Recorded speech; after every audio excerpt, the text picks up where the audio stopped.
Testy 1, 2.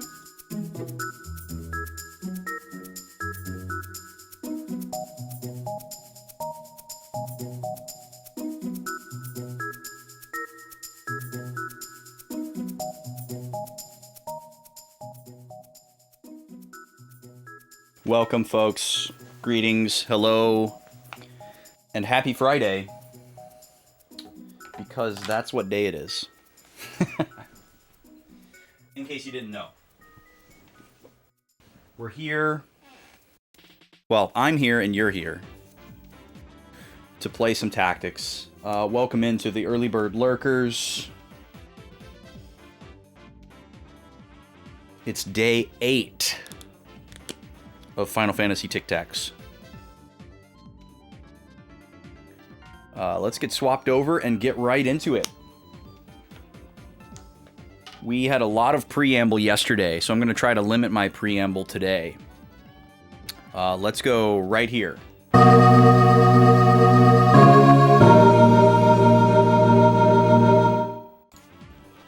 Welcome in. It's Friday. Matcha's here. Day 8 of Tactics. We already covered all that.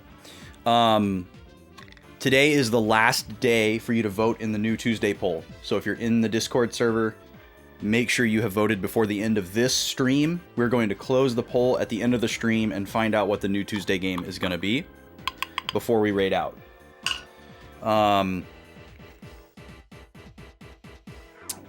However, it will not be starting until we finish Pokemon Trading Card Game, which we may finish this coming Tuesday.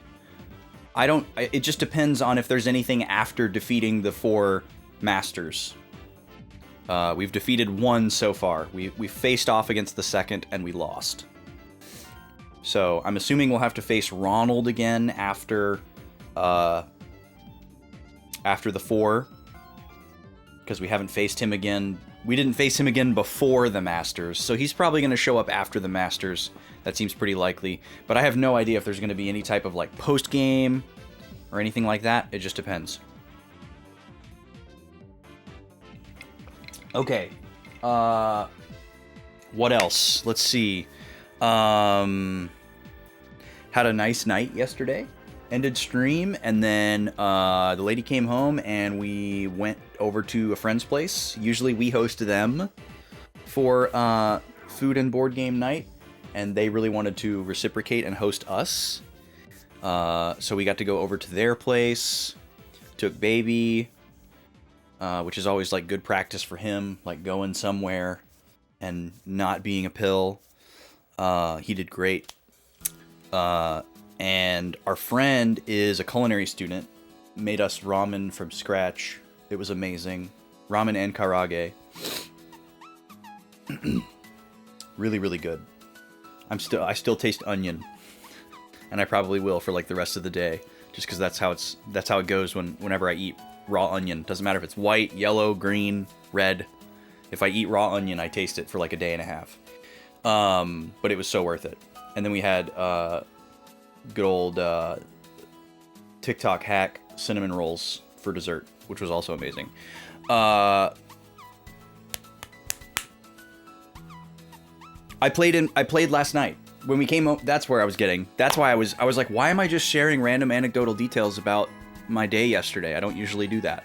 Not that wasn't worth sharing. After we came home, I did the stuff that I said I was going to do in between streams. So when we ended yesterday, and this is sort of getting into recap territory, but I'm going to have this be separate. When we ended stream yesterday, I realized a couple of things, and I said, oh, in between streams, I'm going to go back and redo those things so that I don't have to do them tomorrow. And I did do that. So when we get there in the recap, I will include the details from the redos rather than the original do's. If that doesn't make any sense, don't worry about it. It will when we do the recap. Okay, let's jump into the game and do a recap and get started. Thank you. Oh, I pressed circle because that's the confirm button in Tactics, but in the PlayStation menu, it's the opposite. A little Clapton on a Friday. Thank you, Gad. How are you doing? That alert just like hit different for a second. I don't know why. I heard it as like the song and not the alert.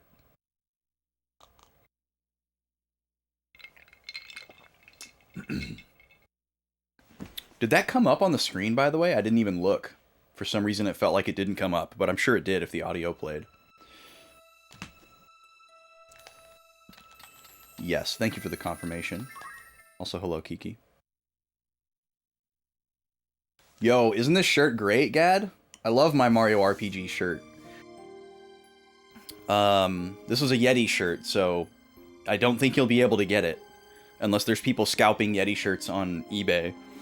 I love this shirt because it's Mario RPG, and I love Mario RPG, but I also love this shirt for a very specific reason. If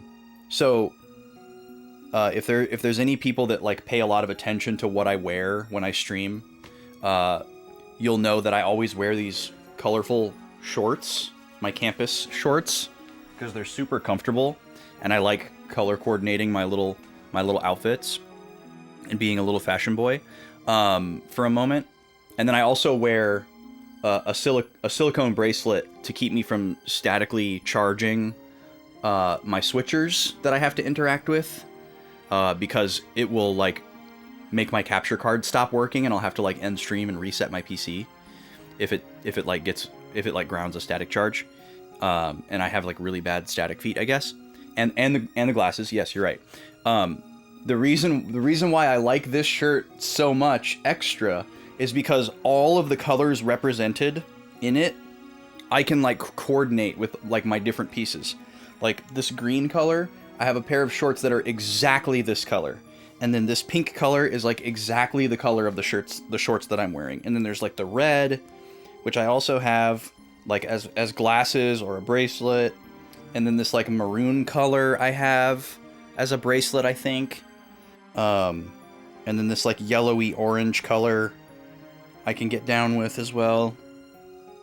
So it's just like an extra reason why I like this shirt a lot. I've also gotten really into the like off-white cream parchment base color. I used to think it was lame, but now I really like it. Maybe it's just an age thing.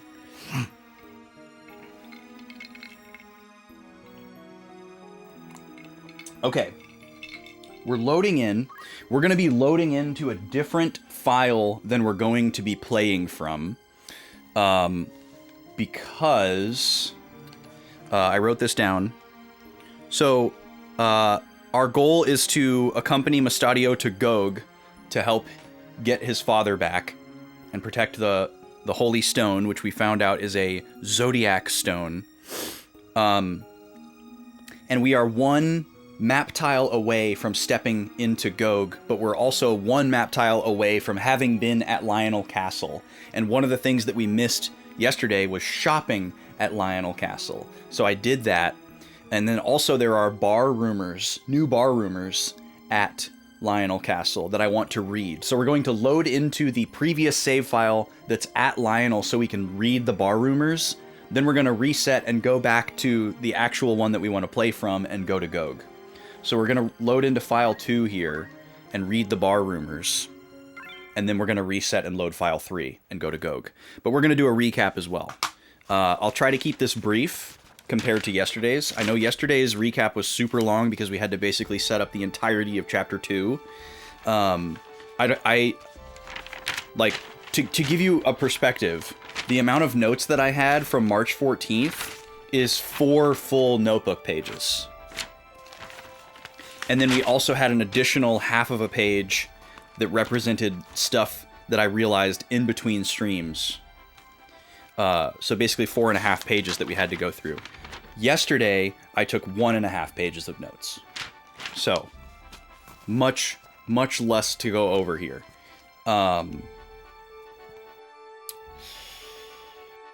Basically, where we started was, we went from Zaland Fort City to Lionel Castle. So we didn't move a whole lot on the map yesterday. Whereas on the 14th, we went all the way from, I think, here. Or no, we went all the way from here to to here on the 14th. So there was a lot of scenes to go over.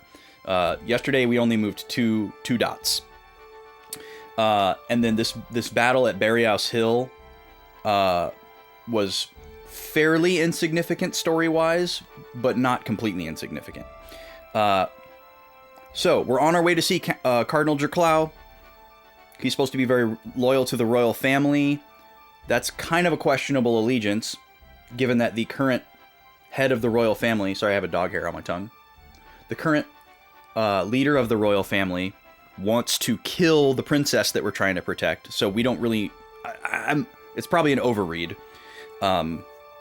But we also learned that Draclau is neutral on Larg and Goltana. So that is good. That's a checkbox for us, because we don't really have allegiance to either of them as well. They both seem to be pretty bad guys. They're both trying to seize the throne. They don't seem to be completely squeaky clean. However, none of the characters we've met so far are squeaky clean. So that kind of seems to be a through line, a theme.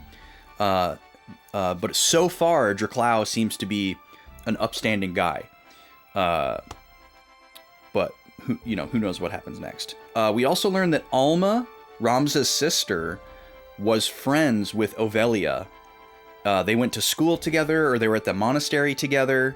And Ovelia said that Alma was like one of her only friends. And Ramza like immediately becomes more attached to Ovelia and possibly like more responsible for her. Like he feels more compelled to protect her because he cares about his sister a lot. He seems like really committed and like a little bit more connected to Ovelia after they have kind of a touching little scene where she tries to do the grass whistle thing and he helps her out. So maybe she's kind of like being a surrogate sister for him while he's separated from his sister. He doesn't seem like romantically interested in Ovelia. He's doting on her. We get a cutaway back to Igros, and Dysadarg and Gafgarian are hanging out. Dysadarg tells Gafgarian to do whatever it takes to capture Ovelia and to kill the rest of us, including his own brother Ramza. He says, kill Agrius and the others, and Gafgarian clarifies, like, what about your brother? And Dysadarg's like, if he doesn't get in your way, you can leave him alive, but if he gets in your way, don't hesitate to kill him. And Gafgarian's like, dang, okay. That's how it is, huh? And Dysadarg keeps referring to this, like, larger plan that we really want to learn more about, but he doesn't really give anything away. He doesn't mention Larg at all, so we don't know if Dysadarg serves other masters, or if he's doing this himself. And then Gafgarian is like, hey, we got attacked when we were coming through Dorter. Was that you? And Dysadarg says no. And he says that somebody knows their plan. So I thought that was especially interesting because I kind of don't believe Dysadarg there. Because if Dysadarg wanted the princess captured at any cost, and clearly he doesn't think that much of Gafgarian either, he would have been fine with those mercenaries being successful in Dorter and just killing all of us. It would have solved his problem, It seems unlikely that somebody else was also aware that we were coming there. Like, if somebody was trying to stop Dysadarg's plan, it doesn't really make sense to me that they would also want the same thing that he wants. Like, they're trying to kill all of us and Ovelia, and for some reason take credit for it for themselves rather than let the credit go to the Beowulfs. Because I can't imagine that Dysadarg would want anyone to know that he was the one that gave that order, right? He wants it to happen on the down low. So I'm inclined to believe that Dysadarg was behind us getting attacked at Dorter, and it just didn't go the way that he wanted, so he's just pivoting. But maybe not. But Dysadarg could be telling the truth about somebody knowing their plan and trying to upset it, whether or not that person or those persons were behind Dorter or not. We meet with Draclau, He says he's going to send somebody to the High Priest in Morond. That's a new location. And Draklau states his intent to stop Larg's scheme. We don't know how much he knows about Larg's scheme. Maybe he knows more than we as the player do. All we really know is that Larg wants to kill the princess to put himself closer to the throne. Maybe that's all there is to it. And then Draklau also agrees to help out Mustadio. He says he's going to send troops after the Bart Company in Gog to help Mustadio's dad. So I don't know why we are also going there, but that's where we're going. And then Draklau is like, hey, Mustadio, do you want to tell us why you're being chased? And he's like, no, sorry, I can't. But then Draklau kind of is like, guess what? I already know why they're chasing you. And he reveals that he has one of the same stones that Mustadio mentions. And he's like, this holy stone is called a Zodiac stone. It seems ordinary to me, but apparently it holds great power, or once held great power. And we have reason to believe that the Bart Company is trying to get these stones because apparently the ancient machines that are beneath Gog, the like ancient technology we learned about, apparently they respond to these stones and can be like powered by them. So the Bart Company's probably trying to use them to whatever ends. You know, we know that they're involved in illegal activities and probably some small amount of legitimate trade as well. Mustadio said that he thinks that the Bart Company wants to use the stones to make the machinery into weapons, but I'm sure there's all kinds of things he could do with them. So we're going to go with Mustadio to Gog to help reclaim his father. The High Priest in Morond that we learned about, his name is High Priest Funeral, which is hilarious. We got a character entry about him in Brave's story, but I don't remember anything about it. That brings us up to today. So we're going to go to the bar here in Lionel Castle and read the rumors, because there's some new ones. And then we're going to reset and load our next save file that is after this Zagolas Swamp battle. Which, by the way, the second time I did this battle last night, there was a Marlboro instead of one of the other monsters that was there last time. It was not formidable at all. But this is one of the games where they're called Morbles. Okay, so let's go to the bar and read some rumors. There's quite a few of them, if I remember correctly. Yes, so all three of these are new. I feel like I might need to start keeping track of these. The Zodiac Brave story. Long before Ivalice was united, the land was divided into 7 kingdoms. Zeltenia, Fovaham, Lionel, Limberry, Lassalia, Galleon, and Morond.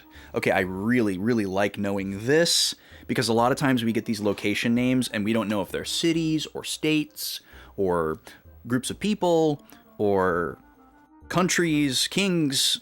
So this is very nice to have staked out.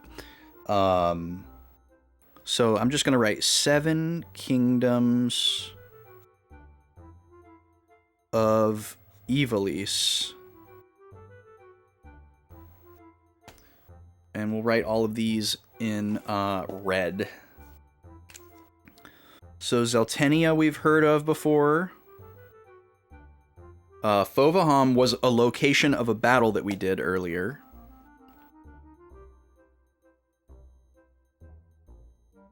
Oh, notes camera froze. Hold on.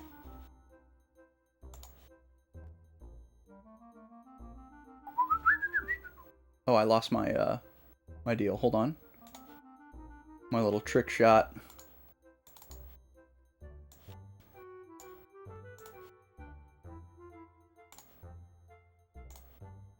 There we go.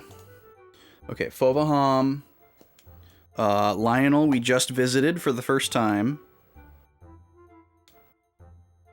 And then we have Limberry, which we learned about in a couple of different spots, but we haven't actually been to yet. Yo, Curl! Backlow 8 Wario Dumpy. Backlow 8 Wario Dumpy. Thank you for the Backlow 8 Wario Dumpy and 3 months of sub. Grilitros. Lovely to see you. How are you doing today? Lassalia. We don't know anything about Lassalia. Galleon, Galleon is where Igros is. That's Beowulf country. And then Morond is also a new one that we've just heard about. Hello. Okay, what else we got? Wow, that froze already. Pog. Okay. Each tried to expand their territory, and the struggles continued for hundreds of years, until an ambitious new king was born in Morond. Oh.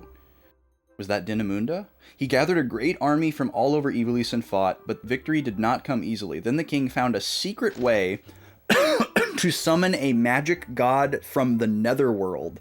Holy smokes. But when he tried to use its powers, the magic god killed the king and tried to destroy the world. 12 brave souls defeated the devils summoned by the magic god and sent him back to the netherworld. At this time, the 12 warriors were crested with 12 zodiac symbols, and people began to call them the Zodiac Braves. Cool. So this is a long, long time ago. This is not Denamunda. Alright, Zodiac Stone. Crystals said to be made in a mythic era. With a zodiac symbol carved on their surface, the crystal was known as the Zodiac Stone of the 12 zodiac symbols. That's so redundant. The stones are said to have holy powers used by the Zodiac Braves to work miracles. The last time they were seen was during Saint Ajora's time, so no one has seen them since. Saint Ajora's time was a really long time ago. That's like the biblical times of this game.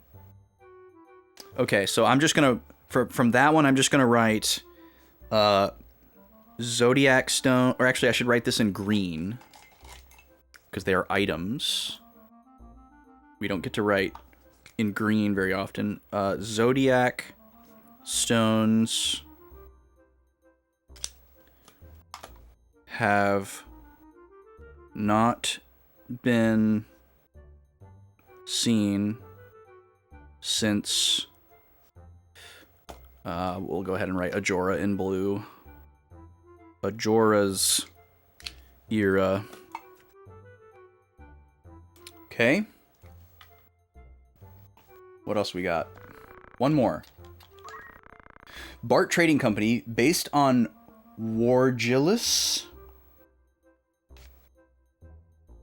Huh? Is that a word? Is that a typo? Wargilis. Okay. I hate that that's capitalized. Is increasing in popularity because it donates heavily to projects improving the infrastructure and orphanages. But they are not only known for their charity. Some say they are a criminal outfit involved in opium smuggling, slavery, and even murder. Who knows the real truth about this company? Okay, this is good too. This is juicy. So, where's my orange marker? Bart Company. This is like textbook politics here. Bart Company uses charity and infrastructure to hand wave or cover up their, how do I want to refer to the bad things that they do? Their illegal activity. So they're engaging in whitewashing themselves, basically. They're laundering their image. Wow, this is going to be a heavy camera freeze day, apparently. All right, so we get our orange highlighter out. That was 1, 2, 3. All right. Now we're going to reset here and load a different save file that is one map tile ahead of this one. There is a new proposition here that sounds really funny. That's like save my missing cat, like classic RPG goof. But I don't have anybody that I can send. I just have my main squad of 4 people here, so we're not going to do that. because we only have one guest right now, I've actually been able to bring 5 units to each battle instead of just 4, which is great for JP. I changed around some stuff in our formation last night as well, which I'm going to show you. I did some shopping at Lionel, so we have some new weapons, and armor and accessories. I finally let go of the battle boots. That was a big one. I decided to give everybody the evade and decided that that might be more important, and we're going to try it out and see. Also, we're going to spin the wheel for Carlitos before we go into this battle.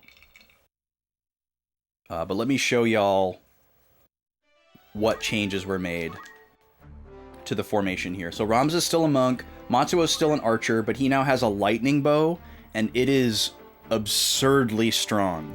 It shoots an arrow and then casts lightning. So you get 2 attacks, and it does a ton of damage.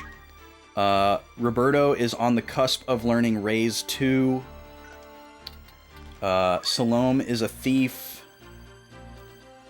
She still has the battle boots for extra move. Do I have another mantle? No, I don't. That's fine. And then I classed Veronica out of Squire into Time Mage. Because I finally... The reason why I wanted a Squire is because Ramza was 1 skill away from learning all of the Squire skills, and I just wanted to see what would happen. But I ended up getting enough JP for Matsuo to learn all the Squire skills. And I get to see this beautiful Master Star. And you actually can't even go into this menu anymore.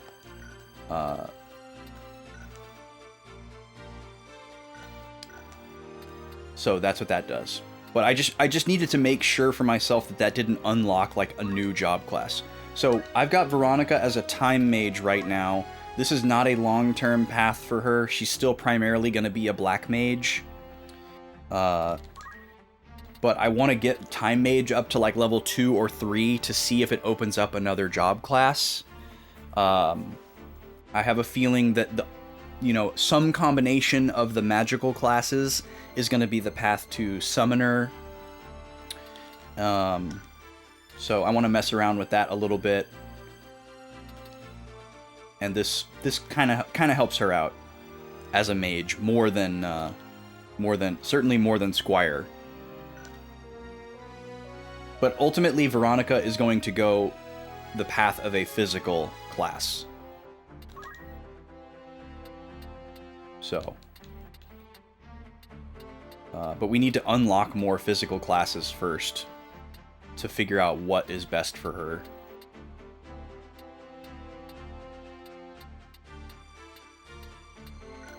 What's my highest level knight? It's like level 5 for Ramza, right? Yeah. I can't imagine I would need to get knight to level 5. Or to something higher than level 5 to open up some other job option. I feel like 5 is probably the max. I still have dreams of classing her into thief. But I'm going to let Salome be our thief for now. Because Salome isn't going to work as a replacement mage.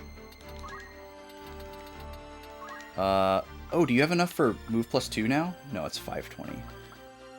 So yeah, I'd like to get move +2 on everybody, honestly.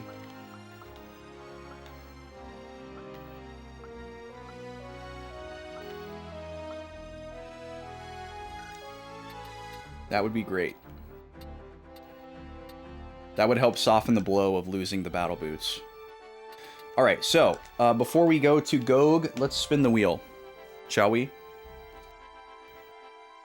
We're going to go over here. We're going to turn this on. We're going to engage the music for a moment, so we're not in eerie silence. And then we're going to switch mics. All right, first spin of the day. Thank you again, Curly. Wheel is completely blank. Orange is locked, pink is locked.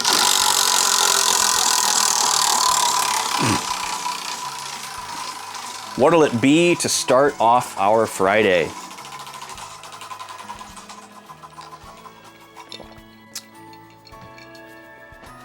An orange. All right, we're gonna be tasting a snack. What time is it? 12:07?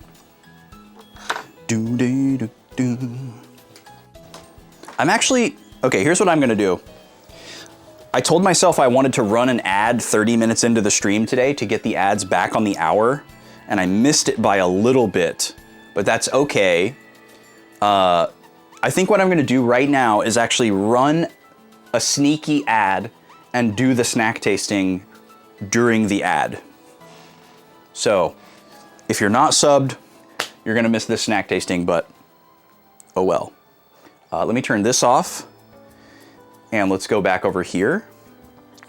I have 2 new savory snacks that I'm excited to try, and maybe you'd like to help me decide. Let me hit the ad first before I forget. There we go. So, these are very interesting, not because they're like rare or unique, but they're interesting because they are odd variants of commonly occurring snacks that I have never seen before.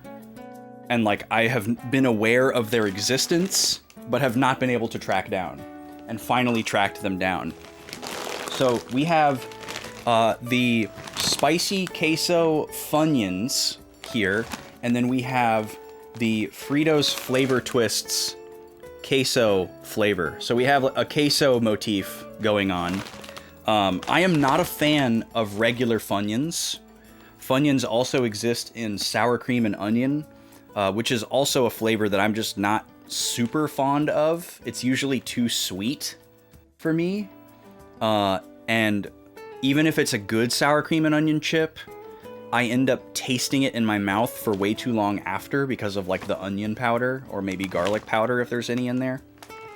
And then the flavor twists, these notoriously only existed in one flavor, which was this like honey barbecue. And it's really good. It's a classic snack. But it was always just so funny that this like weird raw pasta shape Frito only existed in one flavor. But here it is, queso. So we're gonna taste one of these. I don't know how to decide which one. Y'all can feel free to sound off on which one you'd rather see.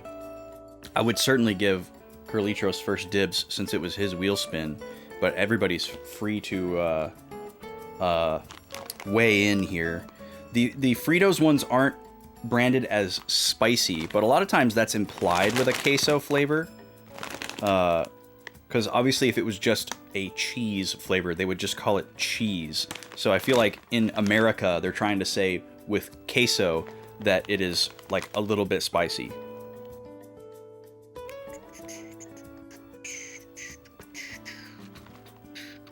Jam-packed with flavor. Yep, a little spice. There we go. All right, well, let's try the Funyuns, because I feel like I'm probably gonna like the Fritos ones more.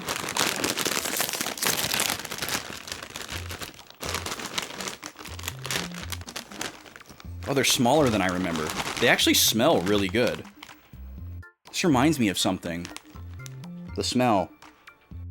I can't think of what it is. All right, let's give it a shot here. Spicy queso Funyun.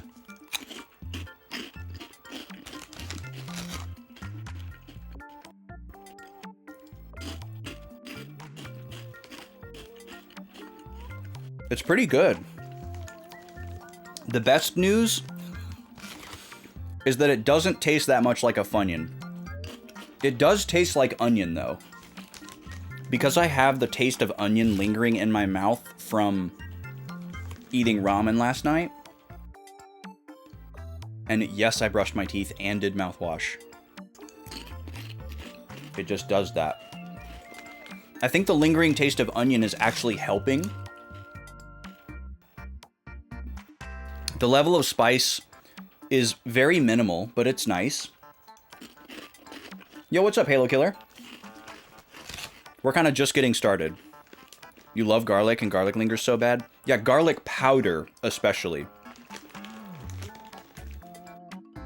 Raw garlic isn't as bad, at least for me. Yeah, these are good. They're not that cheesy. It's kind of just like spicy onion.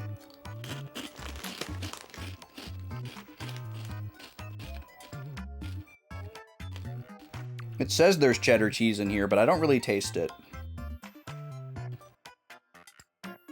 Maybe slightly tomatoey as well. This is way, in my opinion, this is way better than a standard Funyun. Okay. That's a little bit of a gear change for us. Usually when I taste snacks on here, it's like some weird, obscure, fancy thing or a really highbrow chocolate bar. It's rare that we have just like a good old-fashioned Frito-Lay jam. But we don't discriminate when it comes to snacks. All snacks are valid here at Boys HQ. The same can't be said for sodas, unfortunately. There's a high bar to clear for sodas. Or a medium high. There's a medium high bar to clear.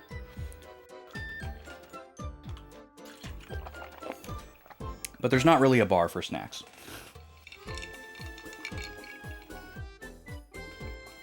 All right, it's tactical time.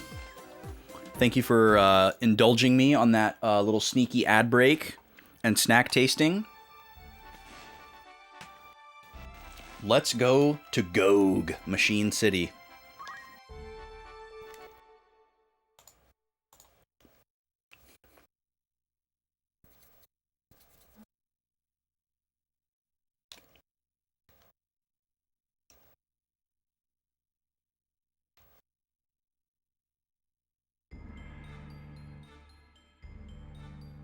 All right, we got a scene.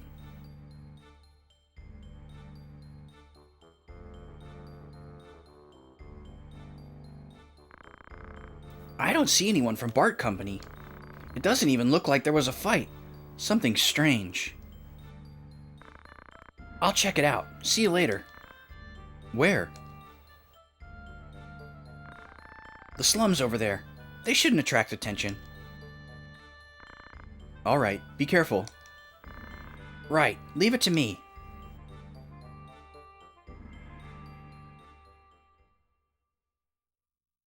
So, I guess, Draklau's men were expected to have been here before us already and cleared out Bart's men? And Mustadio's like, why haven't they been here yet? Wait, what? That's it? No battle? Very unexpected. Okay, let's go to the bar. No new rumors. New propo. Shortage of miners due to an accident. Miners to work for 8 days.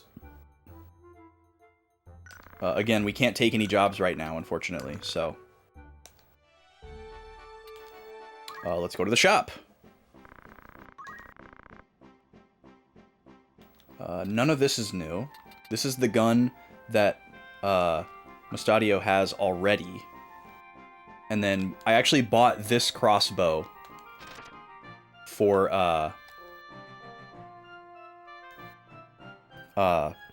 Matsuo, because Matsuo is going to class out of archer at some point, and he can take a crossbow with him. No armor here, and then the same accessory list that there was in Lionel. Whoa. Whoa. Consumable spell items. I was not expecting to see these. Interesting. So, I don't remember seeing these on the chemist list. They have a different symbol. So, can anybody with the item command use these? Without needing an ability for it? How does this work? Or maybe this is like This could be like a totally separate command. This could be for like ninjas or something. Huh. I'd probably have to buy one to find out. You're glad your cousin got home from his honeymoon yesterday because the airport he was in just got shut down. Oh my god. A substation fire? That sounds very scary and incredibly serious. I'm glad to hear that too, Halo Killer. Are all the soldier recruits still just, squires? They sure are.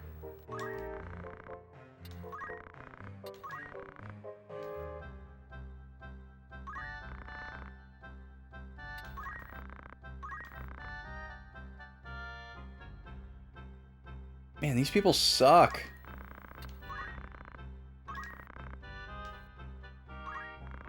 Like, can you just sit here until you roll like a perfect fighter?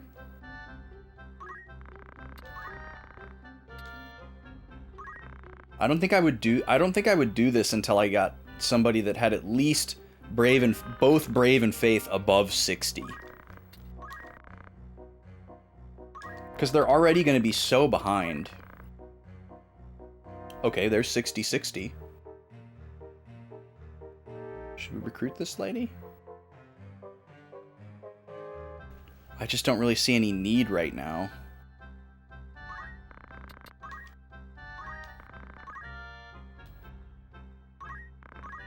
Can I see more? No, all I can see is that. Eh. Ooh, 62-63. We held out for better.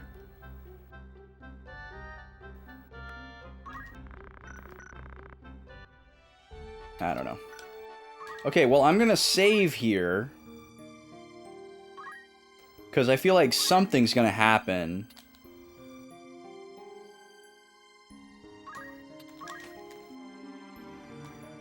So this is save slot 4. And this is post Gog scene. Because this is a dead end on the map. So, am I supposed to go back to Lionel and be like, hey, Draclau, what happened? Where are your men at? I have a feeling we're gonna go back to Lionel here, and something not good is gonna have taken place, or be taking place. So I'm gonna try to move to Lionel without hitting a random encounter in Zagolis. I will reset if I do. Oh. Okay, didn't even move, and a battle triggered. So maybe just trying to leave.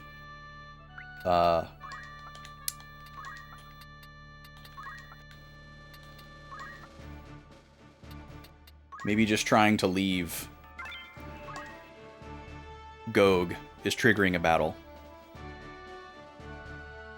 Slums and Gog, okay. A weird way for them to set that up, I guess. But it works.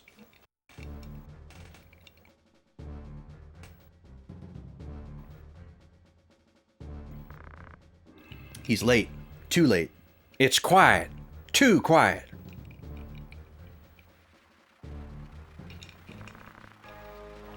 Think Mustadio was caught? Who are you talking to, Ramza? Us, the player? Are you his friend? Who are you?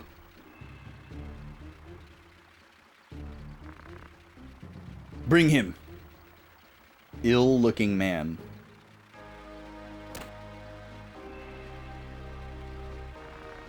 Sorry, Ramza. Are you okay, Mustadio? That's far enough. Don't move any closer. So, you're Rudvik. Let Mustadio go. Give me the Holy Stone, then you can have him back. Come on, where'd you hide it? Talk! Won't talk, huh? Even after seeing this? That's his dad! Father, are you okay? I'm all right. Don't give him the Holy Stone. Put him in there.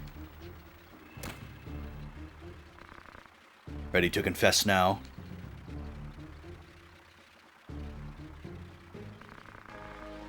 Inside the chimney, at Rams's feet. Aw, man.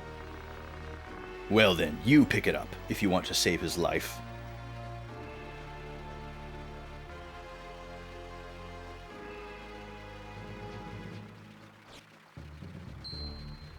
Bing. This?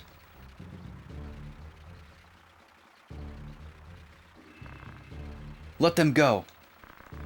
First give me the stone. Let them go first. Throw the stone, then we'll let them go. Ramza, you're an idiot. The Zodiac Stone. Finally, we've got it. The Cardinal will be very pleased. Oh, come on. Really, Draclau? Already sold us out? Good job. I'm done now. You take care of the rest. Get rid of them. Draclau was in on it too? Alright, well, so much for that. As we predicted, there are no squeaky clean characters in this story.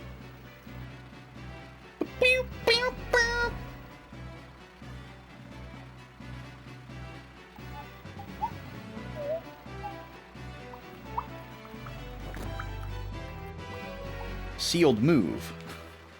Cool. Draper. That's a cool name.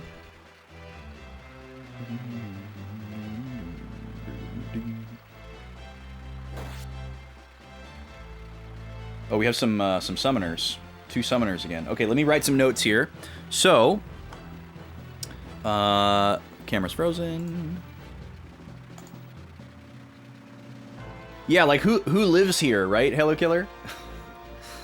Are they just like holed up, hoping that we don't crash in on them like Raphael in the first Ninja Turtles movie?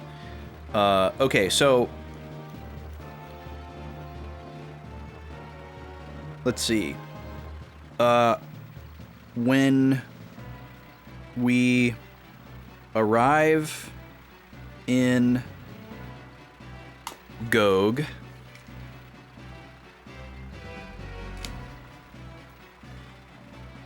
everything looks normal. It doesn't appear that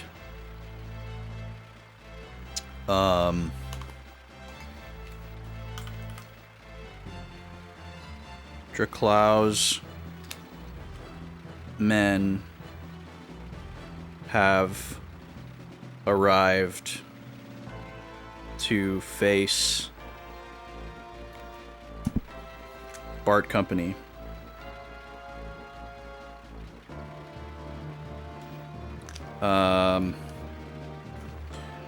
We agree to meet with Mustadio in the slums later. So that was the previous scene. Upon arriving in the slums, Mustadio is captured by Rudvik,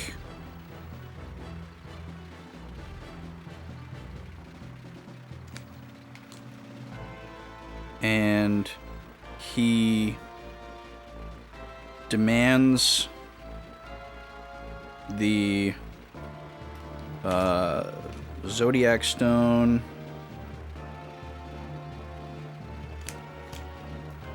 in exchange for Mustadio and his father.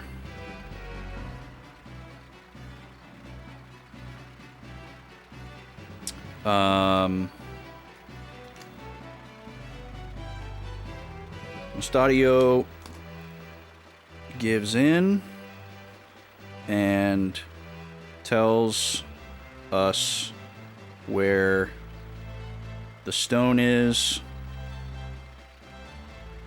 and we give it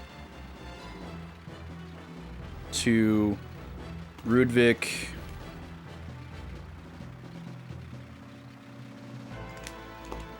and make the exchange.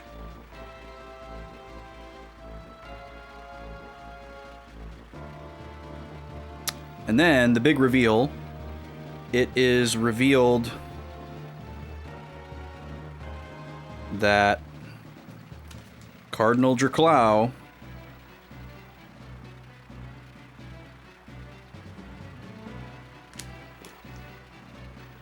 was in on this. So this sucks because we left Agrius... Oh, the camera froze, sorry. We left Agrius and the princess in the wow, immediately froze again. We left them in the care of the Cardinal, thinking that they would be safe there. Now, if it is true that he doesn't have any loyalty to Larg or Goltana, it's possible that she still might be safe. You know, and obviously Agrius is not going to flip, and she's going to protect her. But we obviously now know that Draclau is not a good guy, and he's interested in these stones for some reason. He knew that Mustadio had one, and we kind of just like fell into his lap, and he was like, "Oh, sure, yeah, I'll send some guys to Gog. You guys go ahead," just knowing that we would basically like bring the stone right to him. So we have these more grounded, like, nobles and common people who are fighting this kind of like classist war, right? They're trying to they're trying to seize control of the throne. You know, nobody seems to like the despotic queen, and then we have the nobles represented by Larg, who are like, we want the queen gone so that we can rule. And so they have, you know, the Hokoten and the Beowulfs and all of their men going after this this princess who's like the next in line to be the regent, trying to kill her. And then on the opposite side, you have Goltana's men, who represents like the disenfranchised veterans from the 50-year war who just want like better material conditions. They want to seize control so that, you know, the nobles don't seize control and continue to subjugate them. So they're more kind of like revolutionaries trying to rise up from the bottom to the top. And so they're at odds with each other, right? But then now we have this new facet of the whole thing where we have these people from the Globados Church that don't really care about this classist war that's going on, because apparently there's magic and demons and like ancient mythos and stuff like that. They're like, we want these stones, because apparently there's like this, you know, ancient demon god that can be summoned like a genie. And, you know, they probably think, oh, well, we can do it better than they did back then. We'll be able to control it this time. Everything will go great. So they're trying to, you know, capture all the infinity stones here, basically, for, like, ultimate power. And they don't really care what Goltana and Larg are doing, it seems. They're not playing both sides so much as they're playing neither sides. They're playing a completely different game. This was the religion guy who also has a military standing. Yeah, he was a cardinal, which I don't know if that's baked into that title.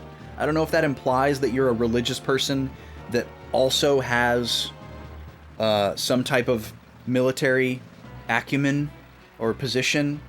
Because I know cardinals are associated with, I think, usually like the Catholic Church during the Crusades, but I really don't know what cardinal means. But I know it's typically thought of as a religious rank, like a bishop or a priest, not like a, you know, a colonel or a general. But yeah, it seems like there's some type of church-led military force of some kind. They were saying that these cardinals were almost like second in command to the king at one point, as far as like the level of power that they had. So these guys are definitely pretty powerful. It's implied that they're not as powerful as they used to be. The high priest. The high priest is the one that was said to be like right behind the king in terms of power. And so if the cardinal is working with the high priest, that sounds like a lot of power. But yeah, that's who apparently kind of worked us over here and sold us out for the stone. Okay, the last couple of battles, I've done a really poor job of stalling at the end to get extra actions. And I want to try desperately to do a better job of that this time around.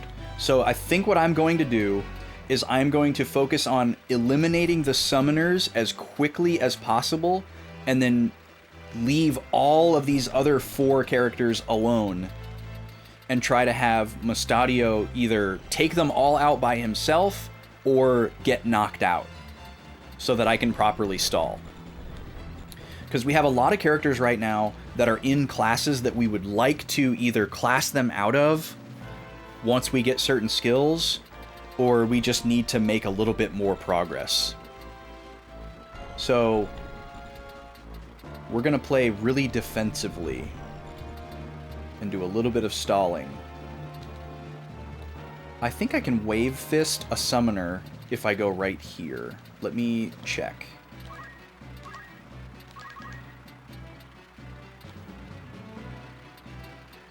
I cannot.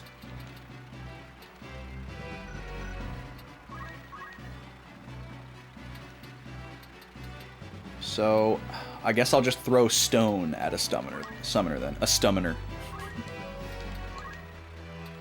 I'm okay with Ramza like rushing forward a little bit. 95...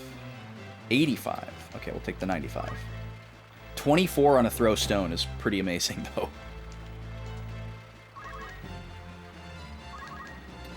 Alright, Birdo, you can chill right here. And then you can... Well, hold on, let me check everybody's move range. Okay, you can get up there, you can get up there, and you can't. Alright, so I think what I'm going to do here is cast Shell right here. And try to move Matsuo and Salome into it.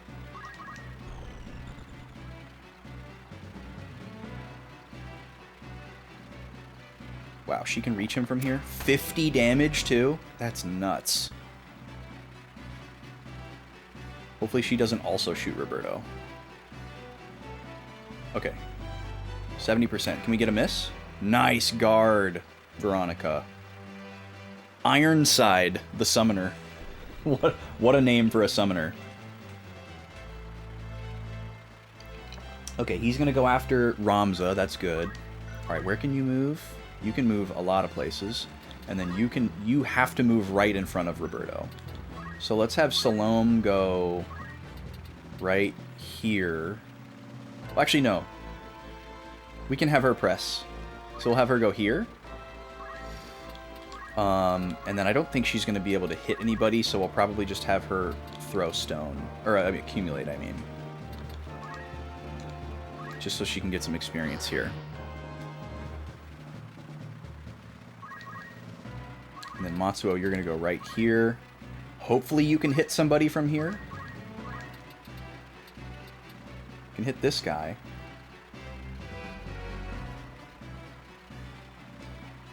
I actually don't know if the magic that comes after my regular attack can AoE into my allies.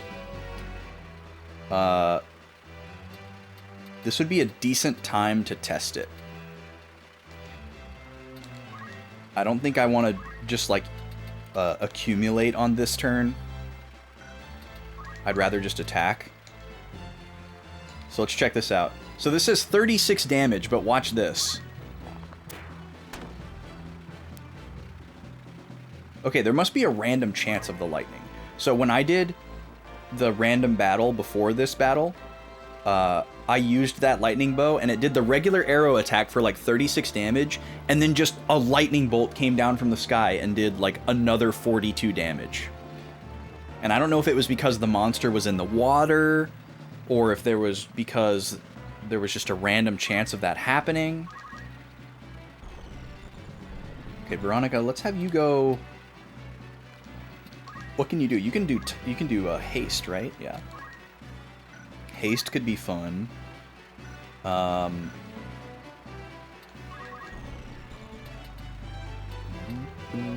don't think I'm going to be able to reach them, though.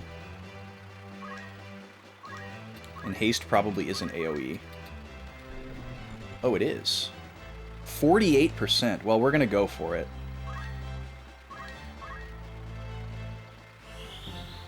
Oh, the summoner's casting slow. Okay. Nice. Glad to not be getting hit with a summon.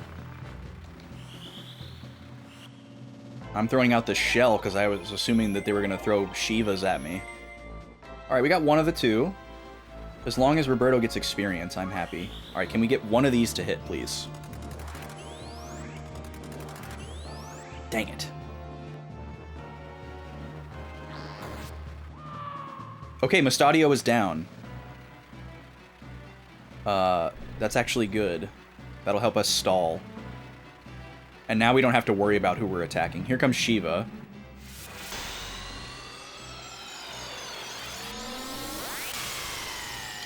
She was a fairy. Dang, that's a lot of damage.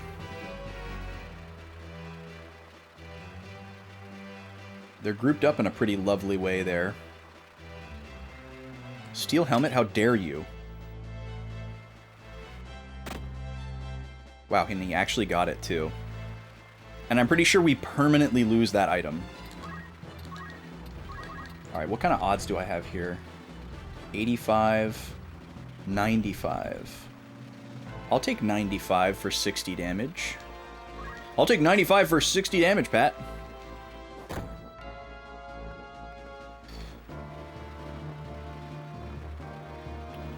I kind of don't want to move to get my next turn faster. Okay, Roberto. Let's see. I need to have you do some healing on yourself and Matsuo. So let's put you right here, and we'll do a Cure 2. Oh yeah, and we got raised too, finally. I guess we'll go ahead and do this and try to hit Veronica, or I mean Salome as well.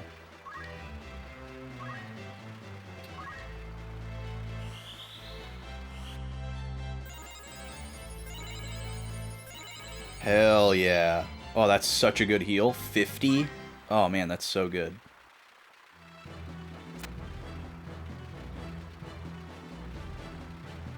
Steel Heart. Oh no, Roberto. Roberto. He got weak in the knees for the archer girl. Can you blame him? Nice! Veronica has dodged 2 arrow attacks now.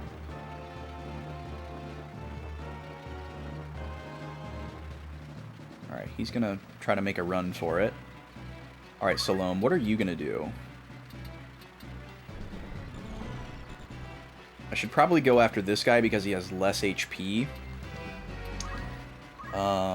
What can I do besides attack? Not really anything. So let's just go right here and hit him hard. Hard as we can. 30.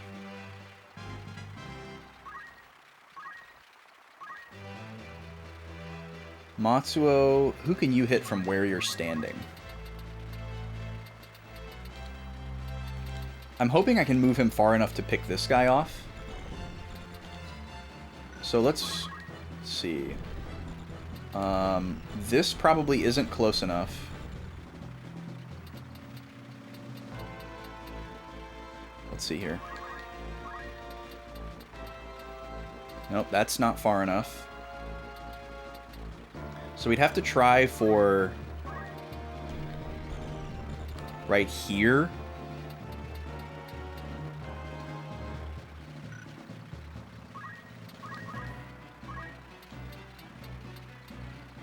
Okay, I should be able to shoot him. I should be able to shoot the guy in the corner if I stand right here. Maybe. If I can't, I should be able to shoot this archer as a backup. I guess my other option is to... Oh no, he's too close. Ugh, this sucks. Calculating archer range is harder than I thought it was going to be. Dang it, I can't reach him. And I don't really know why. Okay, 73% on her, or 79% on him. 42 damage versus 42. 56%. I guess I got to go for the highest percentage and also the most threatening character. The only other thing I could do is like accumulate to make sure that I get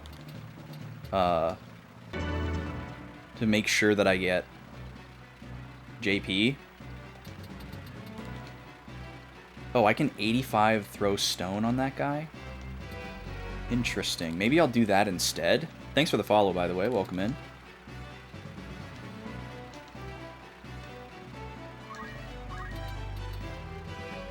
Yeah, I think I'm going to do this. Slightly more likely to succeed, slightly less damage.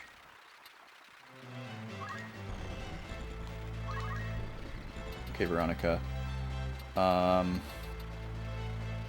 don't think I can get close enough to hit these two with magic.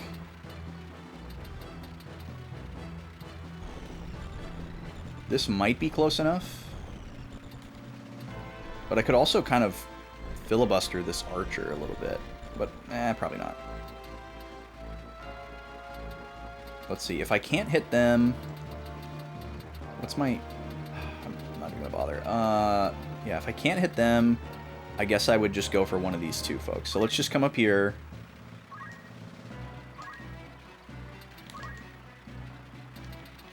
It doesn't matter what magic I do anymore because... Not quite. Darn. Okay, let's see. 142, 41. We might be able to kill this guy. Oh, yeah. Yeah, we can kill this guy. So let's do that. Who are you slowing? Oh, you're trying to slow Ramza again. Alright, well, you got him this time. Congratulations.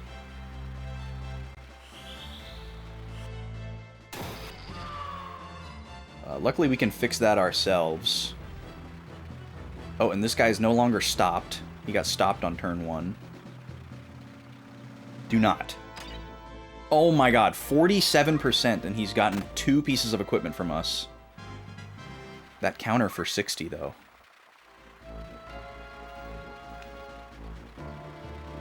Yo, how's it going? Welcome in. Kupo, round and round you go. Moogle. Oh my god, it's a Moogle. Cute. Oh, interesting. It's an AoE heal. Dylan. Didn't heal very much, though, thankfully. Roberto is currently... Oh, you... Oh, he's gonna revive that guy? Wow, that sucks. Having a white mage charmed is really bad.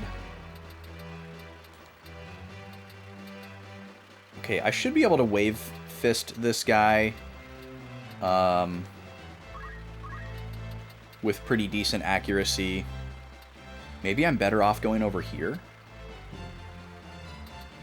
instead of from the front. I'm just afraid I won't be able to hit him because of the height difference. I guess there's also a possibility that I could just throw stone and kill him from here. Let's go right here. Let's see. 95%. I will take that. Get wrecked.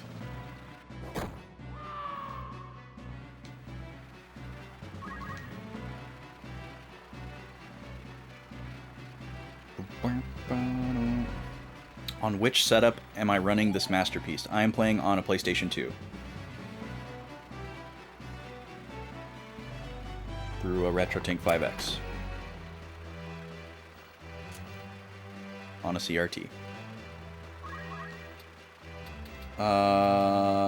Salome. I want to get to the summoner, but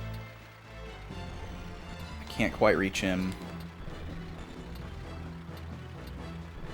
So I guess we'll go for...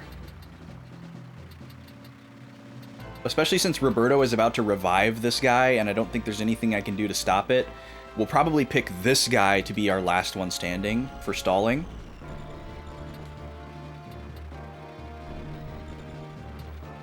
We'll try to use that to our advantage. So let's just come up here.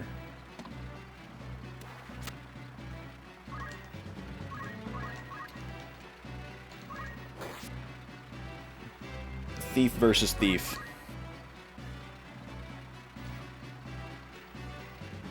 Oh, Matsuo is also charmed? My god.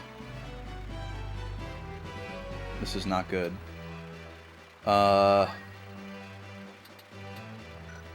And the only character I have that can cure charm is charmed. Let's see. Veronica probably needs to cast magic on somebody, but whomst? We might be able to get rid of this guy. I think we can do 56 damage. We just might also have to hit Salome. Let's see. Okay, that hits him. 71? Okay, we'll take those odds.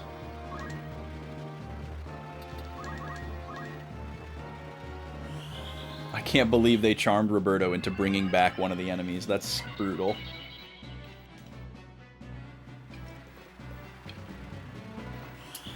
And he comes back with, like, full health, too. Good thing we got raised, too, right? Welcome back, Pato.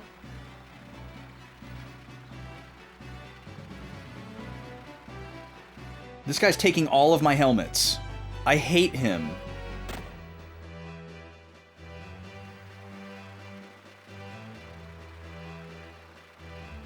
What are you gonna do now, Roberto? You're gonna hit your best friend, Veronica? Unbelievable.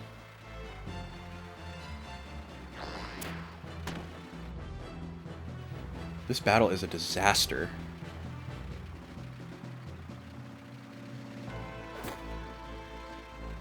Okay, at least we didn't get poisoned.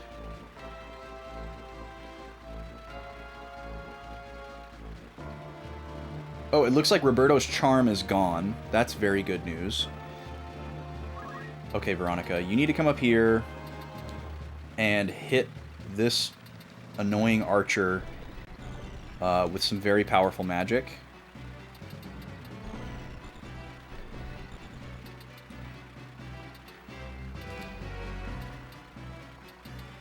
And then, let's look at the AT real quick. Liza gets to go. Then Salome Matsuo. Which one's Liza? That you? No, Liza's this one down here. Okay. Well, she'll probably try to charm us again. I don't know, maybe we do just go for, like, go for the nuts here. Try to hit her with a Bolt 3. It's not like she'll die, but... How much health do you have? You also have full health. So yeah, we can't take out either of these characters. Unfortunately. But let's hit this lady hard. Might as well.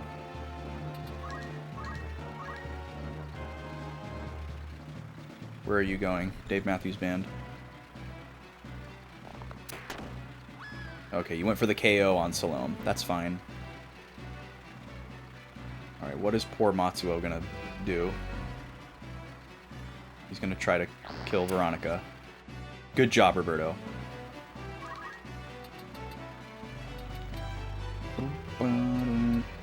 Well, I thought we needed to take out the summoners first.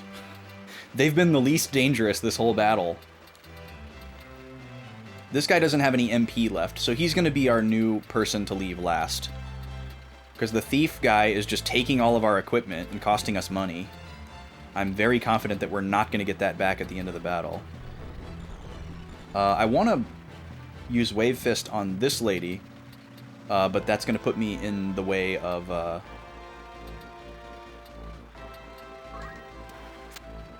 Veronica's magic. So we're going to go right here, and we're going to punch this guy for a big 60.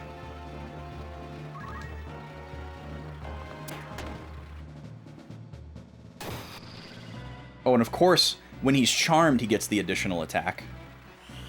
Well, luckily she has good magic resist. And why does that hit Roberto? God. Oh, this battle sucks! Pato's gonna kill Veronica. Alright, Roberto is in trouble here. Amanda and Dylan get to go next. Which is her and the summoner guy. I'm not worried about the summoner guy. I am worried about Amanda, though. I think what Roberto's got to do here is heal himself to make sure he stays alive long enough to bring back Salome and Veronica. I might end up redoing this battle, just because of how poorly it's going. I'm going to open up a prediction for the ad break coming up. Ness versus Kirby. 2 minutes to get your points in. Ness is currently up 4-2. Okay, so let's see here. Let me high potion Roberto. And then I'm not going to move because I need to get my next turn fast.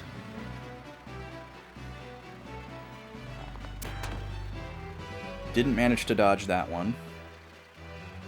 Alright, I'm pretty sure this guy can't do anything. So.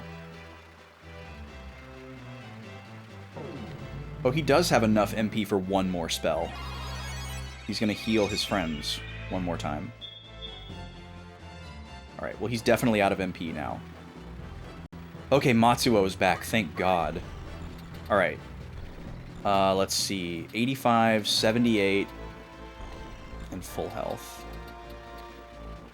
You're going to be our final guy, so we're leaving you alone. We need to get rid of this dang archer. Let's go down here. Too bad I don't have the straight line attack. I'm going to bop you.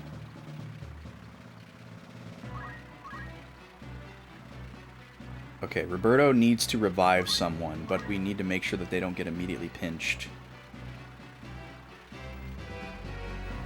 Let's see. I think Salome is less vulnerable here, so let's go revive Salome.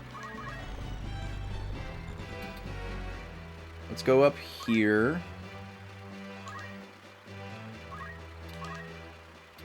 Oh, we don't have enough to raise. We're going to have to use Phoenix Downs. Ugh. Okay, well, let me potion myself.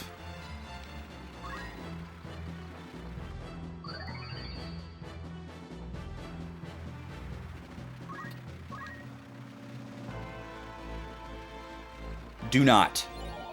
Oh my God. I hate this battle so much.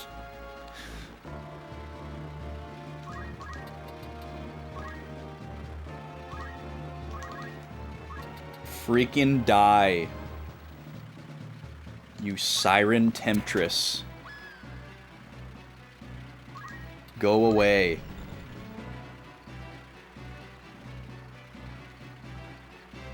Leave poor, weak-hearted Roberto alone. Okay? He's celibate. He's a priest. He's easily tempted. Okay, Ramza, you're gonna come up here and punch this lady.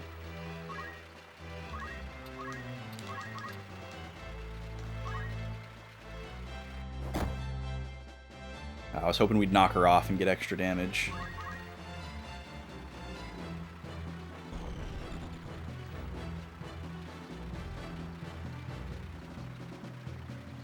Alright, there's our first crystal.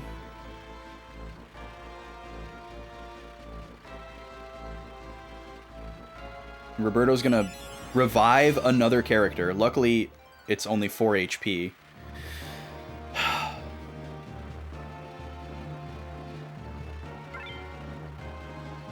That guy's gonna get full health from a crystal.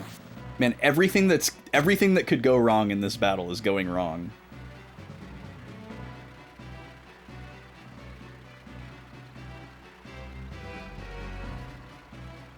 Alright, this guy literally can't do anything.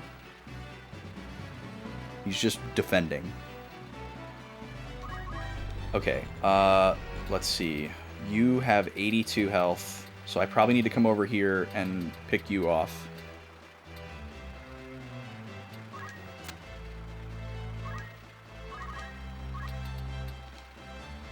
I need you to die again, please.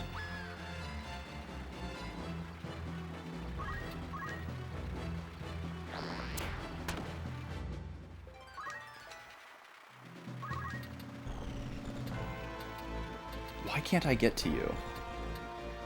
Because this guy's in the way?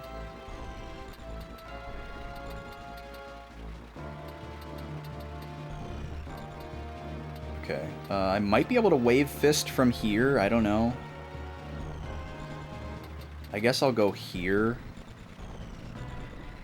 And if I can't wave fist, I will accumulate or yell.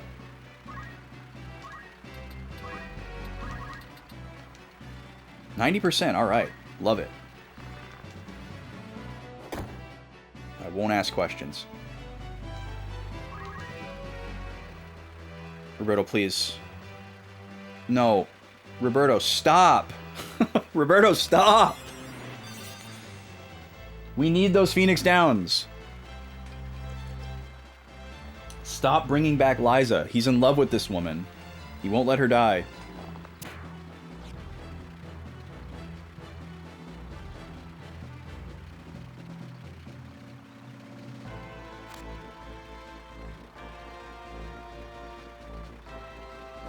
Go ahead and silence Matsuo, I don't care. Get wrecked. Okay, Roberto's charm is gone. Salome just died. Alright, we have to reset. God, this battle sucks. Alright, I'm gonna run the ad. Good luck if you're in the prediction. Thanks for being here. I'll be right back. We're gonna reset.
All right, welcome back, everybody. Let's see. Ness wins again. So that brings our score to 5-2 after 7 rounds. Still 4 more to go. Not looking great for Kirby, but he's not out of it yet. If you want to choose who fights next, 1,000 channel points to do so. If someone snipes you, you can choose the opponent for that character.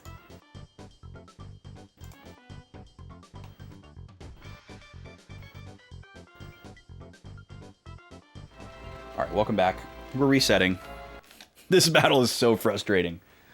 Wow. We lost 3 pieces of equipment. And, that was bad enough to reset, honestly. But having a character permanently die is obviously, you know, a deal breaker. In the most severe terms. I should have got more ice during the ad break. But yeah, our white mage got charmed 3 times? 4 times? And revived a bunch of enemy characters by using spells and our items. And that was really, really causing problems. Like, we could have won that battle, for sure. We definitely could have won that battle, in spite of all of that shenanigan. But it would have been too high a cost. So we're going to start over. We're going to change our plans a little bit. I'm going to go after the archers first. I'm just going to let the... I'm going to let the...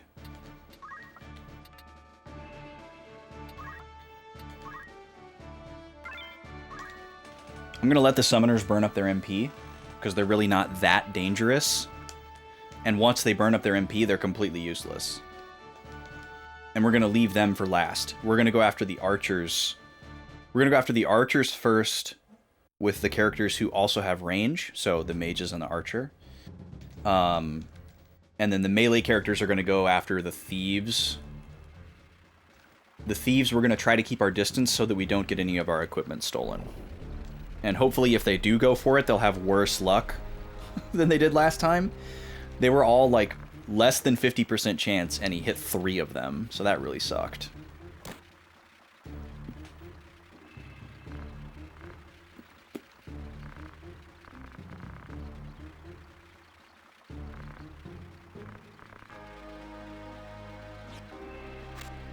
What's this guy's name? Bisrodeo. What a name.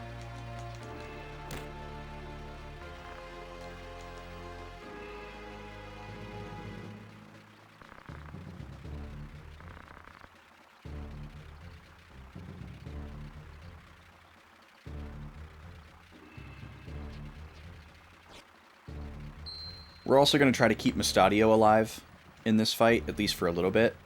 Hopefully he lasts a little bit longer than he did last time. We'd rather be in control of when Mustadio gets knocked out than him just getting knocked out by the enemy. And we definitely have to make sure he doesn't get charmed. Alright. Take 2.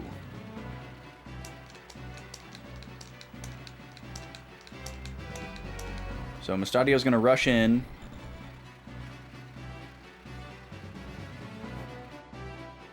And he's going to miss. A thief named Stone. That's pretty fitting. That's pretty cool. Like, you know it's not his real name, but you're willing to accept it. Alright, Mustadio is already almost dead. I don't think I can get Roberto close enough to heal him, but we could try. We'd probably end up healing these guys, but they're already at full health, so that's not the worst thing in the world. But I also don't want to rush in and have Roberto be at the mercy of these stupid archers that can charm him. Actually, let me look. It seemed like only one of them had it. Oh, she has an ice bow as well. I can't see their abilities. But it seems like only one of them has it.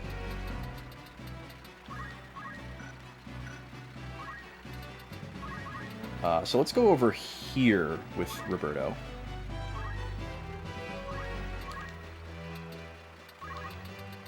Yeah, I can't reach Mustadio from here. So he's just gonna fall, probably. That's fine. A knocked out Mustadio cannot be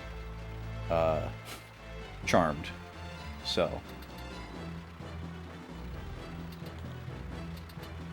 let's protect Ramza. Hi, Nima. Sorry, I didn't acknowledge you right away. Hi, Poochie. What's the AT here? Ramza goes next. Okay, so I probably don't want to cast Protect on him in that way. So let me just protect myself. What is it, Poo-Poo? You just want me to pet you for a minute? Yeah. You're being good, and you want me to notice? I see you.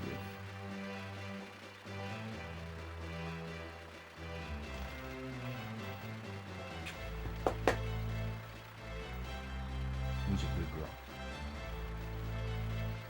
Hmm?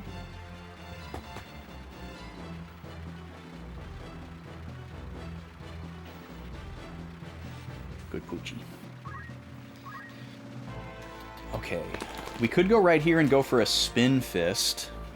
We haven't had a lot of opportunities to use that. But I think it only does like 15 or 20 damage. Oh, 48. Okay, we'll go for it.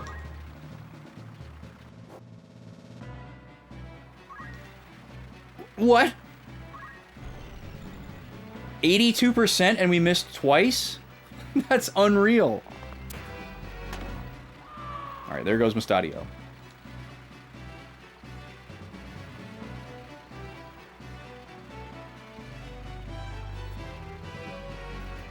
Pete the Summoner. What's the other guy's name? Repeat? Got him. Alright, he's gonna try for a low accuracy haste. Matsuo, you come up here. I can hit you. 54, 100%. That sounds great. 42, 100%. 0%. Alright, we'll take the highest damage here. Ooh, we got a crit too. Nice. Oh! And the lightning bolt! That was massive. Alright, Veronica. I don't think Veronica's going to be able to reach anybody, so we'll probably have to go for a haste.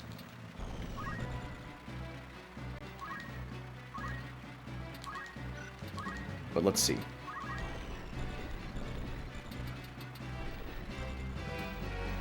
Ah, we can hit the thief guy. We don't get to find out how much damage it's going to do, but I kind of don't care, so we'll just go for it. And Salome. You might be able to throw a stone at this guy.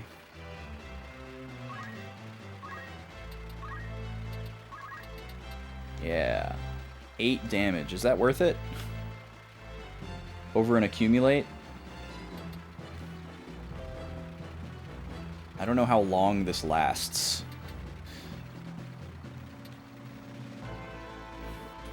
I think I'm going to go for the accumulate. Even if it's only 1 turn, I'll probably do more than 8 extra damage on the next action. Oh, interesting. The summoners are hasting each other. One of them went off.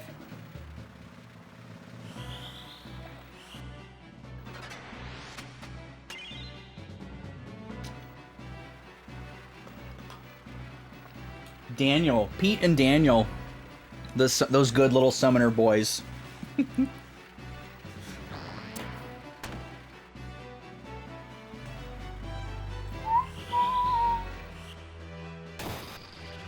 Cool. Nicely done, Veronica.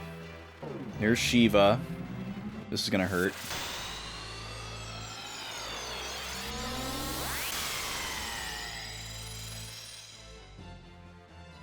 Not too bad. But we gotta watch out because that guy has haste. Do not. How? How does he hit it every time? 38% accuracy. That's crazy, man. 38%. Okay, good job, Matsuo. And the counter. Love to see it.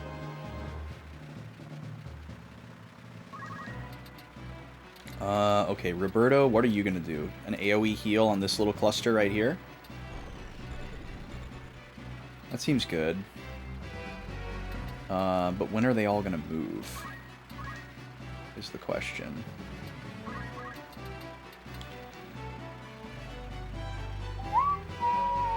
How much does Cure 1 heal? 35? Yeah, I think we're fine with that, because that's about how much damage they took. Try to have him not move. Alright, 107... 49.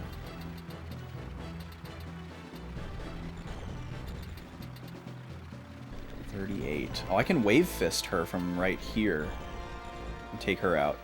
That's what we're gonna do.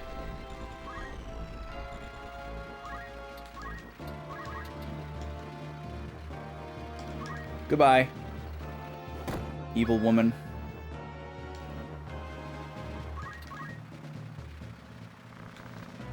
Nice.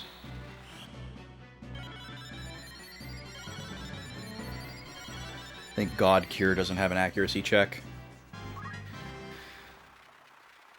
That would just be too stressful.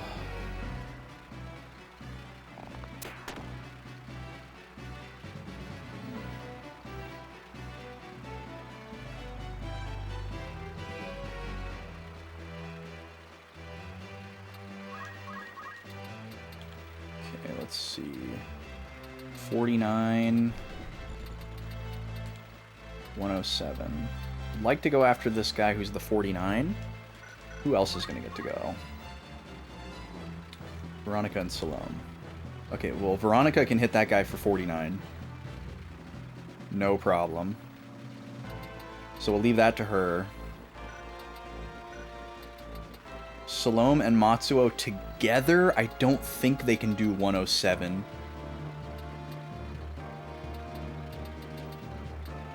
And they both can't hit this character. So, yeah, let's just go for the thief guy. When does this guy get to move? He gets to go before this goes off. So we're just going to do a regular attack.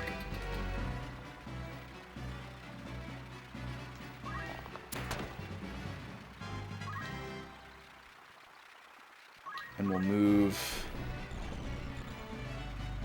Let's move down here. Because he's probably going to go after Roberto. Which is fine. Unless he gets his dang hat. Okay, Veronica, you're going to bolt to this guy. Is bolt 1 strong enough? Oh, yes it is. Okay, perfect. So we're going to keep our MP count up. Hit this guy for 58. We're not going to move. 71. We certainly can't do 71 damage, but we'll just go over here because it's pretty good positioning. We'll hit him for as much as we can.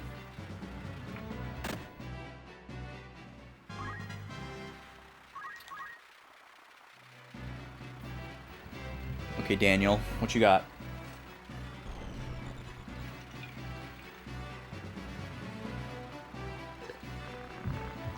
Okay, he's gonna heal. Gobi is doing the zoomies out in the music room, trying to summon Nima, who's just like laying down out here. And she finally got her.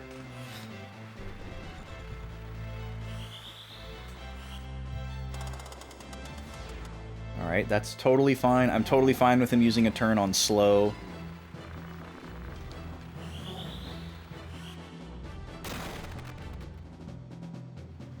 Wait, why didn't you die? Oh, because it got healed by the Moogle. Okay, how much HP do you have? 12? Roberto can't make it far enough, unfortunately. This guy is probably going to chase Roberto? If I had to guess.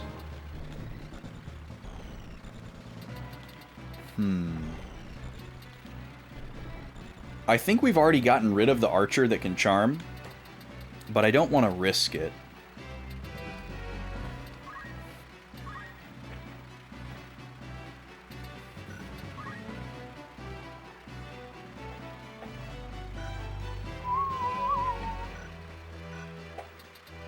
Okay, when does this stone, when does stone get to go? Stone goes right after this. Well, knowing his streak, he's probably going to try to steal somebody's hat. This man is obsessed with hats.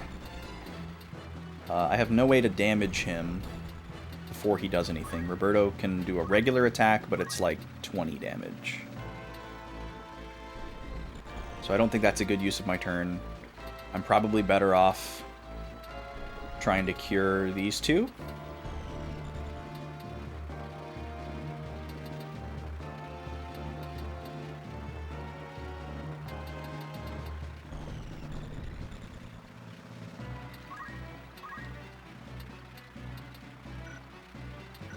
Yeah, that's what I'm going to do. I'm going to move right here and do a level 1 cure right here. Oh, but it's going to hit that guy too? Okay, we'll go like this.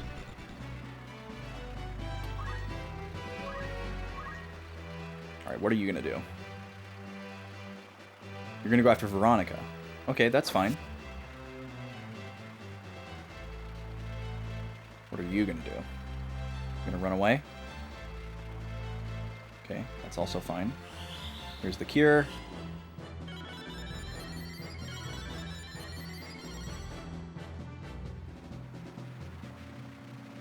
Okay, Veronica, probably not the best use of her turn to go and take that guy out, but it may be what we need to do.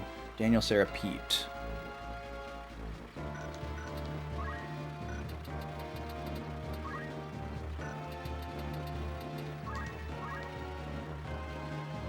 Matsuo, Salome, Ramza all get to go before Napo, but Napo is really far away. I unfortunately can't move far enough to hit him with just a regular attack.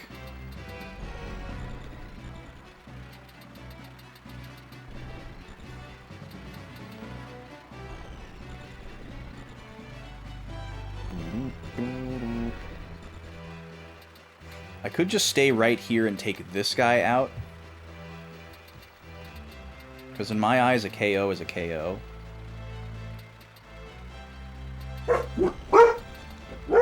Especially since the summoners are the only healers on this team.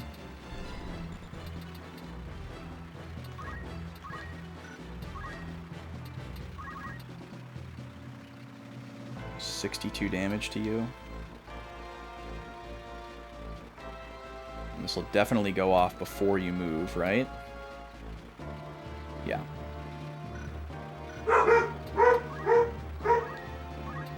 Puppies are borking.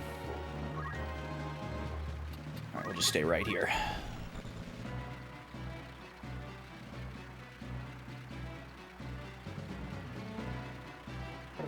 Alright, here comes another heal for his friends. So that might have taken him out of kill range. But that's okay.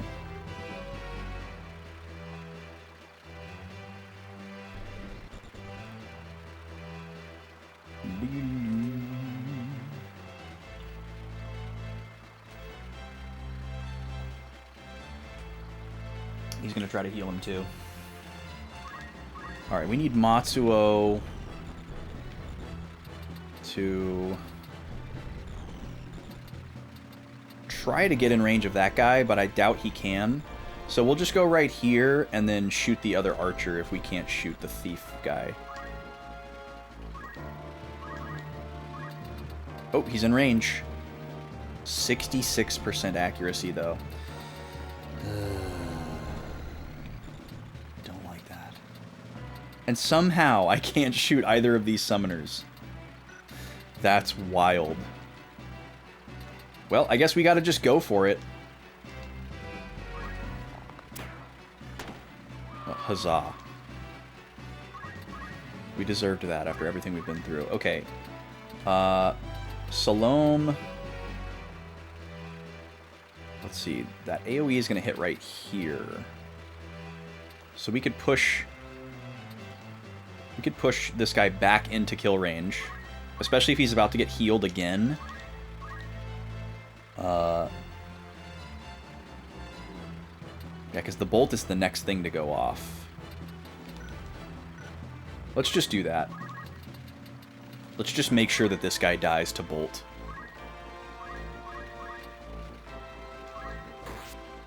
Now he definitely dies to bolt.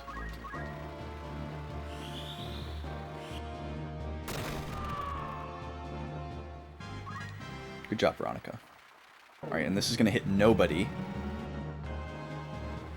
So he just wasted his MP. That's fantastic. Good job, Roberto. Alright, so now we're just waiting for these summoners to run out of MP. And we're going to slowly whittle them down and stall while we wait for these other bodies to turn into crystals and chests. We haven't had a proper stall battle in a while, so I feel like we're playing a little bit of catch-up. Alright, Birdo. What do we want from you? We could do a raise 2 on Mustadio, but I think we're better off leaving him down. Because he's going to ruin our stalling. So let's heal Veronica with a potion. Well, no, we'll use MP. We'll use MP. One of our cues that we've stalled long enough is that we've used up all of our MP. We want to use up as much of our MP as possible.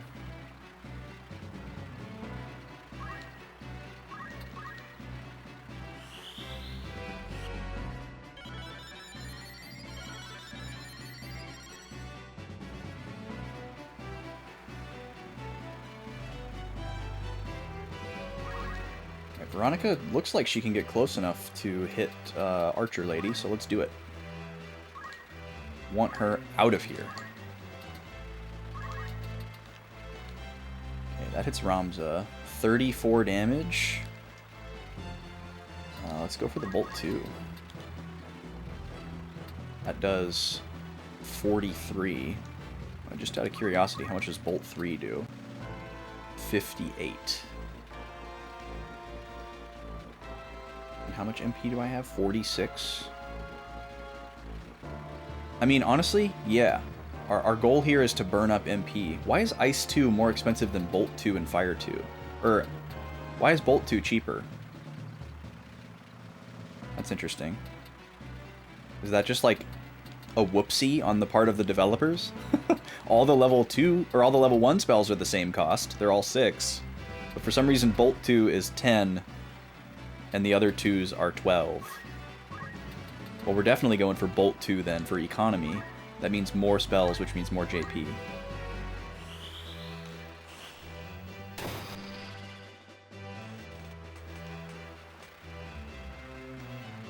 This couch has gotten so creaky.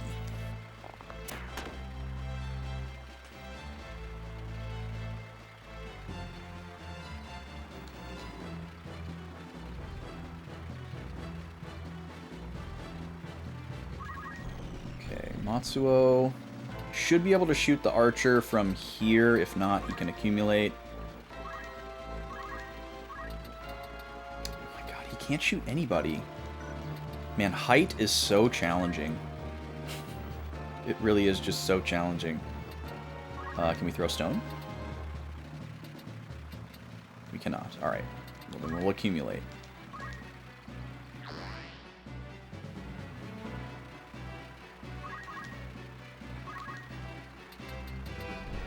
And then Salome's going to have to throw stone at this summoner.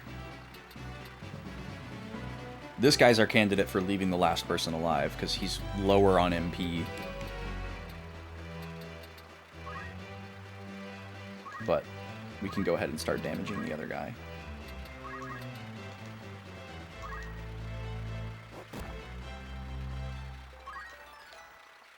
Good job, Salome.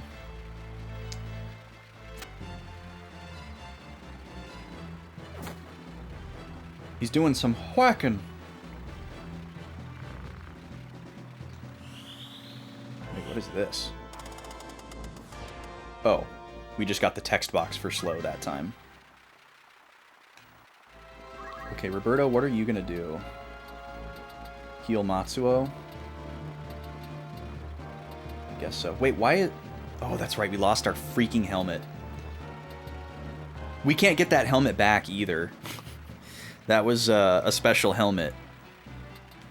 That was either Gafgarian or Agrius's helmet. I don't think we can buy that one.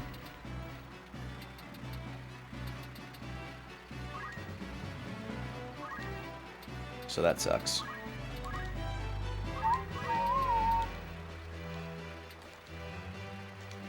Alright, there you go, Matsuo.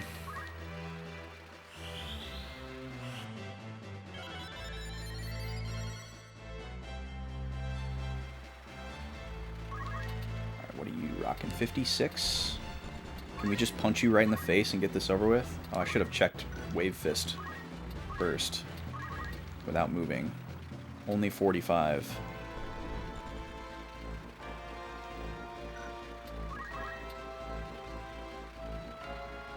Are they both 90% accurate? Yes. Okay. We missed on a 90%. That blows. Okay, let's do a Bolt 2 right here.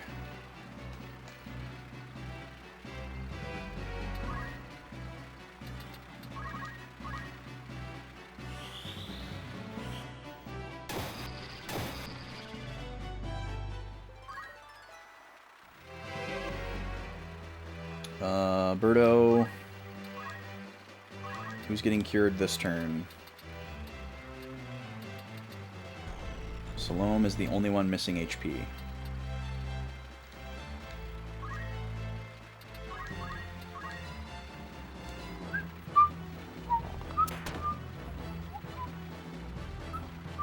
You're gonna run away, aren't you? Oh no, she's not. Okay, we got a treasure chest. Our first treasure chest.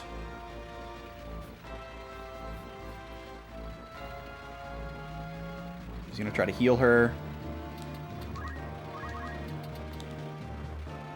54.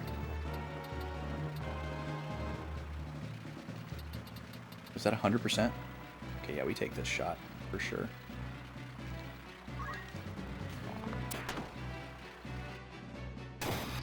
Oh, we got him with the lightning bolt. No heal for you, my guy.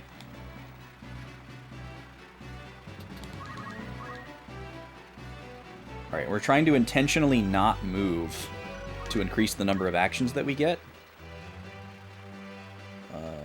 Let's see. Yeah, I'm going to leave Salome right here. Go ahead and attack this guy. Hopefully you don't miss. Nice. But we are going to keep this guy alive. And then, can you pick up this chest? Yeah, go for it. Hey, we got one of our hats back. Even though we didn't actually lose them this battle. Why didn't that cure go off?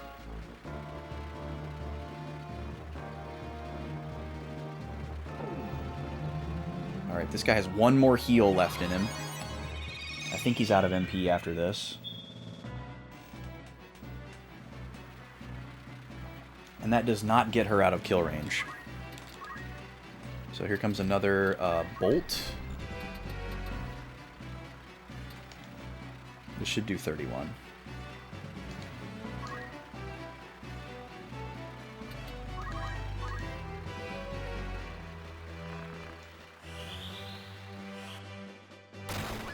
Yep. Alright, cool. Now, it's just us and our summoner. Alright, one more cure for Birdo on himself. Matsuo. Let's see, let's take a look at the field really quick. So this guy is going to transform next into a crystal or treasure box. How about this guy? He's also next. So let's move Matsuo towards these guys. And then he can just get JP for free all on his own. He doesn't need to be next to anybody. He can just accumulate.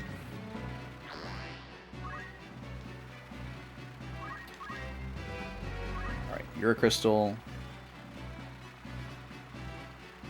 Let's see. Ramza.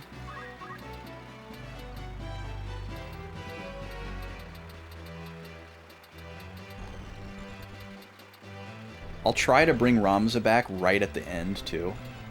Like, just before we take this guy out.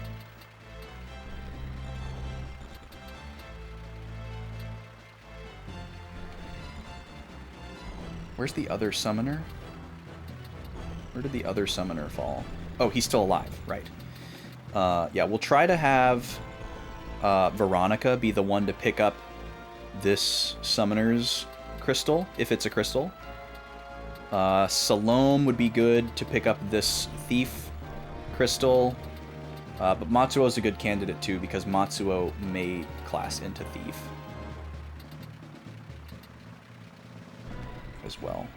Everybody's probably going to spend a little bit of time in thief, because I want everybody to learn move +2.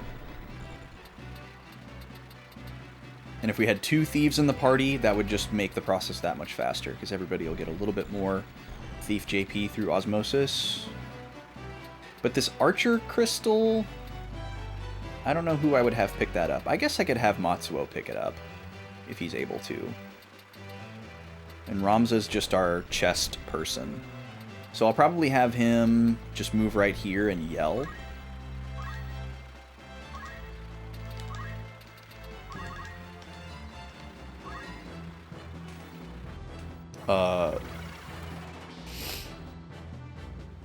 I'll have Veronica use up the rest of her MP on haste.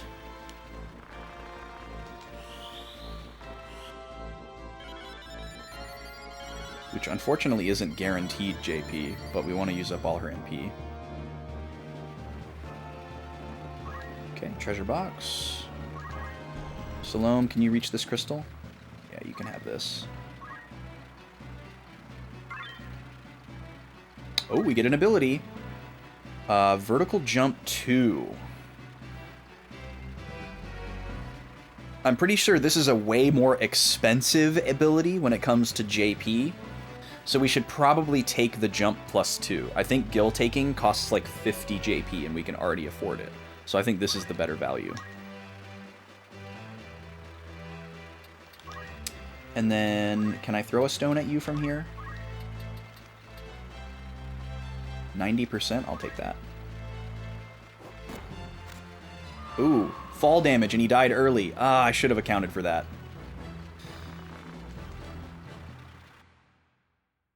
Darn. I should have just accumulated. We're just gonna roll with it. I'm not gonna do it again. What's up, SNES? How you doing? You on the matcha train yet?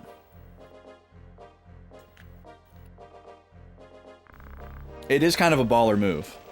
For sure. Are you alright, Father? Don't worry about me. They got the stone. Rudvik will try to revive the machines beneath Gog with its power. He may even try to use the divine power in the stones. Besides, the Cardinal is working with Bart Company. Not much we can do now. Good for them.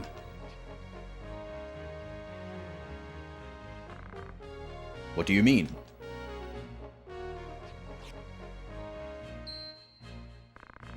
I made a fake one in case something like this happened. Yo, let's go. Fake MacGuffin. You mean they got a fake? That's right. They must be going crazy now.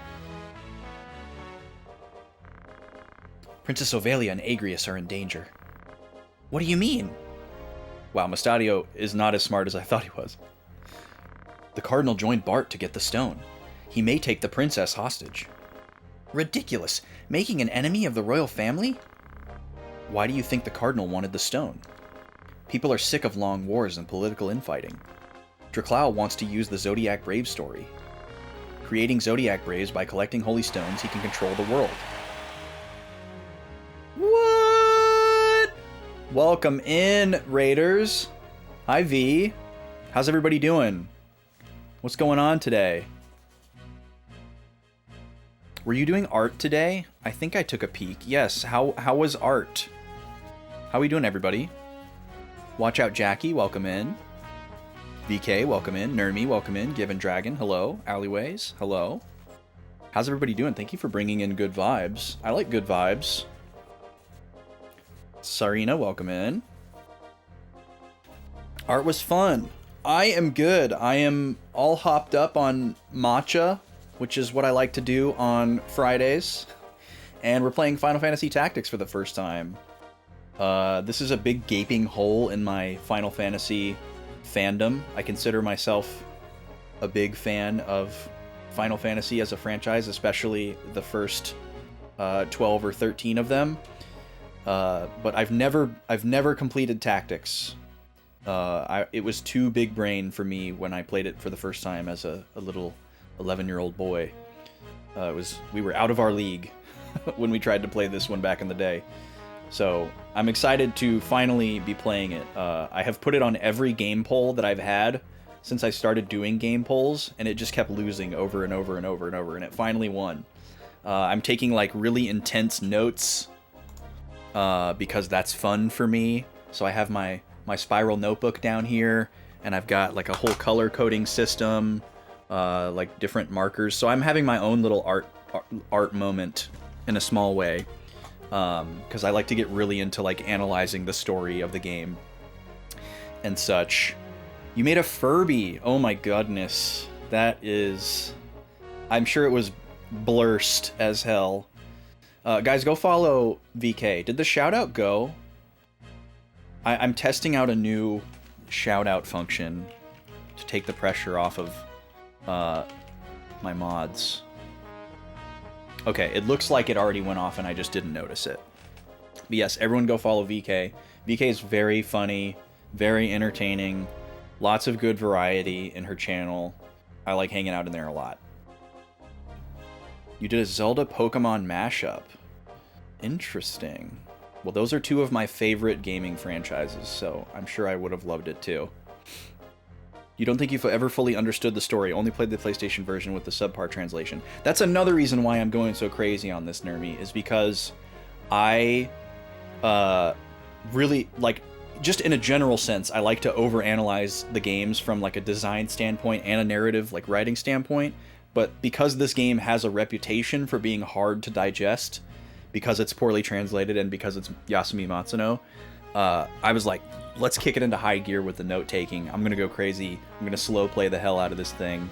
And I'm having a blast. I hope other people are enjoying how slow I'm going and picking everything apart. I've been rewatching cutscenes because the game has a built-in feature for that, and just really, really getting into it.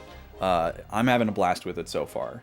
I'm currently streaming this game on Thursdays and Fridays, which is when I play my RPGs. I'm sure this game will take a very long time. I stream on Tuesday as well, where I stream basically anything that's not an RPG. It's like my variety slot.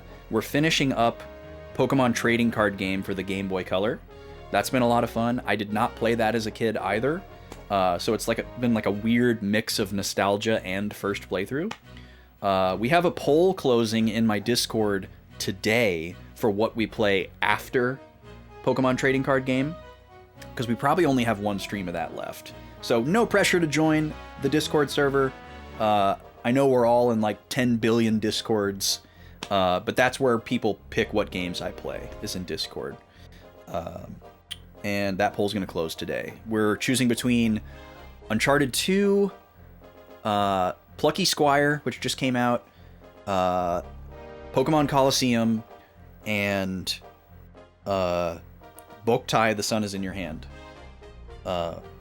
So 4 really cool options that I'm all super excited for. They're all first playthroughs on this channel. I am also a musician. I am gearing up to start doing music streams again. I used to do them in like 2021 at my old house, and when we moved, I wanted to do all this wild and crazy stuff with my new music room, and it's finally getting close to being ready 4 years later. Other things have gotten in the way as well. But yeah, I play a bunch of different instruments and make music and stuff like that off stream. That's kind of like my main thing. What else can I say about myself? I don't know. Welcome in, Brucey. How are you? Hello to you as well. That's what's going on. We just finished a battle here, and I'm in a cutscene. I read dialogue, if that is cringe for you. I guess that's your warning. I read dialogue out loud. What kind of music? Well, I'm in a video game cover band. I have a singer-songwriter project. I have like a 70s funk project. I used to play in a cover band when I still lived in Minneapolis that did just, top 40 jukebox type songs, all different genres. I grew up on boomer rock because my parents are boomers that liked rock. So I like all kinds of stuff. And of course, Holy Gad pops in and unlurks. Holy Gad is the drummer in that cover band. He's still in it. I moved away. I'm a loser. I moved away, but he's still in it. Great group of people. Holy Gad and I actually, this is one of our claims to fame. Holy Gad and I also played backing band for Jason Page, the vocalist for the original Indigo League Pokemon TV show theme. He went to a very small Pokemon convention in Minneapolis in 2018, as a special guest, and he needed a backing band to perform 3 songs, one of which was the Indigo League theme. And some of my friends, the members of the video game cover band I mentioned, plus Holy Gad, were the backing band for him. That was a blast. One of the coolest things I've ever done, for sure, in my life and my music career, was playing and singing the original Pokemon TV show theme song with the original guy who sang it in front of, like, I don't know, 70 adoring fans. It was a very small convention. There was not that many people in that room. Maybe there was more people in that room than I remember. It could have been like 200 max. That was a fun show. That's a blast to relive. We played We played an original song that he wrote as a theme song for Pokemon Go, because Pokemon Go was like peaking around that time. And then we did Viridian City, which is a banger off the 2B Master album that he also sang the vocals for. That's one of my favorite Pokemon songs of all time. And apparently that song had never been performed live before, and we got that opportunity. That was pretty sick. And then, of course, we did the original Indigo League TV show theme, which he refers to as the OG. Yeah, Jason Page is a great guy, really cool guy, super active on social media. Does a lot of funny stuff. Yeah, on the road. On our way, on the road, on our road, on the way. All right, let's get back to this scene. Thank you again for the raid, VK. Go follow VK, guys. She's great. She's cool. I read all of this. So Ramza is like suddenly smart also. This is kind of funny. He's right. We can't give the stone to the Cardinal. Let's save the princess and Agrius. Right, but the way to Lionel is probably sealed. We'll use a ship to sneak in the back of the castle. Okay. Huh? Add Mustadio to your party? Yeah. Oh, they took all his equipment. Interesting. Ramza read a book during his time skip. Crazy that we could just say no to Mustadio right here. Who would do that?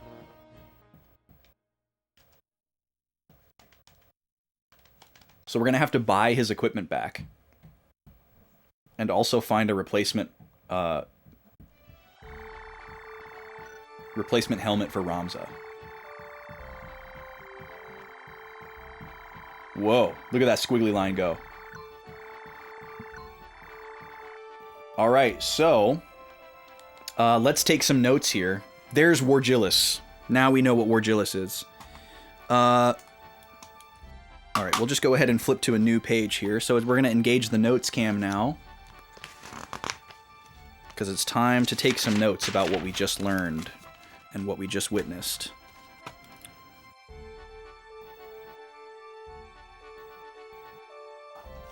Alright.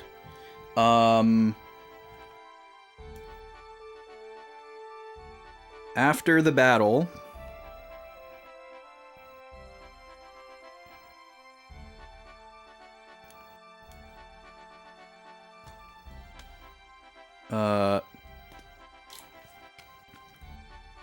Mustadio reveals that the stone we gave to Rudvik was a fake.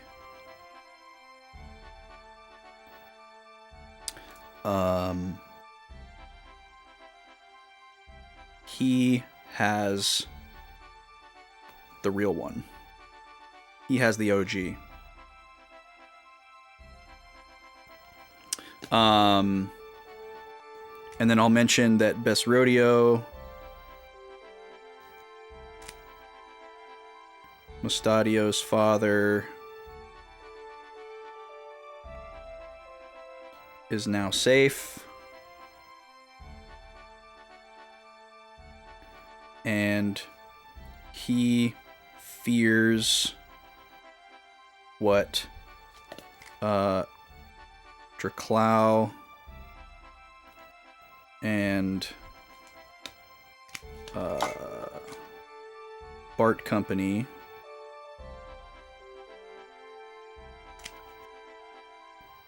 are up to. Ramza is concerned about the princess and Agrius, fearing Draclau,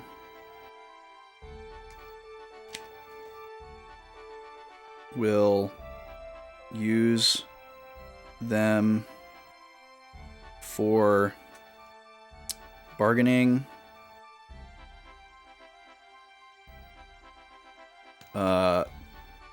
Mustadio thinks they won't mess with the royal family. Now, I don't totally understand that, because once again, the royal family is currently just the queen, who is the active ruler, and the queen wants the princess to die, for all that we understand. So, I don't know why I don't know why that Mustadio thinks that Draclau would not go against the royal family. But the royal family could be more people than just the queen.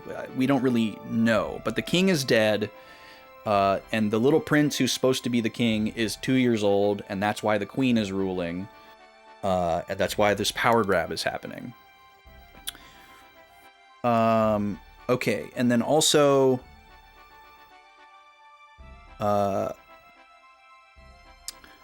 So, new line, we must sneak back into Lionel Castle to save Agrius and Ovelia.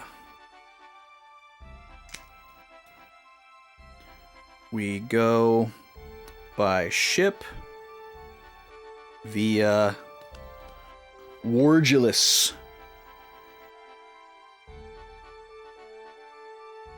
I also love that no matter where we go, it only takes 1 day. Okay, we're actually gonna pause right here because it's time for a segment that we do every day on stream. For those of you that are new, I'm gonna go out of my way to explain it. Sometimes we call it the lunch hour, but the official name of the segment is Out to Lunch. It's the midpoint of the stream.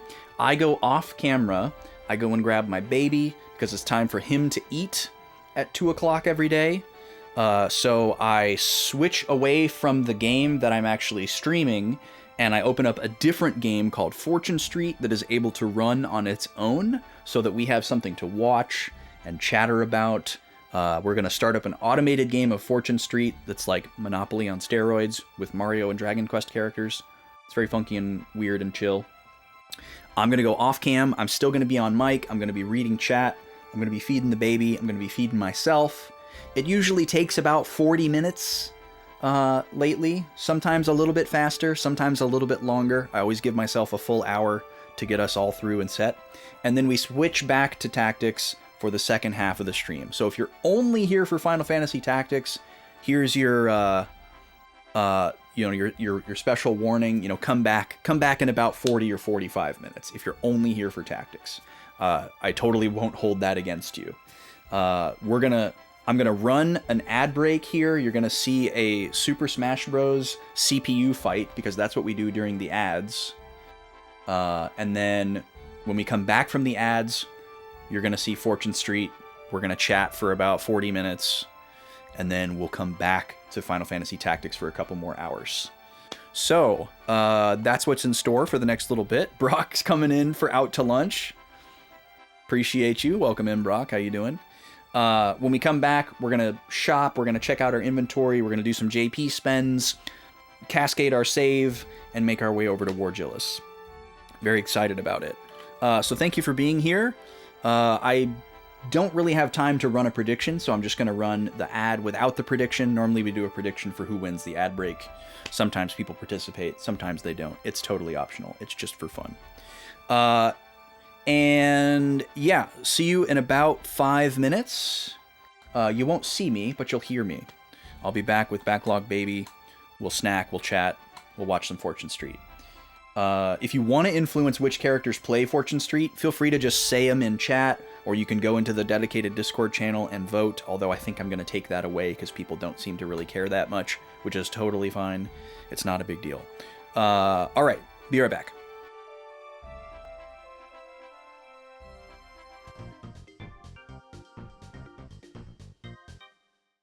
Free for all!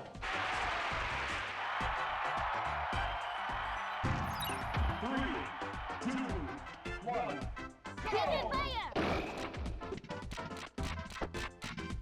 Keep it fire!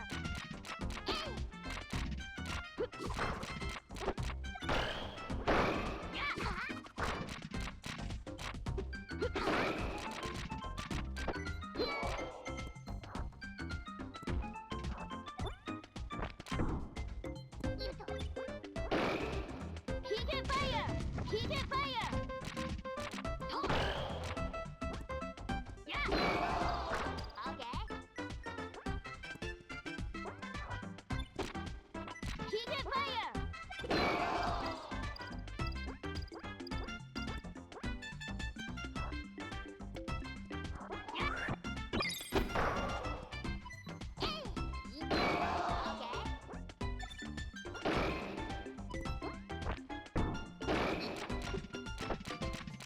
Keep it fire! Yeah! Keep it fire!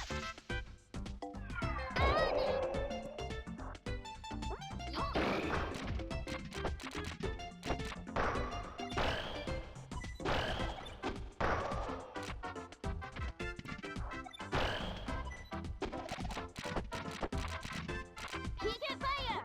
Yeah! Keep it fire!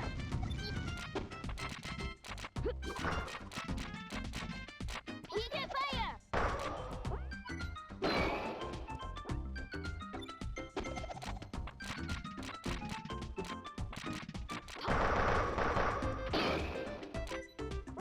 Keep it fire!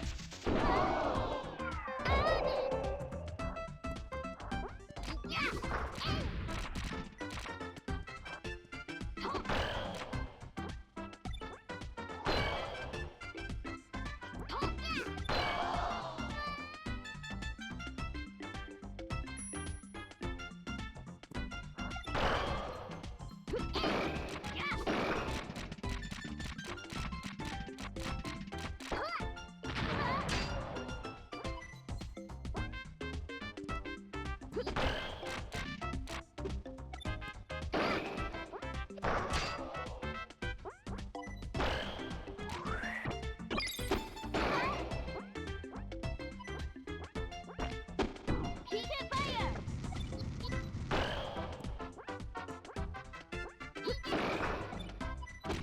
Keep it fire! Keep it fire!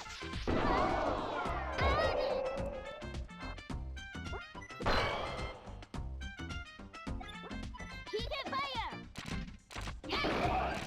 Keep it fire! 3, 2, 1, time up! Time up! Go! Game set! This game's winner is... Ness!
Alrighty, folks, welcome back. Yo, welcome in. Is it Sumi or is it Sumeyer? Welcome in from the raid. You're just in time to go to lunch with us. Let's get our Smash stats updated here real quick. Ness won again. So Ness clinches Sumi for short. Beautiful.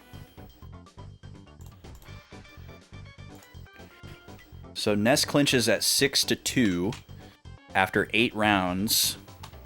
But we will still play out the remaining 3 rounds in the interest of statistics. If you want to pick any of the combatants for matchup number 21, 1,000 channel points to do so.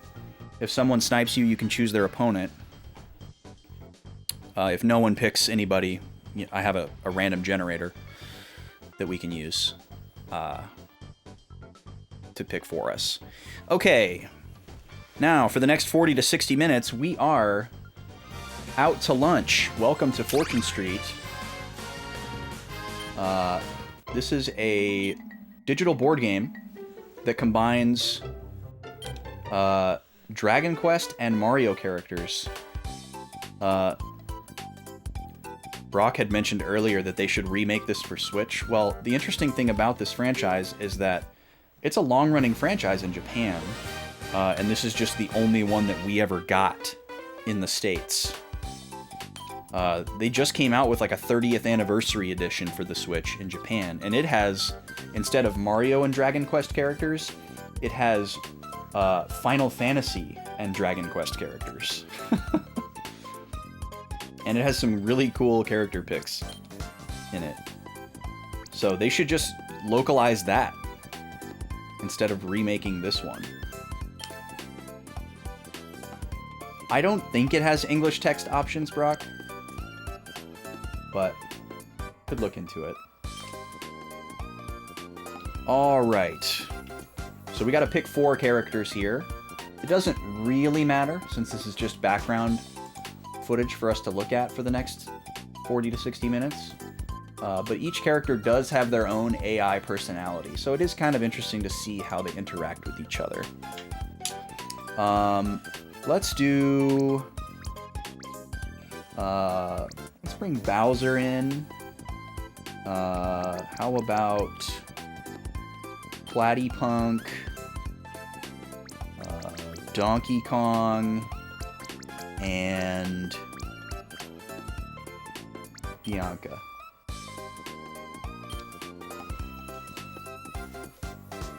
And let's go to...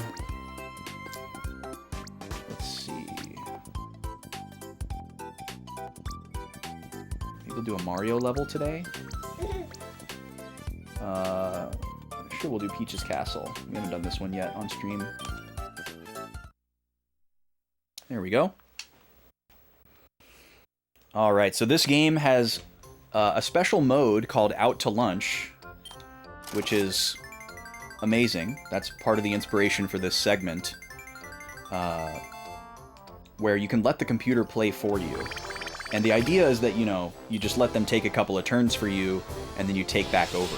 So that if you have to, you know, go to the restroom or go do something, you don't have to stop the game for your friends that you're playing with. But obviously you can just set all of the players to be out to lunch, and then it just becomes 4 CPUs playing against each other with their own AI scripts. And I got really into doing this back in like 2018 because it's kind of the most efficient way to unlock everything in this game. Because the unlock conditions for the unlockables are like, get first place on a specific board, or get first place with a specific character. And playing a game of this takes a very long time. So you could really, really try super hard and spend like 2 hours trying to win a game, only to find out that you got screwed by RNG at the last moment and lost, you know, and then you got to do it again.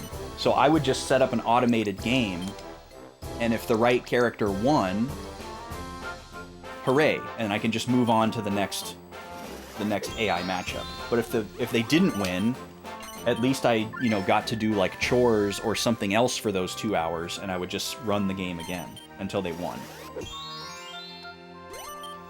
And also, because this game is like super intense to actually play sincerely, and require a lot of concentration, it's kind of hard to find 4 people dedicated enough to really get down and dirty with it because of how long it takes and how many ins and outs there are.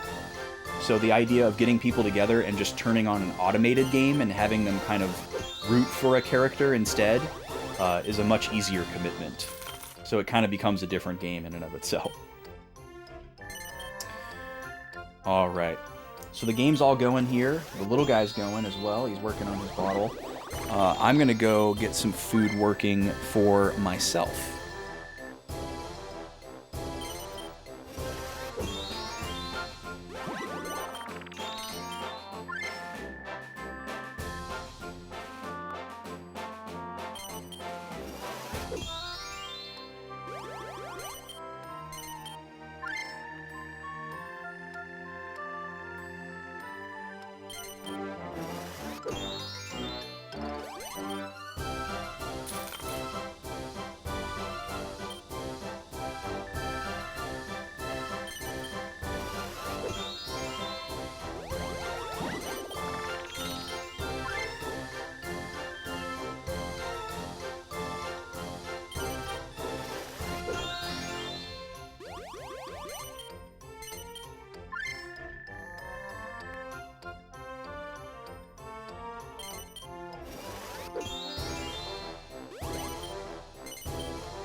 All right.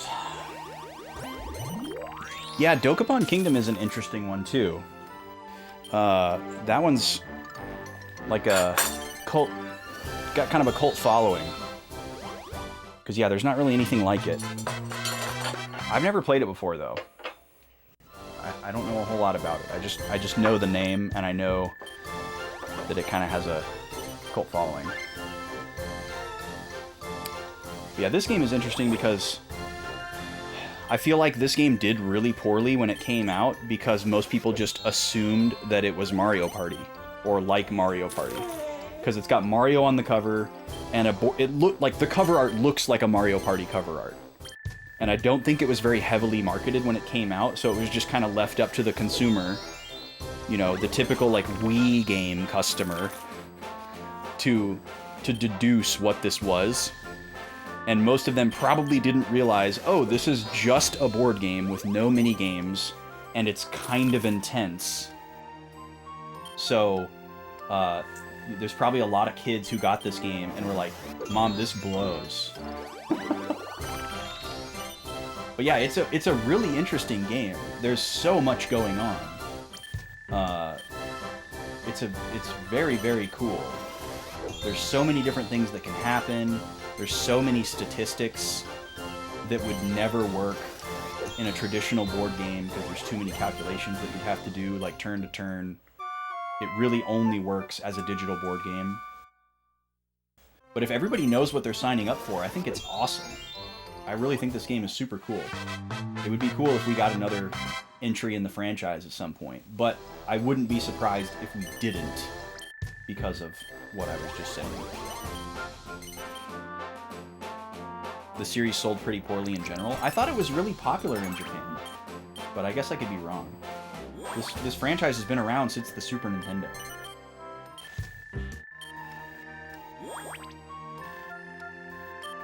It's just we've only ever gotten one in the United States.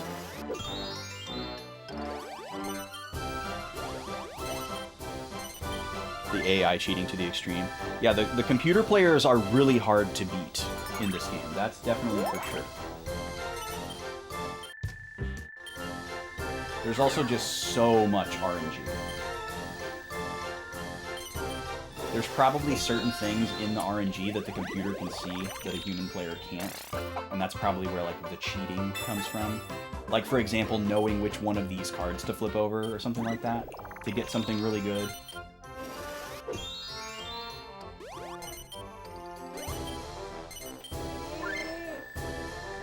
Backlog baby's starting to get full. He's trying to tell me that he doesn't want anymore. It's just kind of been his MO for like the last month. He's like, no, I don't need to eat anymore. I'm too old for eating. All I need to do now is just look at things and touch things. That will sustain me. But we know better, luckily. So we just have to make sure he eats the amount that he's supposed to eat. Even if he doesn't want to. And he generally does pretty good about it. He got pretty angry at me yesterday. He yelled at me quite a bit yesterday for feeding him the amount that he was supposed to eat. He hasn't started yelling at me yet.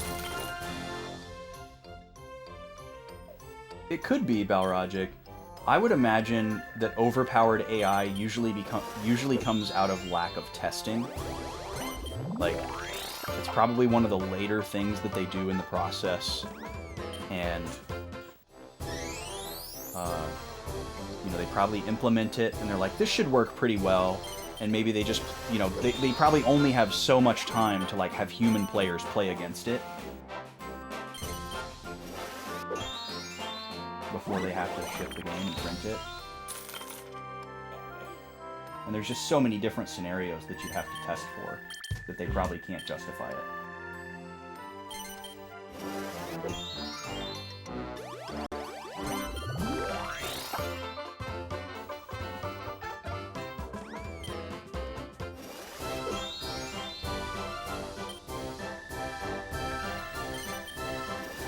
Backlog Baby is also very overstimulated in this room. and he really, really wants to turn around and look at the screens. He tries really, really hard to turn around and look at the screens. So that's another thing that I have to contend with while feeding him, is making sure that he does not get screen time.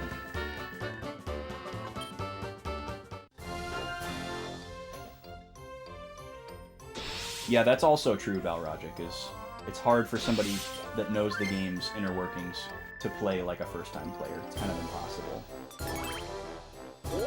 And unless it's like a big AAA game, they probably don't bring in outside playtesters. And even now, they kind of don't do that anymore. They just release the game early and let us beta test it for them and then patch it. And just punish all of the early adopters by shipping a broken game. Thanks. Thanks Activision and Ubisoft and EA and whoever else.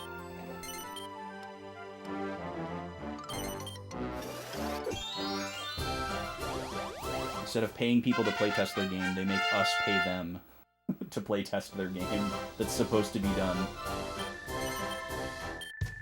And for some reason, nobody has made a significant enough stink about them just kind of breaking the social contract, and it's just become a norm.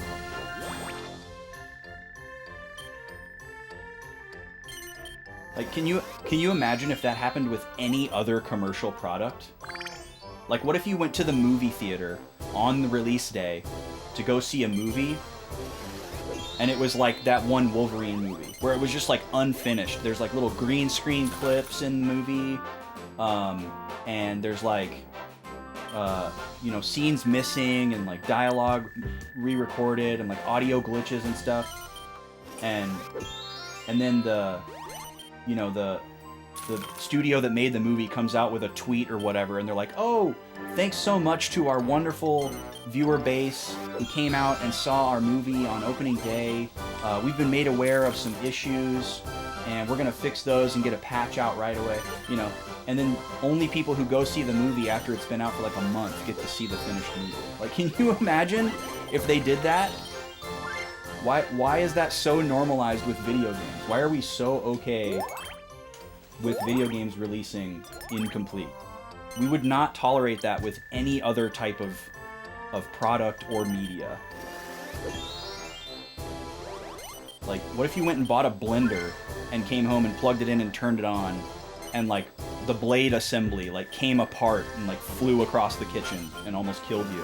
Oh yeah, sorry, we're still working on that. You know, our blender developers are really overworked and underpaid. And you know, they get put into this state that's called crunch, and we would really ask that our blender consumers, you know, have compassion for our blender developers at this time.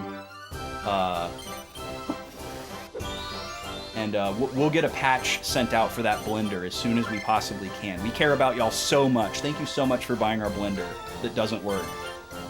Like, that company would be bankrupt tomorrow if they did that. How do we let video game developers get away with that?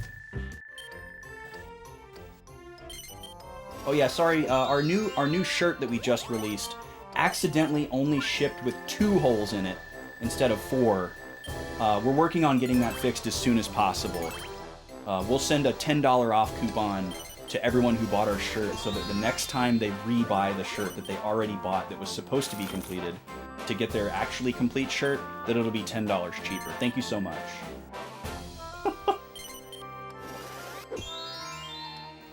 Yeah, but like, greedy shareholders isn't enough of an excuse, Brock. And I know you're not speaking for them, you're just... Because, like, every company has greedy shareholders, right? The clothing companies, the blender companies, the movie companies, they all have greedy shareholders. They all want to make a buck. They all want to make their buck back. But no other, like, type of media or product is, like, does it become normalized for it to ship incomplete and everybody's just okay with it. Video games are so unique in that way. Alright, Backlog Baby's done eating, which means I get to start eating. I'm gonna go put him on his tummy so he can work out.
All right, now I get to eat. Excellent. Having a similar meal to what I had yesterday. I'm having the same crusted fish and green beans, but today I have carrots on the side instead of rice, and some cinnamon applesauce instead of strawberries.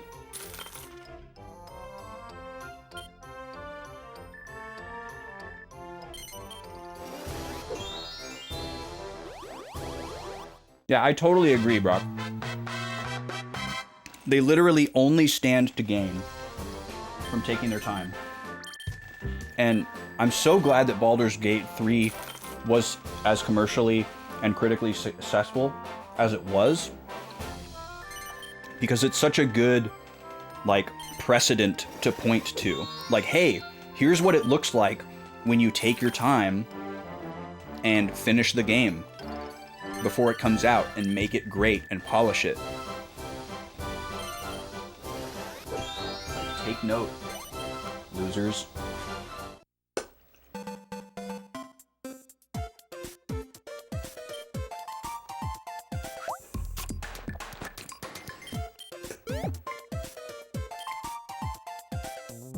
I also wish that it would motivate developers to think smaller.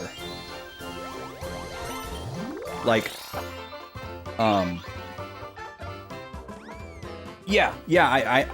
aware of this discourse. It's a very toxic discourse. Like, the companies want the norm to stay the way that it is because it's working for them. Like, oh, well, not everybody can take 4 years to make a perfectly polished game. That's not realistic. And it's like, that should be the expectation. You shouldn't be allowed to release a game that is not finished. You should be, like, lampooned and dragged and publicly humiliated into financial distress if you release a game that is incomplete, rather than being rewarded.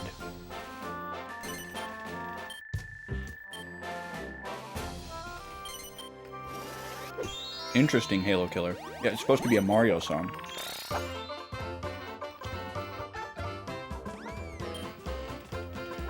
Yeah, the Blizzard devs weren't happy because it made them look bad.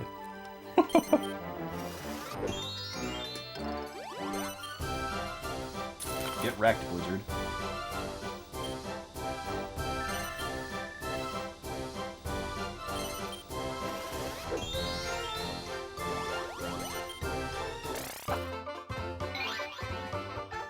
I also thought it was horrifically ironic,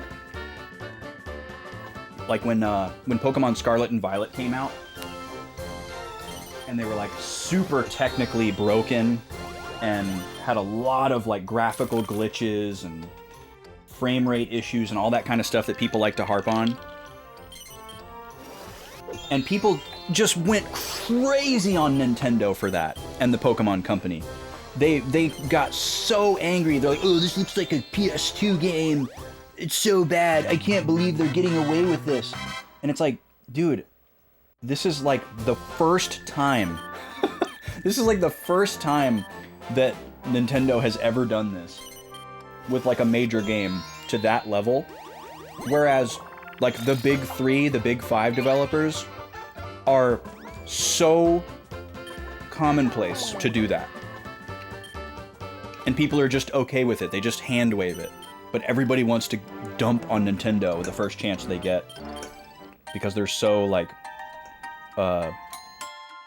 heavily guarded, I guess.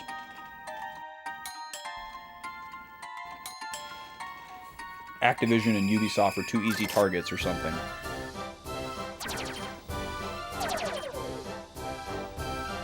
Or look at Rockstar. Rockstar takes forever to make a game. And they're always done when they come out. And that shows they're super successful. They just print money, no matter what they do. Scarlet got a lot of heat because Sword and Shield also had a lot of issues. Well, yeah, the issue with Pokemon Gen 8 and Gen 9 is that they're trying to have the same development cycle time and release schedule that they had when they were still making games in 2D. And they had to learn their lesson the hard way that they can't do that. You just can't do that. And they need to slow down. Yeah, I totally agree, Halo Killer. More time, more people. They will only benefit from that. And I think a lot of people have this take. A lot of people seem, that analyze that situation, seem to come to a similar conclusion. That there's hope that with the side franchises being introduced, like the Legends series and Mystery Dungeon maybe doing a little bit better, that hopefully they can stagger the main series releases and all of those side series releases to be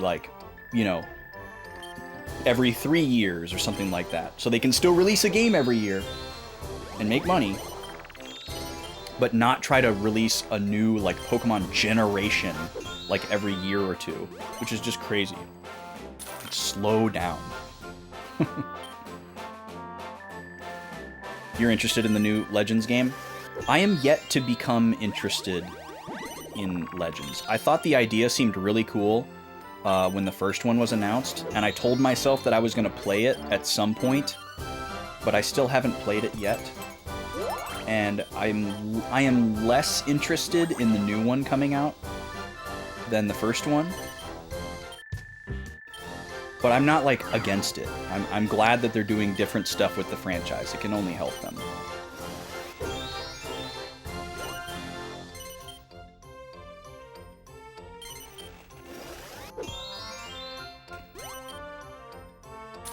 You wish there were more Ranger games? Yeah, that would be cool.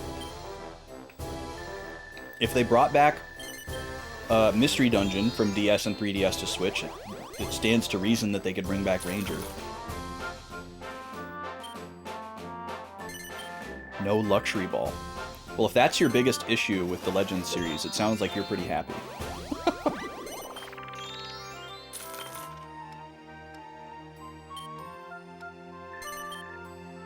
Yeah, it seems very different from Legends Arceus, for sure. The fact that the whole game seems to take place inside a city is pretty wild. And the battle system seems a lot different than the first Legends. Like they're trying to take it further in that same direction.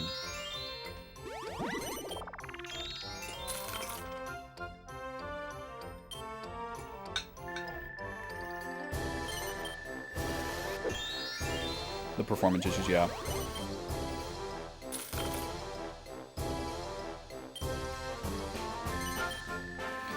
Yeah, it's weird because everyone wants to blame the performance issues on the Switch itself, but I think that's an incomplete argument. Because there are games that have higher graphical fidelity than Pokemon Scarlet Violet or Pokemon Legends, and they are better optimized on the Switch. Like, clearly Monolith has figured it out, because while there are performance issues in Breath of the Wild and Tears of the Kingdom, there's definitely less than there are in the Pokemon games, and those games look way better than the Pokemon games. And then you also have the Xenoblade games that have been remastered and ported to Switch. Those have good performance, especially compared to the Pokemon games. So it's not just the Switch itself. Like, yes, the Switch is like decidedly underpowered, but that's not really the reason why the Pokemon games run like crap. There's definitely more to it. And yeah, it's probably just related to the time.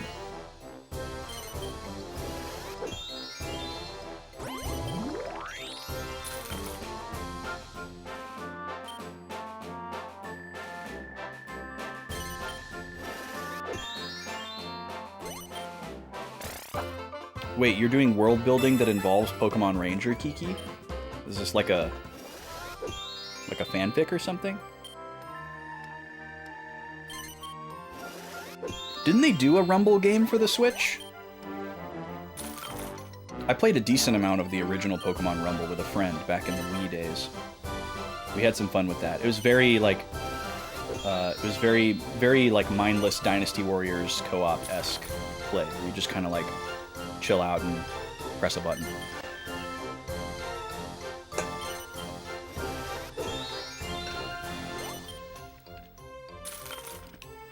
It would be very interesting to see like a Pokemon Warriors Halo Killer. That could be fun. On paper, it sounds great. They definitely would have to do it the right way. That's pretty nuts, Kiki. That's awesome.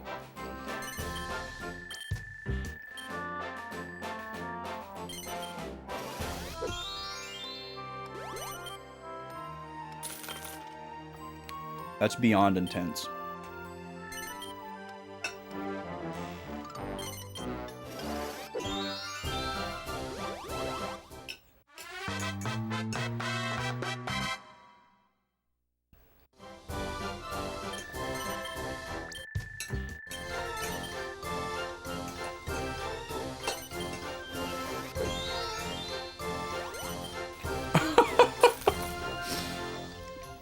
Well, only you are allowed to say that about yourself, Kiki.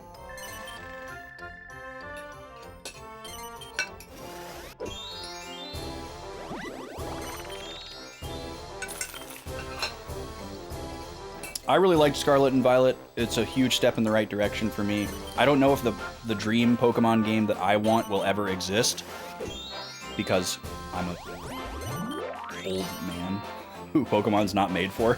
But certainly closer than we were a couple generations back. We've come a long way since XY Sun and Moon. Yeah, I really liked Scarlet and Violet. There was significantly more of a plot and character development, which I really appreciated. There was a very significant amount of non-linearity, which I would like to see more of, but it was a good move. You prefer the routes over open world, if this is the level of open world they can do. Interesting, Halo Killer.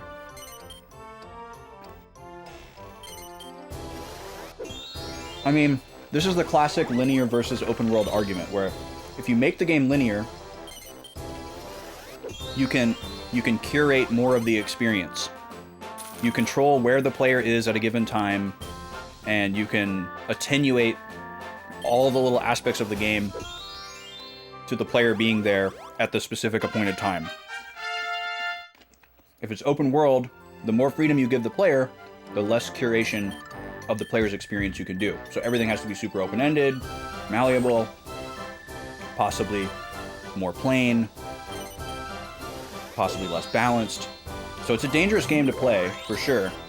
But if you make the game railroaded, and you're given the opportunity to curate all those little nuances and experience, I think sometimes that ball was dropped. And it was just very rote-learned, very repeated, very formulaic type of experience for a lot of people. You know, and if it's your first Pokemon game, that's totally fine. But if it's your 9th Pokemon game, or your 5th Pokemon game, the seams are gonna show. So I'm totally fine with the game being linear, but if the game is going to be linear, they need to work a lot harder to make me happy. And again, I'm not the target audience for Pokemon. I recognize that. This Pokemon company is not setting out to make me happy. They're setting out to make 7-year-olds happy. But I would love to see a mainline Pokemon game introduce like quality of life options that go in both directions. Like, they've gotten really good about offering options to make the game easier and faster, but they need to also add more options to make the game harder. And don't lock it behind beating the game first. Like, right at the beginning of the game, you should be able to say, I'm a Pokemon expert, or I'm a Pokemon newbie, and get a bunch of little customization options. that makes your experience more like what you want. Like, if they could just add a hard mode to the main Pokemon game, I would be so over the moon. I wouldn't really need anything else. Just give all the trainers good AI so that they don't sandbag all the time, and make it a little bit harder for me. If we can also add level scaling, great. I would love that. But that's a Herculean programming effort in compared to adding a hard mode. And if they gave me those two things, I wouldn't really care if it was linear or non-linear. Although I guess level scaling kind of inherently makes it non-linear friendly.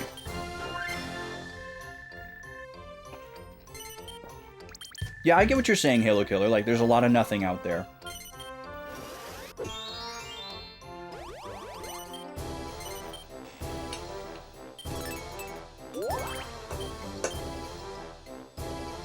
And that's kind of every open world game, right? Or most open world games. I'm sure there are some that are packed to the brim.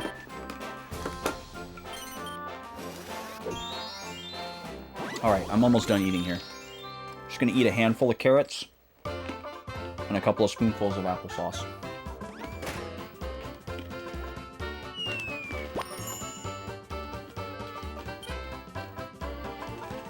Oh, you want to see more post-game as well? I don't really care about post-game. Post-game is nice, but I'm more concerned with overall level of content. Like, there's a lot of Pokemon games where I actually get annoyed with the post-game. Because it's like, oh, you can't get, like, 30% of the Pokemon and TMs and items until the post-game. And it's like, well, that kind of sucks. I want to use those in my playthrough. And a lot of times after I beat the Elite Four, I don't care as much to go out and catch more Pokemon and build a team. Because, like, who am I fighting? Unless they're going to add, like, super bosses. Because rematches aren't really enough to get me excited. Unless they're, like, really, really hard. So post-game is cool, but if there's just a higher density of content in the main game, that's fine with me too. I don't care if the game is over when I beat the Elite Four.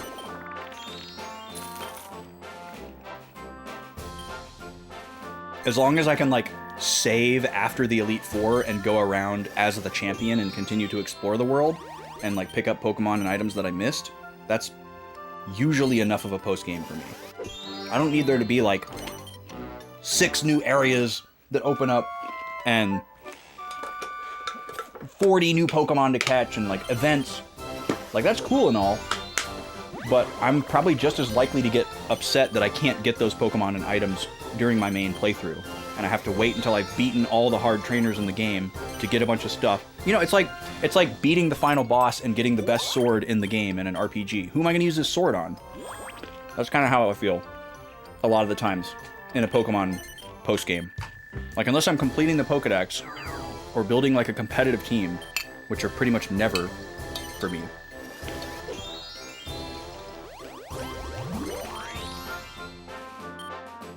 But I realize that's just me.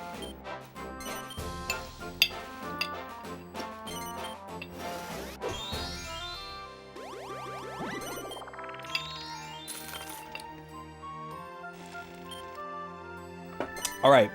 I'm gonna go take care of my dishes, and we'll switch back to tactics in a few minutes here. Good chats.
All right, so we used the full hour today.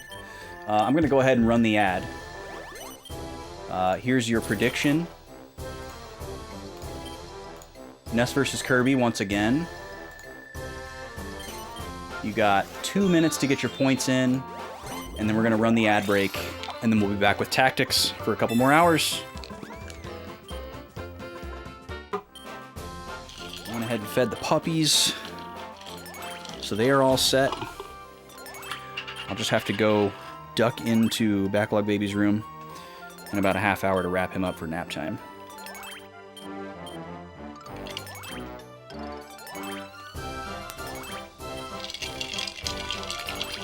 But that takes like 30 seconds, so.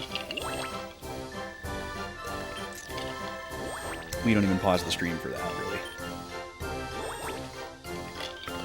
Ah, and I've still got a bunch of matcha left. That's exciting.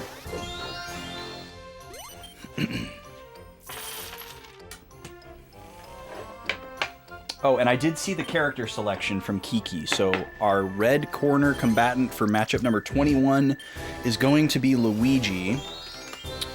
Thank you for that. If you want to choose an opponent for Luigi, your options... Let's see, you can't pick Mario. And you can't pick Samus. And you can't pick Ness or Kirby.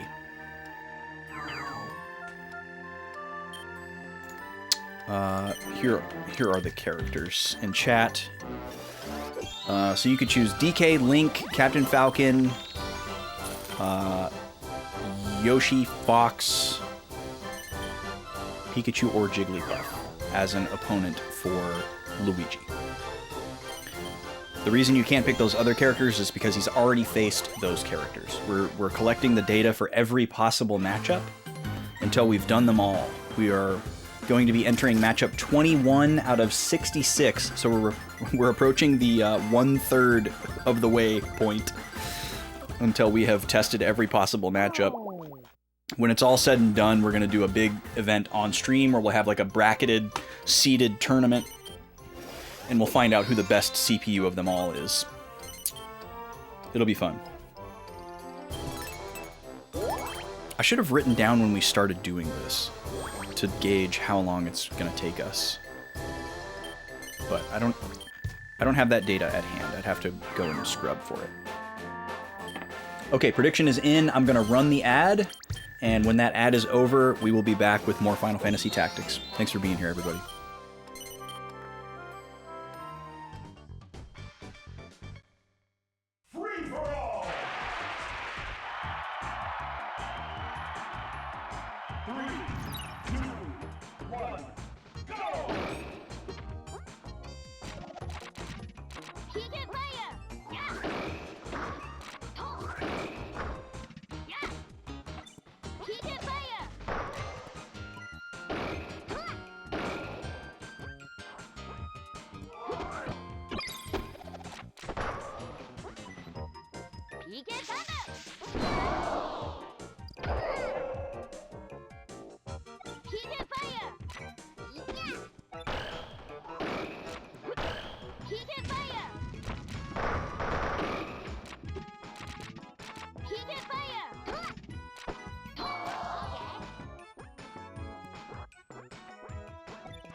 I gotta figure out how to make Seribot only say something when the ad is over.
This game's winner is Ness.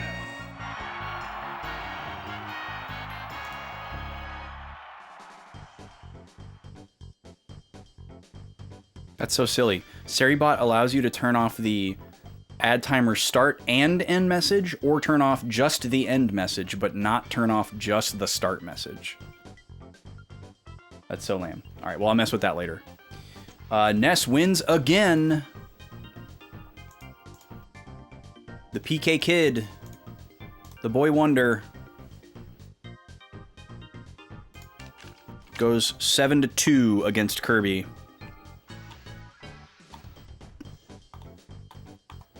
Not looking great for Sakurai's pink ball.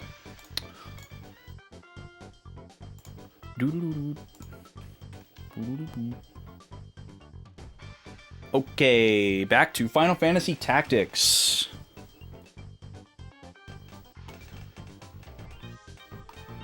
Welcome back, everybody.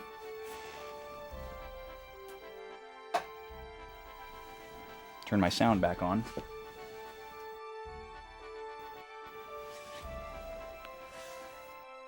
Okay, so before we go to Wargillis, we're gonna shop at Gog. So now we know why Mustadio's gun is for sale here, because we gotta buy it again, because it got taken away from us.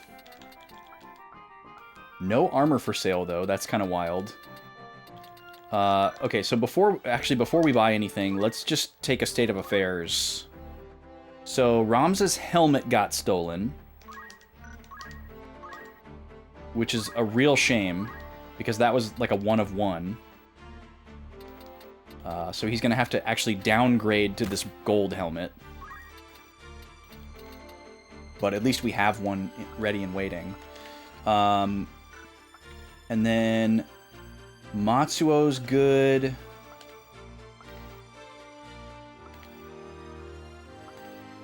I think that's the only thing that got stolen.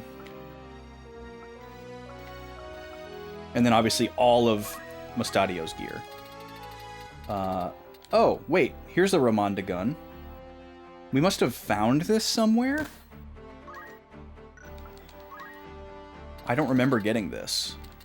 Okay, well, we don't have to buy one. And then what can we put on your head? Red hood or headgear.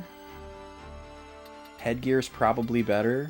He doesn't really need MP, I don't think. He can wear a wizard robe? Interesting. Well, he's getting a mithril vest. And then we don't have another mithril or wizard mantle. So I guess we give him battle boots? Or I guess I could also give him a small mantle. Because yeah, I kind of want to go all in on this like evade. And then I guess while we're in here, we can check out our JP spends. He was dead for pretty much the entire battle, so he didn't earn hardly any JP, which is unfortunate. We're still working towards some very basic stuff for him. Like JP up and move +1. Oh, we have an egg. Okay. Hello, egg. We can't see anything about it yet, but I guess because we have a chocobo in our party, it's possible to get an egg. I remember reading about that in the tutorial. Okay, Ramza. Let's take a look at your JP. Still can't master Squire. That's killing me. Yo, Smash, welcome in. Thank you for egg. Well timed. Let's see.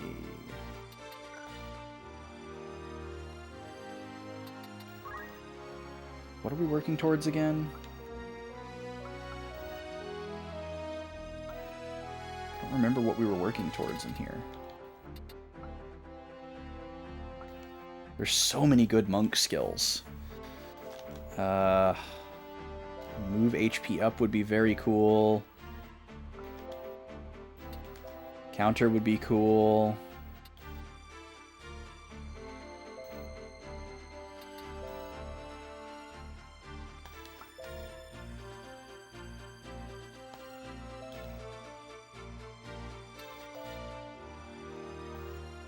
Chakra would be cool. I think we're saving up for Earth Slash. Revive would be cool. But I think we're saving up for Earth Slash. That seems like a good next choice for our monk arsenal.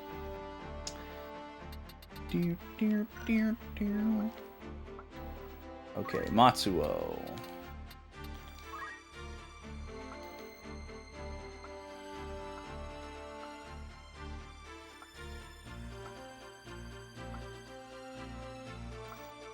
I don't really care about any of these.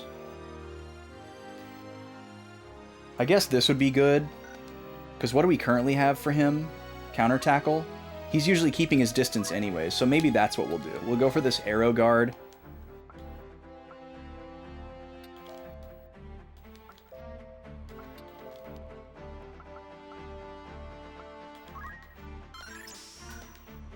I'm assuming the AI is going to be smart enough to just not target him if he has that battle, or has that skill, which is also good.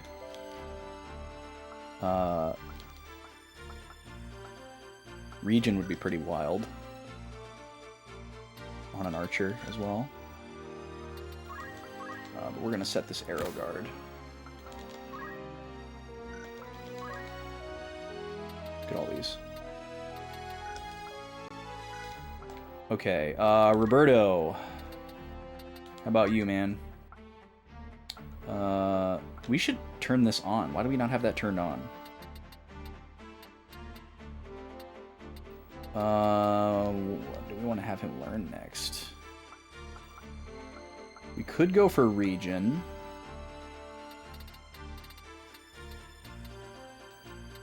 Could be fun to mess around with.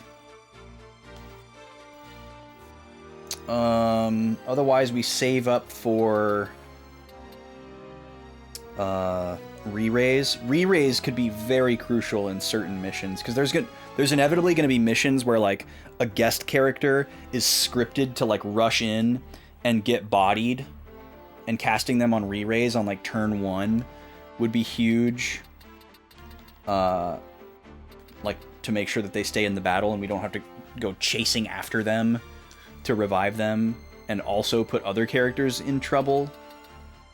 It's just an all-around really super useful skill. But it's probably also something we could wait a little bit longer for. I just don't know what else I really want to go for here. Because like these MP costs are starting to get really high. You know, like Wall, Protect and Shell 2, like that's a lot of MP. Holy is obviously like almost all of my MP. So we'll just keep saving up for now. I did give him Ether under his items and buy some Ethers. I think that's a pretty good move. I might go ahead and give him Echo Grass too, because we have seen some silence. We haven't seen any frog.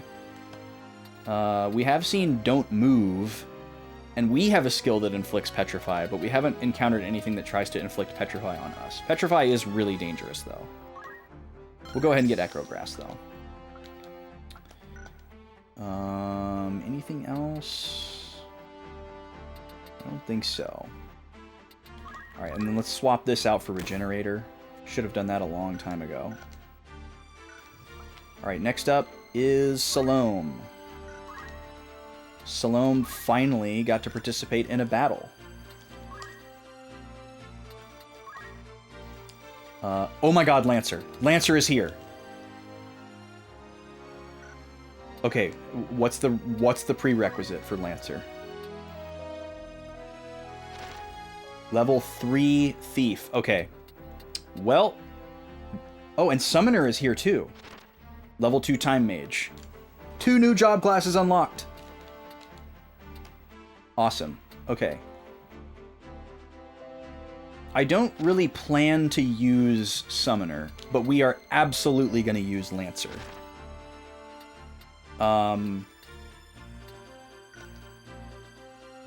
Trying to decide how I want to do this.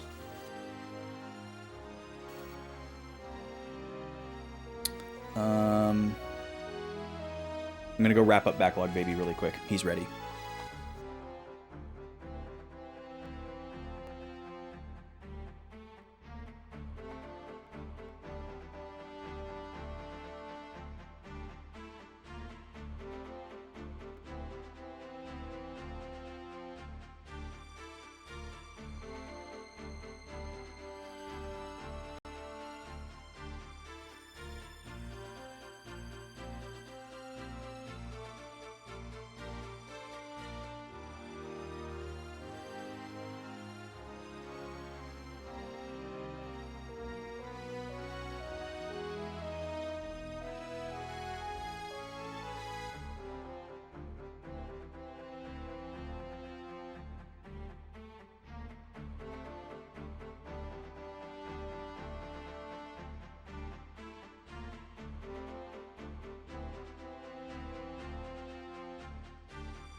All right.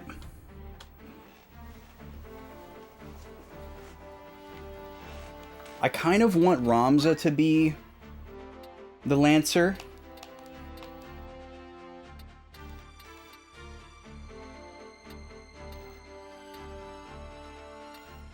And I also really felt strongly that Thief was part of the pathway to either Samurai, Ninja, or both. But that may not be the case. But it could be a combination of like a certain level of Thief and something else that Salome doesn't have.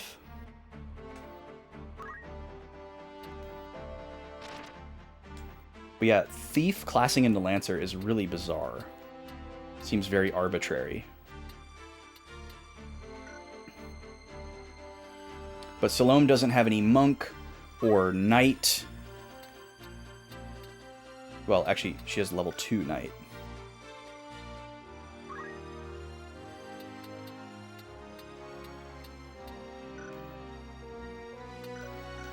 Okay.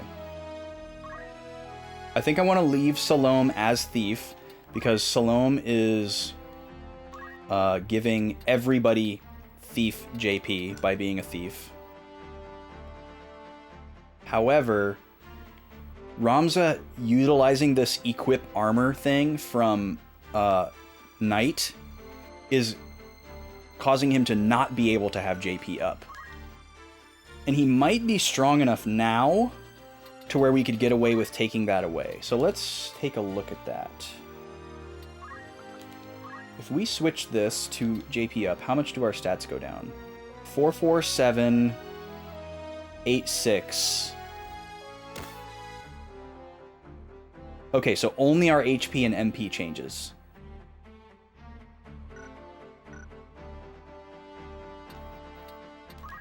And are we just wearing nothing? Okay, we just don't have our helmet. And we have different armor.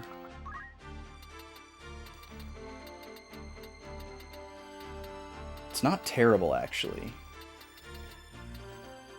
But also the fact that that doesn't make us stronger is also kind of something to think about.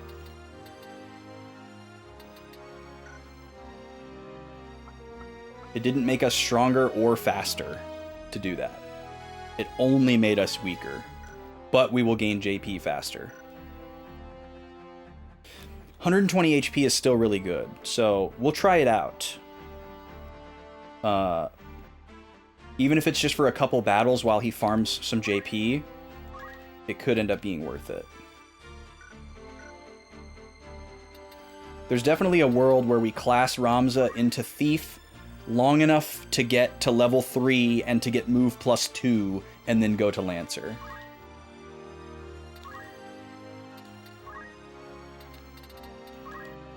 Looks like Salome has enough for move +2. Oh no, it's 520. Okay. I don't think we want to go for any of these things before move +2. I'm not super interested in trying to steal stuff. That seems more like a second playthrough, or like guided walkthrough, insider knowledge kind of thing. Like, oh, this fight has a special character that has this special item that you can't get anywhere else. It's not available in any shops, or you can get it super early and it's super broken. I'm not super enticed by that currently. Could change, but it could totally change if I see it. You know, we could get into the very next battle and some person could have like a special sword and I'll be like, okay, I want to steal it, you know, and then we pivot. But for now, we're okay. Okay, we want to class Veronica into something physical.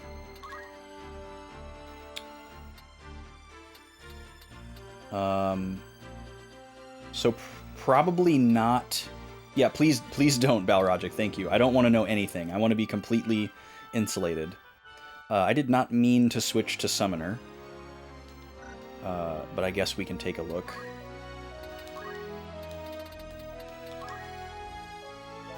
So Moogle is a AoE cure. Shiva's an ice attack.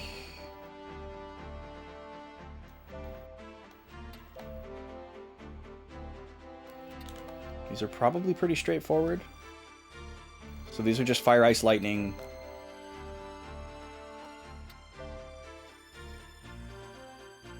Whoa, summon monster shares part of allies' damage. Evades physical weapon damage.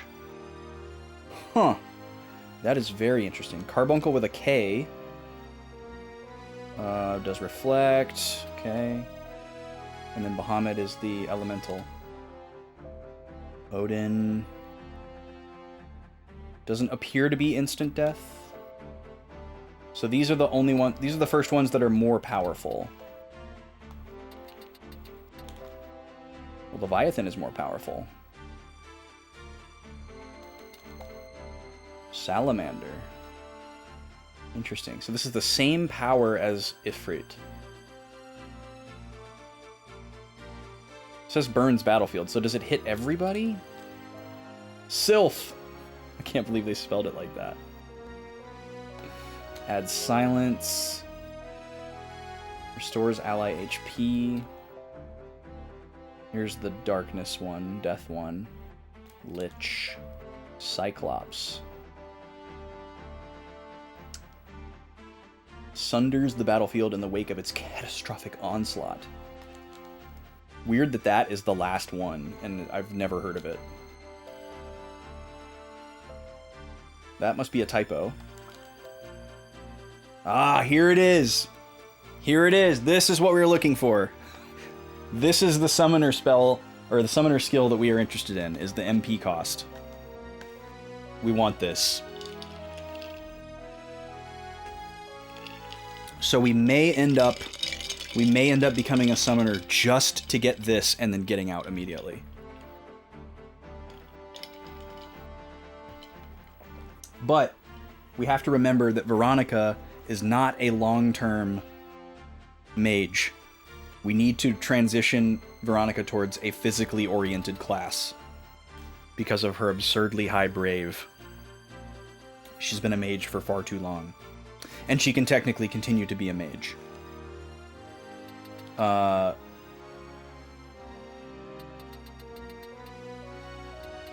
very, very much brave. More brave than Ramza. It's kind of wild.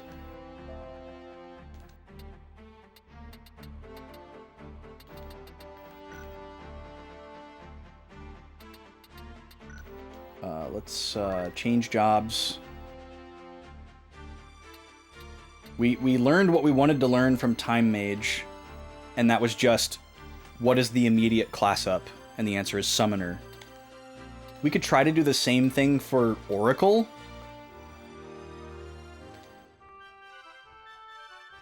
Because Oracle uses these staves to attack. And I think might be slightly more physically oriented. but we don't own any of them. So that doesn't really help us right now. And I don't think we can buy any of them here.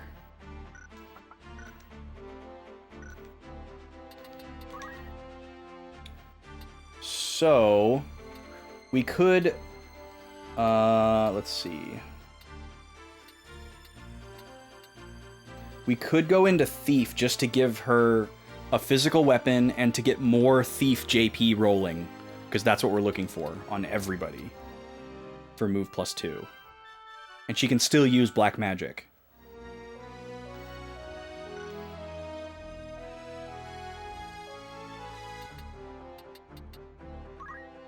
But we do need to do some shopping.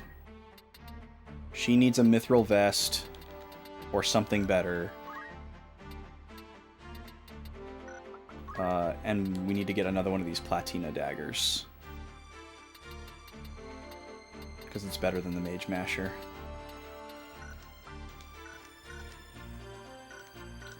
Okay, and then we can take a look at Mustadio.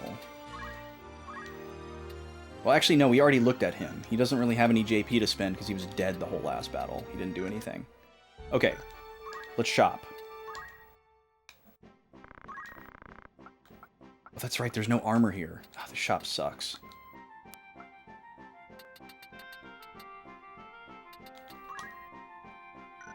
This is status, right? Yeah, status protection. That doesn't help me right now. Okay. Well, we're just gonna have to live with it, I guess. Any new rumors? No new rumors. We have a new propo, but nobody to send on it. So. Let's do a save. I guess I could recruit someone just to send them on a quest, but I'm not too worried about it. Alright, so this is going to be file 5. SS5. This is going to be post... What's the name of this place? Gog. Post Gog. Pre... what is it? Wilgulus? The names are so wild. Wargulus. Pre-Wargulus. I might want to restock some consumables here, though. I forgot. Post Milhone. Ugh. No thanks. 1 Phoenix down. 1 high potion.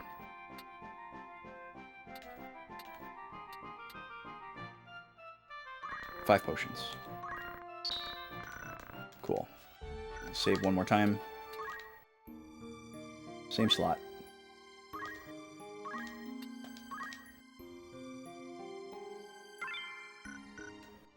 Okay, and then let me double check everything here.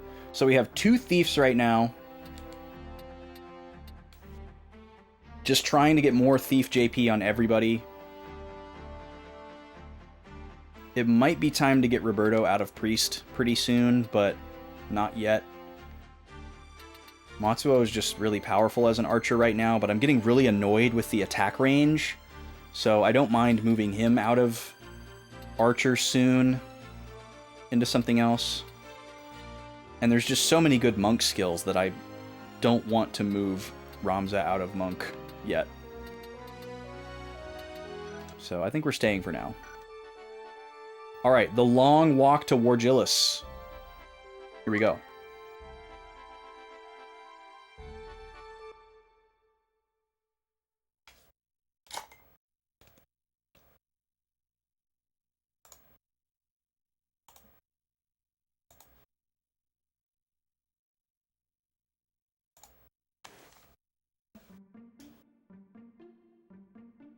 New song.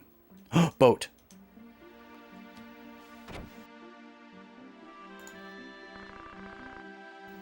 There aren't any Lionel troops in Wargillis.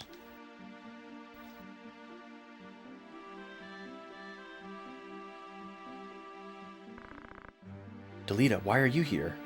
Wait, was that Delita?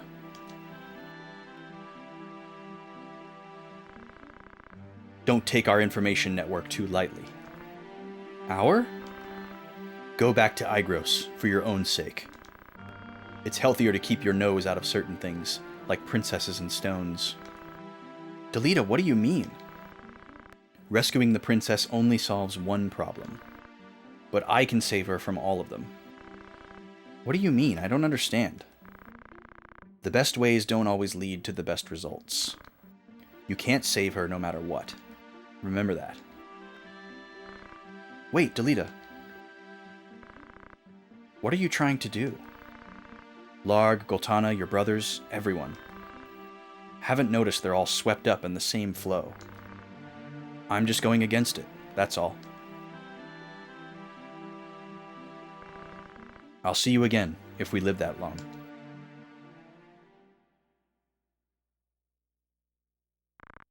Delita. Interesting.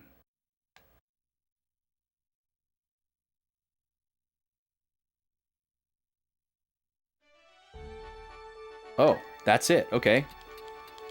Another shop. Well, let's take some notes really quick. So, upon arriving in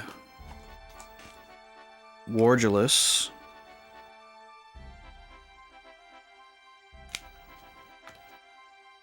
there are no, I'm going to use orange for them this time since it's a group of people, Lionel troops, even though that's probably not the name of their group. But we run into Delita. Delita didn't really give us anything new to work with here. He's kind of just on his same hero speech. He basically tells us to stay out of the way and that we aren't strong / capable enough to save Ovelia or stop the corruption.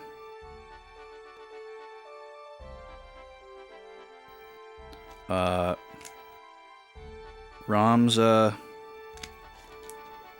tries to ask about his goals,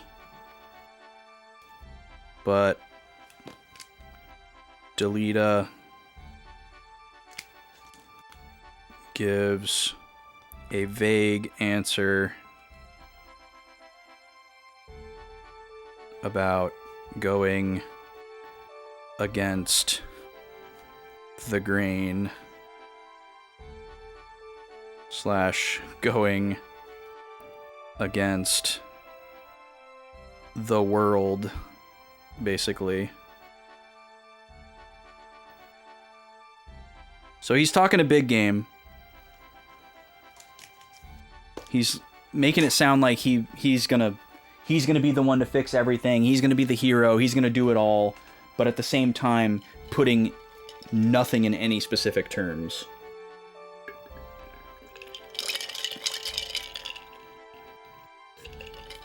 He doesn't really seem to. He doesn't really seem to be against us, but he definitely doesn't see us as a friend anymore. Alright, Wargilus, what you got to buy? Oh, they got ninja stuff. Oh, this is for samurai. Okay, these are for samurai. Kotetsu knife and the Asura knife. Very strong. Attack power 7. That's the most powerful weapon that we've seen thus far. Attack power 8. Even stronger. Ooh, a harp. Who's this for? Oh, Bard is a class in this game. A battle dict for oracles and calculators. Oh, here's a bamboo staff, also for oracles. Attack power 7. Okay. Hold on. So maybe we will make Veronica a oracle for a battle or two. Nobody's using shields right now. Green beret. Ooh, speed +1. That's pretty cool. So pretty much everybody can wear this, except for Ramza, which is fine because he's wearing armor anyways. Or no, wait, he's not wearing armor anymore. So we need to find a monk-friendly hat if we can. That may not exist. Looks like monks don't wear hats. Okay, so how many of these green berets do we need to buy?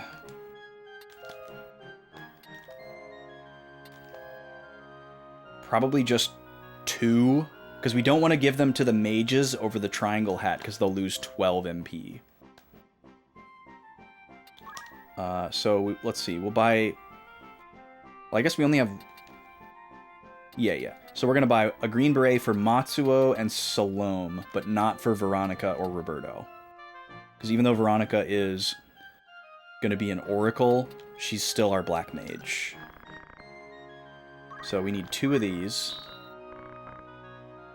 Ooh, wizard outfit. Nice. And an upgraded vest as well.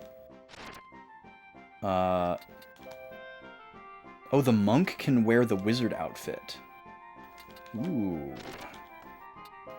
Okay, so we don't have to buy an adamant vest for Ramza. Almost everybody can wear this, actually. So are we just going to buy 6 of these?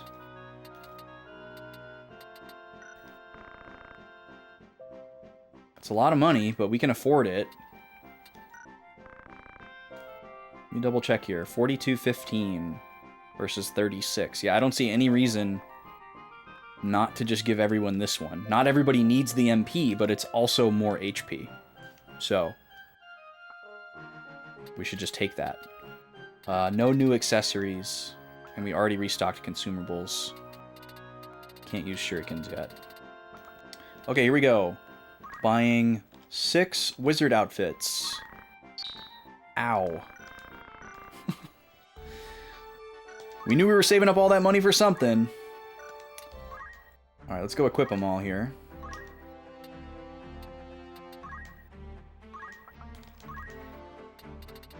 Right, no hats.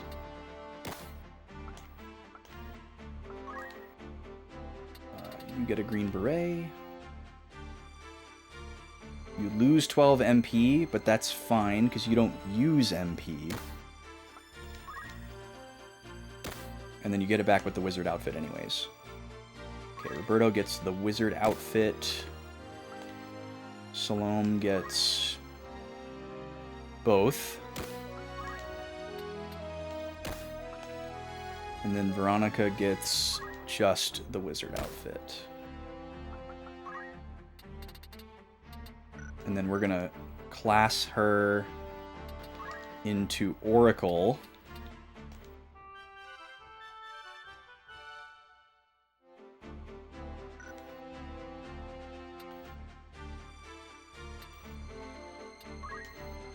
She's still got her black magic.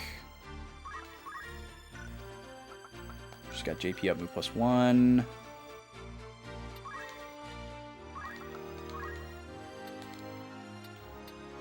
Don't want to take away her MP, so we're good here.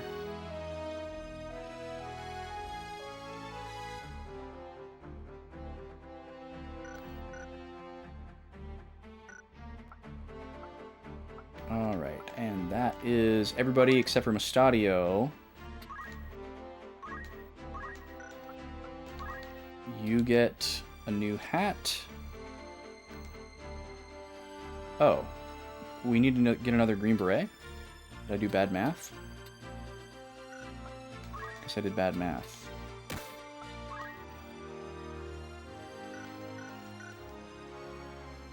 Who did I give the green beret to that I wasn't originally planning to? Oh my god, we have another chocobo and another egg. Can I send chocobos on errands? I bet I can't. That would be so funny, though.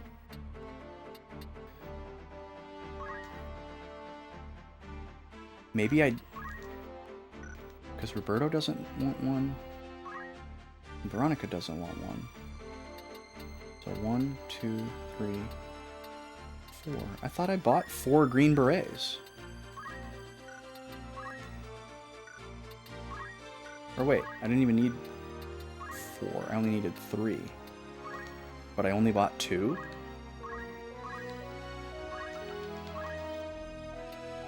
Okay.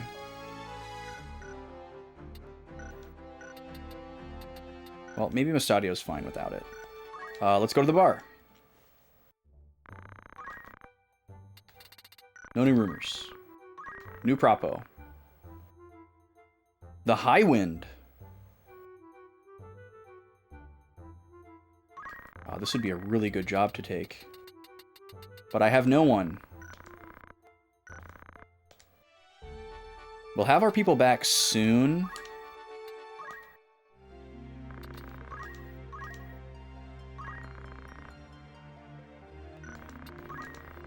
Three more days, and we'll have our people back. I'm sure a lot of these propositions are time sensitive, but whatever. Wait, this is new. Treasure. This is new. Taurus. Whoa! One of the 12 holy stones. A legendary zodiac stone representing the bull. It was found hidden in the Gog Machine City. Nice. We get a little menu for it. And Cardinal Draclau had a red one. I guess this would be a good time to check in on our characters here. I bet we can get some new information about Draclau here. Yep. He has a dark side, interacting with a criminal organization to obtain a holy stone found in Gog.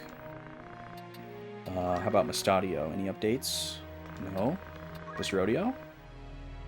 Yes. Machinist who lives in the Gog Machine City. Well-respected meister of producing advanced weapons. Devoted researcher who strives to implement and create new technology by disassembling machinery of the previous generations. Yo, Onimar! Cheers, my dude. 8S, Backlow 8S, Backlow 8S, Backlow 8S. Backlow 8S. Thank you for 18 months, Onimar. How you been? We'll spin the wheel for you in just a moment here. Unless you don't want to spin it. Strives to create new technology by disassembling machinery of the previous generations. Discovering the stone Taurus in the mines of Gog, he was pursued by the Bart Trading Company, but rescued by you. How about Rudvik?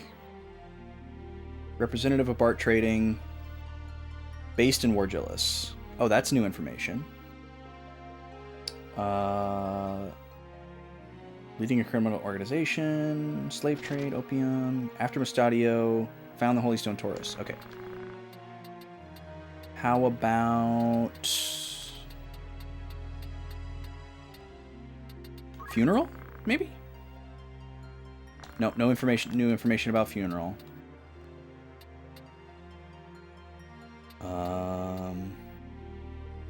Maybe Delita's entry? Oh yeah, this is new. It is unknown why Delita is affiliated with the Nanten Knights. What? Since when is he affiliated with the Nanten Knights? Nanten are Goltana's men, who haven't even been formally introduced by the game. They're only introduced in this submenu. I'm just going to write, according to Al-Aslam's record,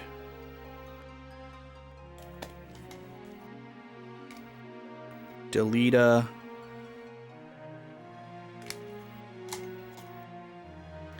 is affiliated with the Nanten.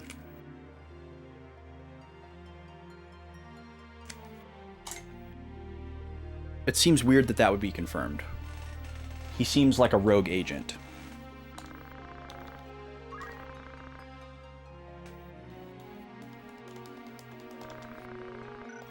Okay.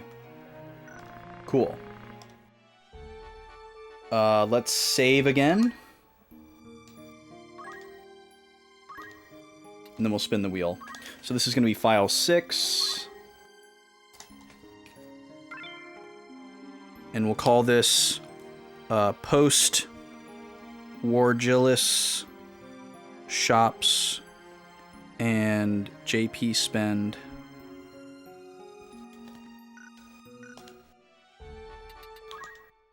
We got everybody switched over? Yeah. And then we'll pre-Barrios.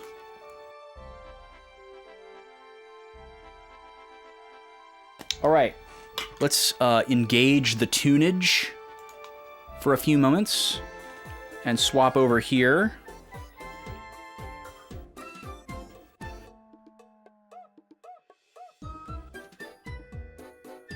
Low battery?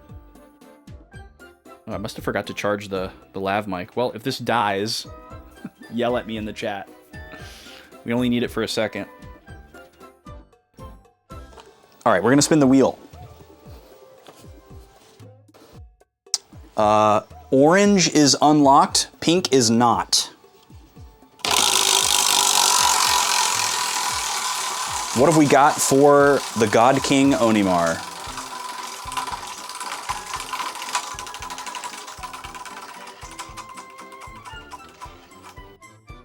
Five pull-ups on the bar. All right, let's do it. Right now. Help me count them out, folks.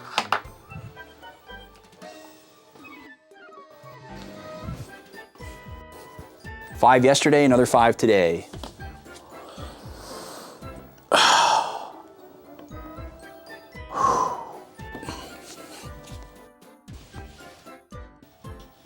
Always hoping for that sode. Me too, my guy.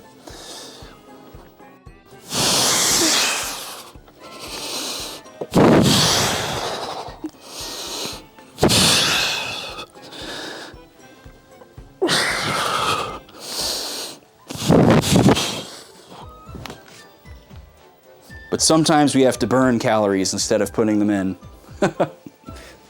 to keep things balanced around here. All right, thank you for that resub, Onimar. Appreciate you.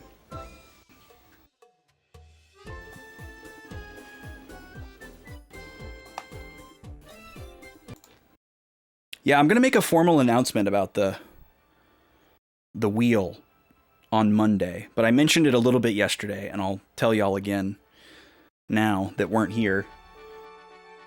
I think there are some people that hesitate to or maybe not there are, but there might be.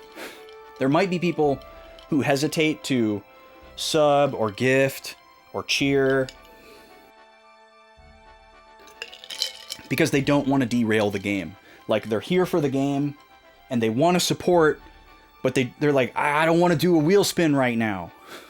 I want the game. So I'm gonna try to beat the...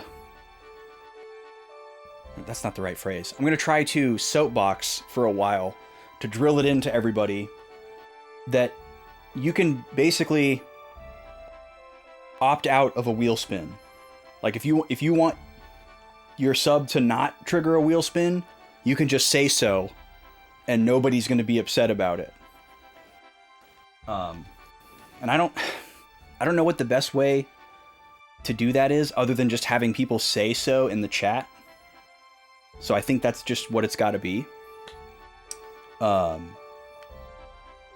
I don't want the wheel to go away because I think it's great. So I think that's the best solution. Yeah, I considered that, Onimar, but I don't think that's the right answer either.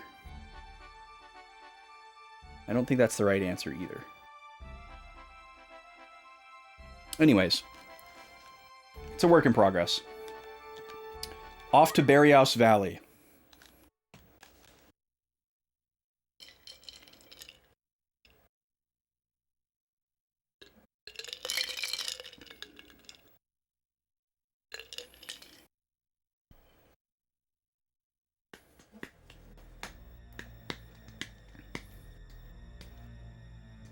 Ooh. Dang. Okay, so Gafgarian is now also playing with the holy men. You're using the princess as bait to get the stone back? That's not something a holy man would do. Wow, I didn't expect him to use the same terminology as me. Bastard. Things would have been fine if you hadn't let them escape. There were some mistakes, but it wasn't my fault. Enough, Rudvik. I'll return Ovelia to Dialog as promised. It was our intention too.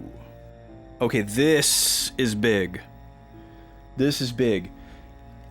So the question coming to mind now is like, how far does Dialog's influence reach?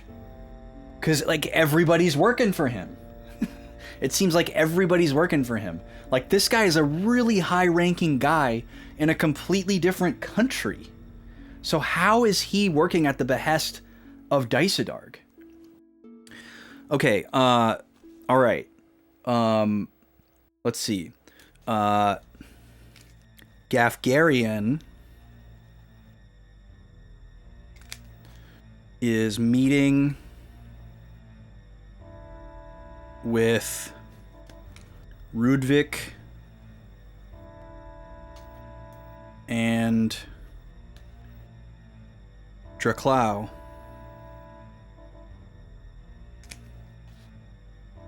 to discuss their next moves. Draklau plans to deliver Ovelia to Dialog, quote, as planned.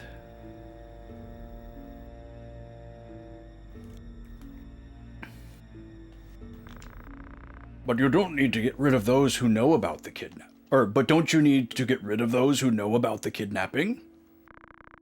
The thief who stole the stone is with them. You can catch them all by using the princess as bait. 2 birds with 1 stone. Exactly. But what if... You are being weak. Careful is more like it. You've got to be careful to survive on a battlefield. All right. I'll make sure you're protected. Also, we'll prepare bait just in case. Good. The woman will make perfect bait. I'll get rid of them. I'm more reliable than him. How dare you? Fine, I'll leave it to you. Are you serious? Don't let me down, Gafgarian. No problem. I'll even get the stone back.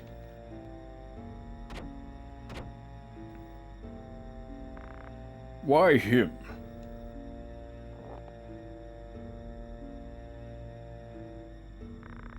You failed enough. Now you must take responsibility. What?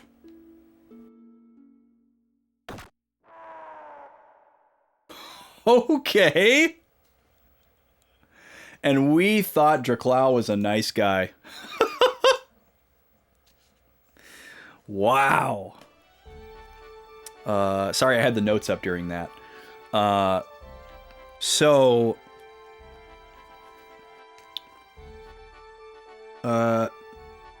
Gafgarian will use Ovelia to lure us in. He plans to kill all of us and take Taurus. This will be our first time writing Taurus in the notes, so I'll take that. And then after Gafgarian leaves.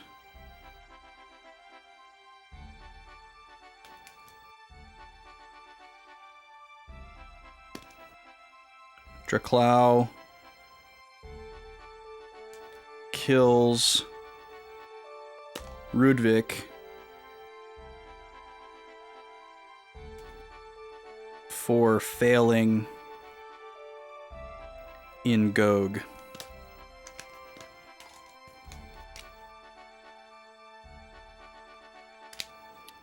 Pretty intense, man. So maybe, here's a theory. Oh, the camera froze again, my god. Here's a theory. The Beowulf family probably has or has access to at least one of the stones. And they may either not believe in or dismiss the mythos that the religious folks are buying into, and they think that the stones are just precious jewels that they can use as a bargaining chip. So they see it as a good trade with the Holy Man. The Holy Man wants this stone because he thinks it has some mythical god-summoning power, and the Beowulf family is just like, whatever, we're infinitely rich, it's just a trinket to us. So we just let him think that it's this really, really amazing stone like he does, and that makes it high value enough for him to give us what we want, which is the Princess Ovalia, so that we can kill her because we're working for Larg, or we believe in Larg, and Larg, it has the noble's best interests in mind, right? And killing Ovalia gets Larg closer to the Regency. I feel like that's probably what's going on. That's probably what the trade is. Because why else would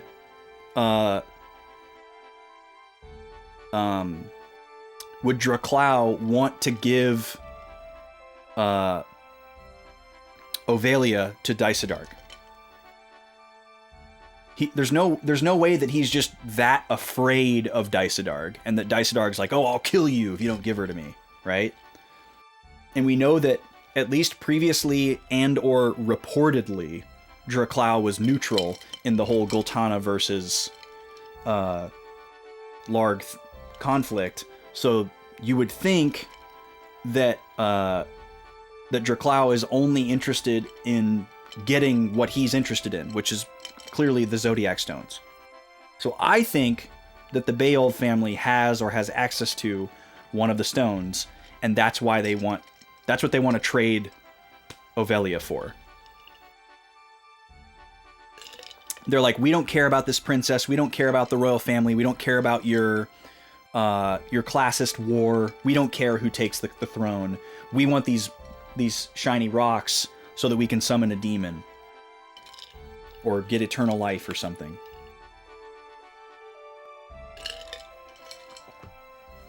That's my suspicion. Okay, let's save again.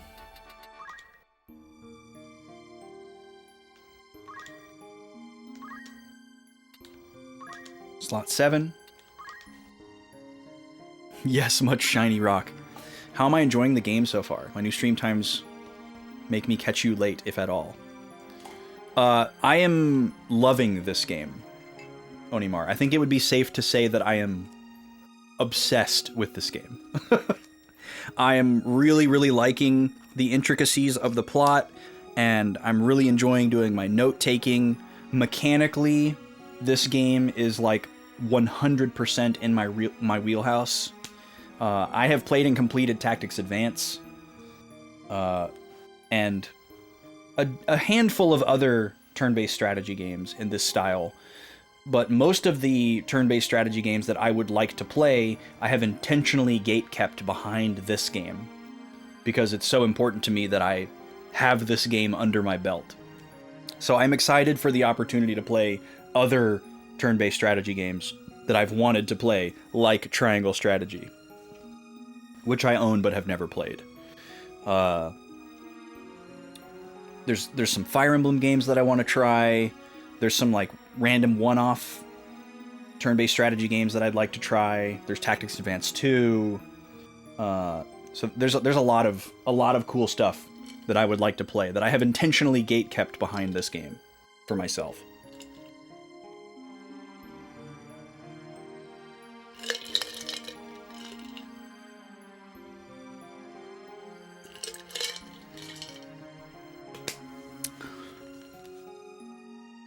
There's a possibility that if I still have the bug when this game is all said and done, that I'll dedicate one of the 3 slots on the future RPG polls to strategy. Yep, Unicorn Overlord is another one I want to play. Another game that I just own. It's right behind me, ready to go. Yeah, I almost never do that, Brock. I can't think of a single game that I beat and then immediately went into New Game Plus and played again. It's rare for me to even just, like, check out the New Game Plus to see what it is and, like, play it for, like, an hour. Much less all the way through again. Hoshigami Ruining Blue Earth. Interesting. Is that a recent game, Onimar? Okay, we're gonna call this save slot, post... Wargilus scene. Oh, wait. This was the Barrios... Okay, we didn't actually go here. Okay, yeah. So now we'll probably get into a battle here. Yeah. So I'll say scene with Draklau, Rudvik, Gafgarian. Okay.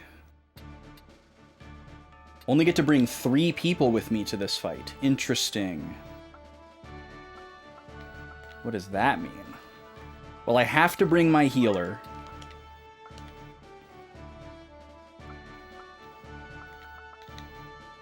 And I think I have to give Matsuo precedence.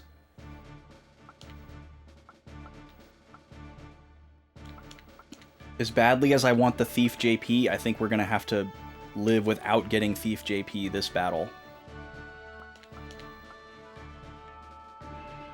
I might actually have to bring Veronica. No, I gotta bring Matsuo for the range. Oh, we get 2 squads. Okay, never mind. Everybody gets to come. Great. So we'll put Veronica and Salome over here. Perfect. Hopefully the FFT remaster rumor comes true. It seems all but confirmed. Oh, it's an older one. What system is it for, Onimar?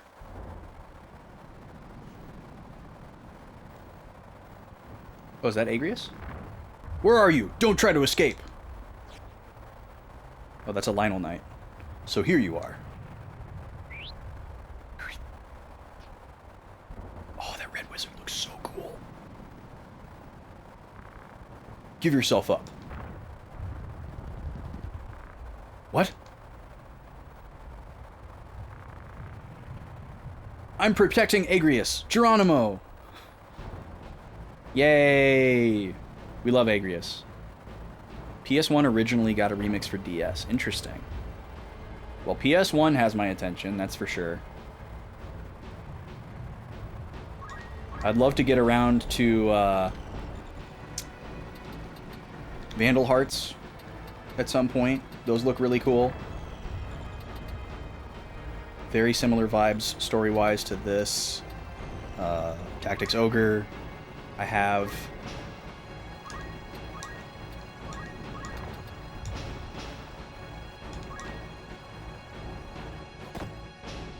Dang! 85% and he dodged that.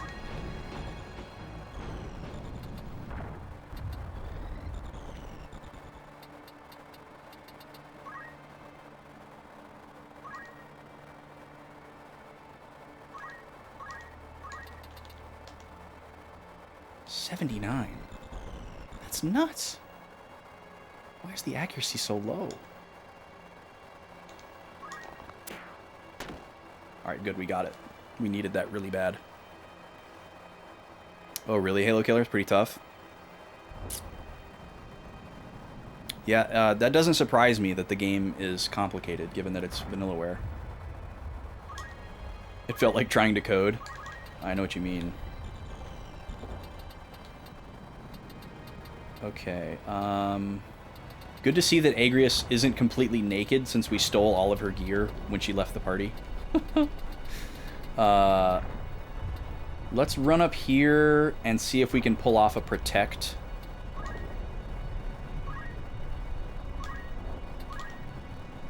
Or maybe shell is better.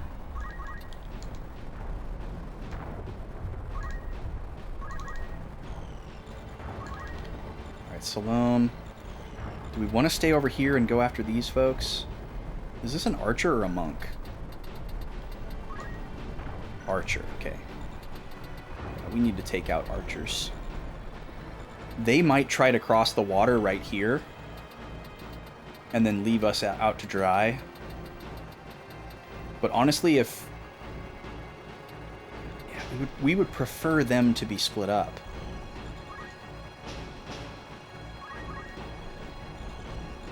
I'm going to group up. I'm going to play smart here. We're going to group up. Salome can go here and accumulate.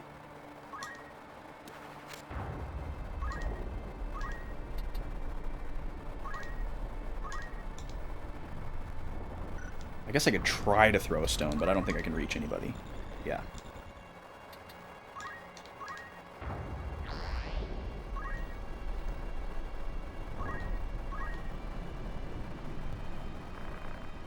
Ramza, why are you here? I was going to attack the castle flank to save you. But why are you here? The Cardinal secretly plotted with Lard from the start. We tried to escape, but only the princess got caught. I couldn't save her. They're about to execute her. We must hurry. Wait, that doesn't make sense. Why would they execute her if they're going to deliver her to Larg? Maybe he means that they're going to execute her once they get her there. And we just need to stop them from making the delivery. Alright, go for that mage, Agrius. Good job. Oh, she went after the knight. Oh, she got them both! Oh, that's huge. Little John. That's a wild name. Jobeth? That's also a wild name. 18% accuracy and she's going for it? That's ballsy.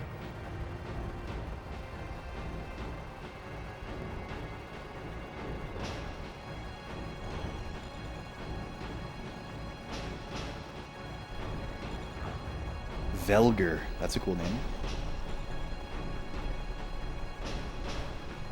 Another Slater. Lil Jon and his East Side boys. Oh my god. I was thinking more Robin Hood. Okay, Veronica. I don't really want to leave you all on your own here. But she also can't even move far enough to get across the water here.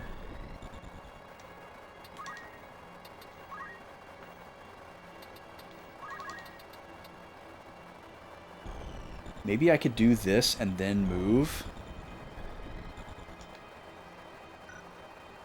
When will that go off?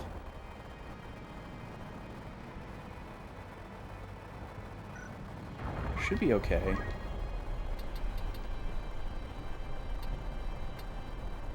We can try it.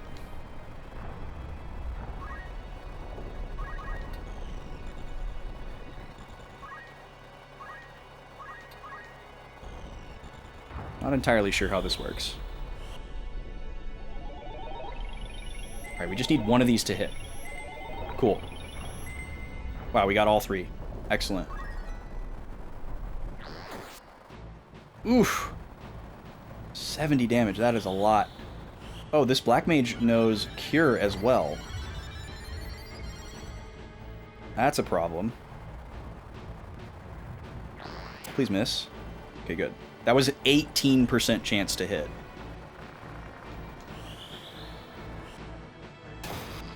Okay, cool. We got our bolt and our move. That's exciting. Okay, Ramza... Who's going here? We need to look at who's going. Ramza, Matsuo, Roberto, and Salome. Okay, cool. So we need to get rid of this wizard immediately.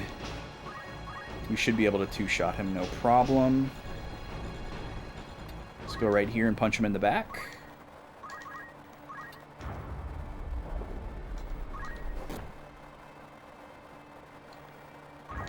Matsuo is going to have to move in order to shoot him, which is scary.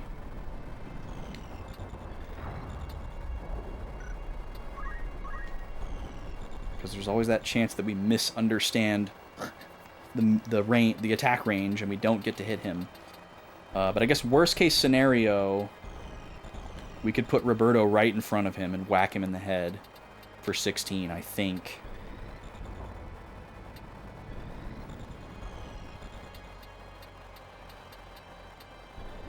Okay, so let's see.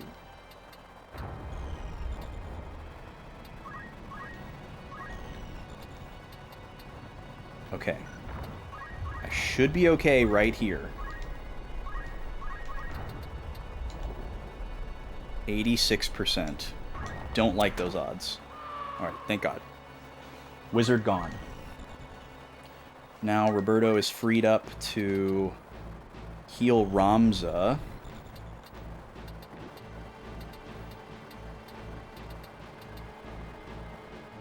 This is a pretty safe spot.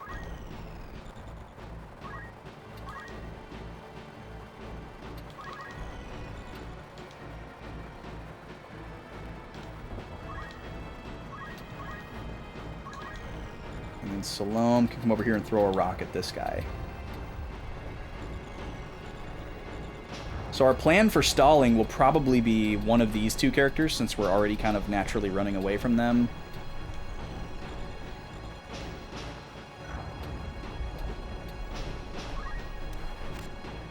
The trick will just be keeping Igrius at bay long enough. No, not accumulate. Not accumulate. Throw stone. 78. I guess all these guys are wearing mantles. They're going for the same strategy we're going for.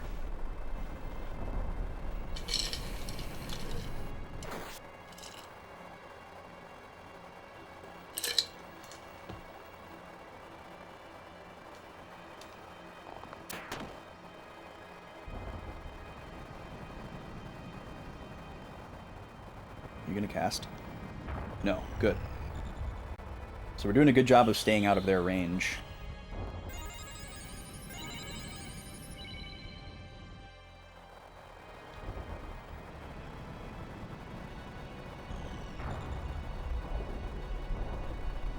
Ooh, death sentence, wow.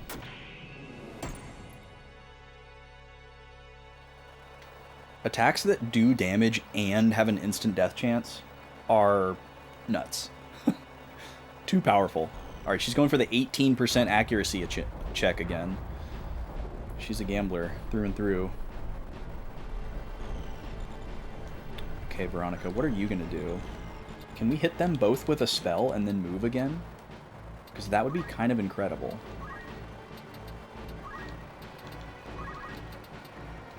We can. And then... Oh, we can't get across, though. Oh, this is ground. Okay, good. We're going to jump over here. Got to be careful not to get stuck in the water. If you stop on a tile that's depth +2 or depth 2, you're stuck. Learned that in the tutorial. You can pass through it just fine. Good job, Veronica. You're the best. Okay, Ramza. We probably want to pick out one of these guys as our final unit if we're going to do any stalling.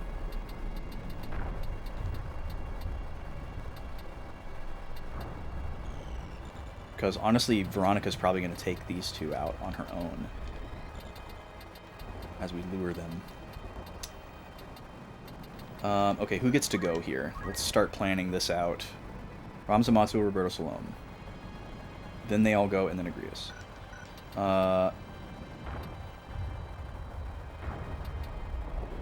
So yeah, we could surround this guy on this turn. And Agrius shouldn't be able to attack because her like ranged attack would also hit us, and I don't think she would hit 3 of her allies to damage the last enemy. I think she would just stand around. She might even cast Cure Spells, which would be great. So, let's have Ramza move here. I'm going to try to Wave Fist the Archer up there. Can't do it. That's fine. Let's see if I can throw a rock.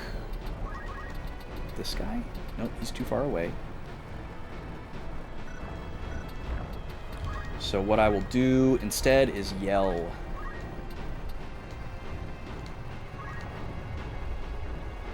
It might seem a little bit early to start stalling, but we've underestimated our guests the last several fights. So I'm trying to find the sweet spot here. Okay, can you attack this guy from there? 56%, my god. These guys are sprayed down with Crisco. I think I'm going to move here and try to target the archer from there. And I'm assuming Salome can move where I need her to. Yeah, okay. So let's go like this. We can farm if we can't attack. Can't reach her. Still 56% on that guy. How about a stone? 67. 0.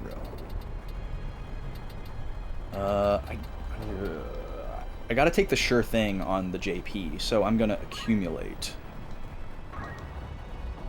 By blocking this guy in, Agrius should default to going after the other guy.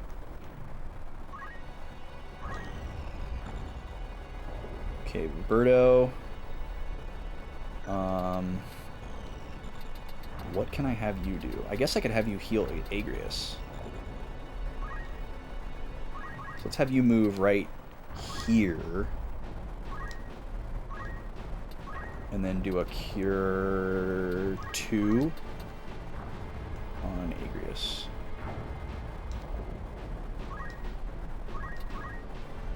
And Salome's going to move right here, so we should have this guy successfully boxed in and safe from Agrius's attacks, so that we can stall out.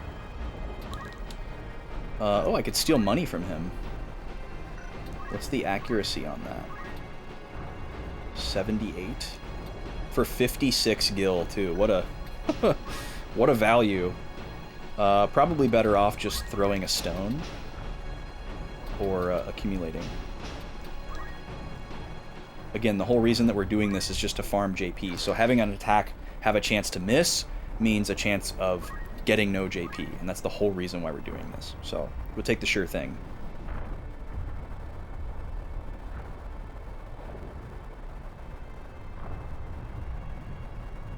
Little John's going to go after the healer. Naturally. 96. Haha, now we have regen. That's awesome. 96 damage is kind of crazy.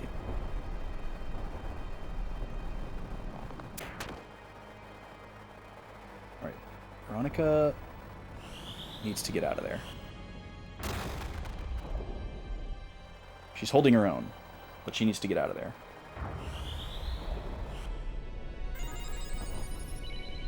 Good job.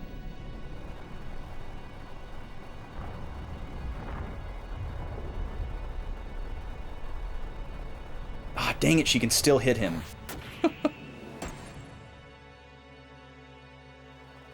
And she hit him with the death sentence. Maybe she'll stay away with him? Stay away from him now that he has death sentence? I don't know.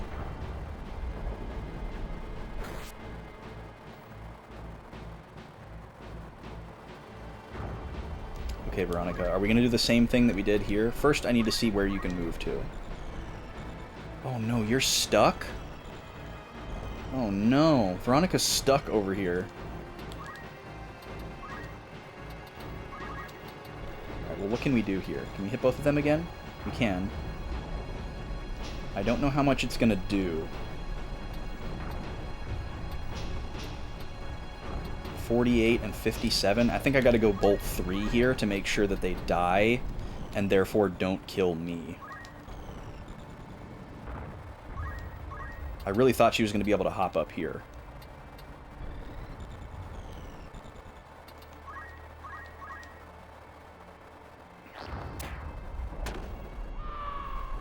Really? Okay, well, now we probably need to finish the battle before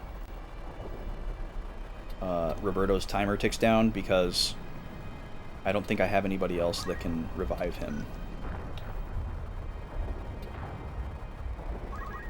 So let's go up here and start wailing on this lady. Does everybody get to go here? Matsuo Salome, yeah.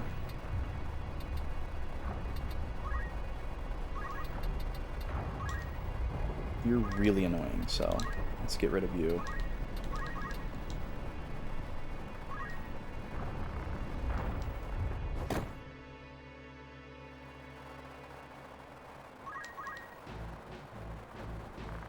Alright, hopefully this kills both of these characters. Oh, the mage dodged it. That's not good.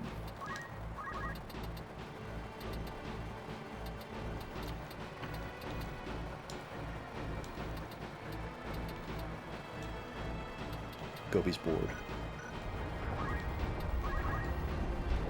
I don't think there's anywhere I can go where I'll be able to shoot this archer, unfortunately.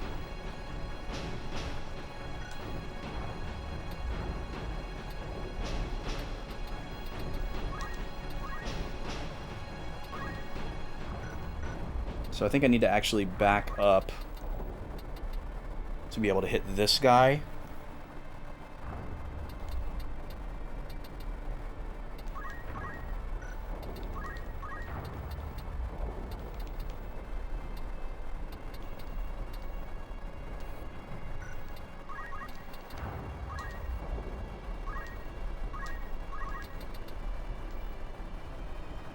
Alright, 4,200%. We'll take that. However, charge would kill him, right? Yes, but when does it go off?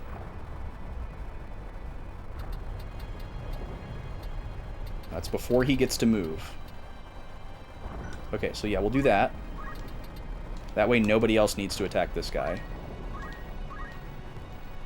And then Salome can go after one of these other losers. Probably this guy, because we can't really reach her unless we do throw stone, and that's just kind of not worth it. So maybe with Agrius's help we can take out this guy. Hopefully she doesn't attack this guy. That would be really unfortunate. Hopefully she attacks one of these two.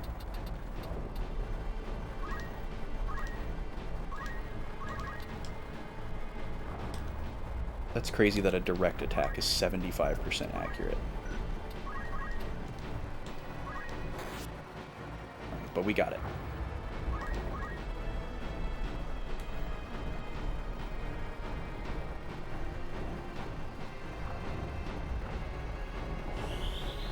Okay, Veronica lives, but she's in trouble.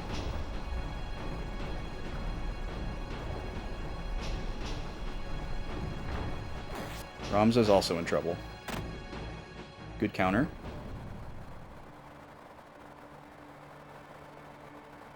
Wait, I didn't think he was going to get to go. Dang it. You destroyed my armor? You dick.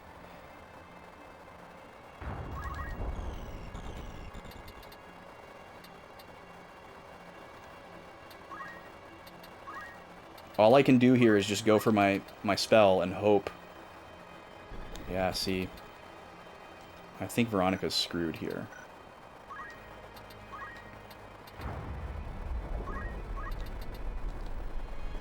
$40, $50,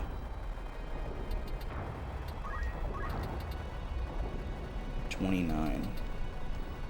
How does it determine all of that? That's so interesting. This is all we can do.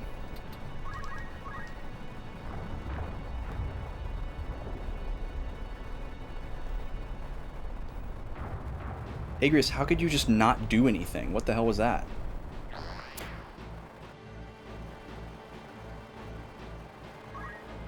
Okay, Ramza should be able to kill this guy and then run away. Who all gets to go here?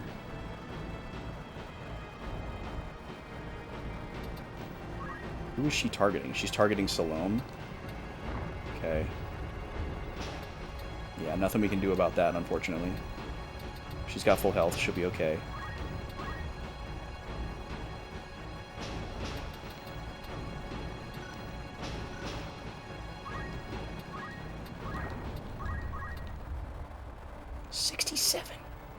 Why?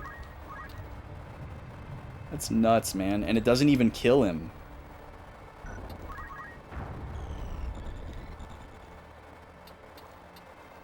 Well, we have to go for it.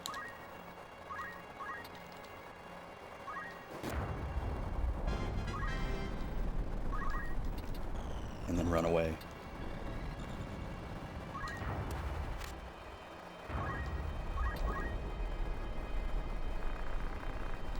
Come on, crit.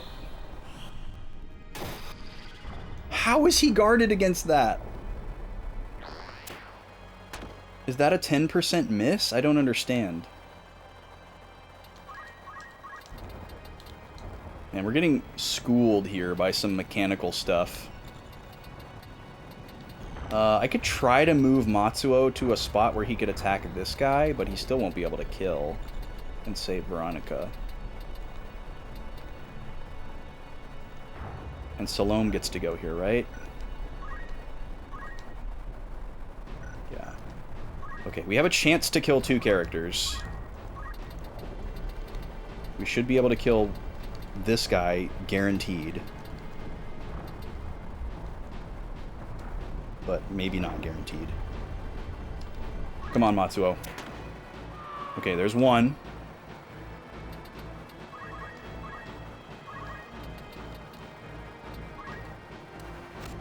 We need good accuracy here. 3 out of 4. Okay, good. Very good. We're gonna lose Veronica here. Unless he misses.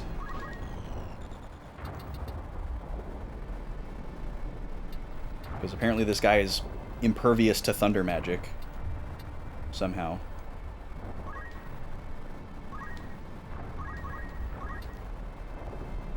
Oh, 70 HP, 100% accurate?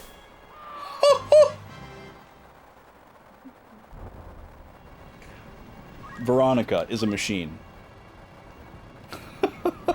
It's Uematsu's birthday today? The man. Oh, thank you for the potion, Agrius. That might not be the best use of your turn, but I appreciate it. Alright, so if we can manage to take this lady out, then we're good. We probably won't be able to do any stalling, because Roberto's only got one more turn before he disappears, and we do not want to risk that. So let's just take out this archer and be done with it. So we started our stalling efforts a little too early, is what we learned in this battle.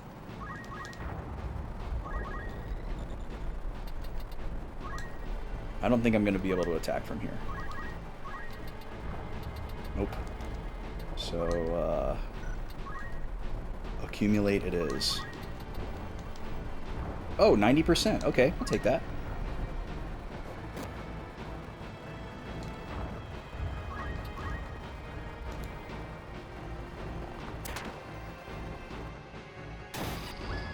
Oh, you dick. She's got the lightning bow, too.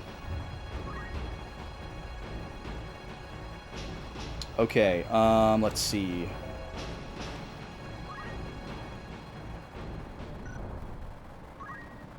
Oh, I forgot to do the 4 o'clock ad. Whoops. If there's any mods lurking, feel free to burn the snoozes, I guess. Do I just end it right here? Or do I try to have Agrius end it for me? I could grab this crystal with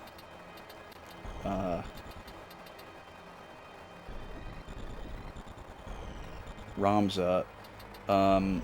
Veronica doesn't really have a way to gain JP on her own.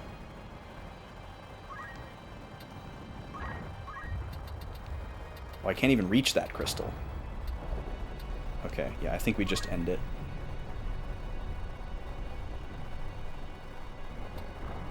Because if we try to stall, we'll either lose Roberto, or it just won't matter and Agrius will kill this lady before we can get anything else anyways. So we're just gonna go for the... Actually, if this misses, we're kind of in trouble.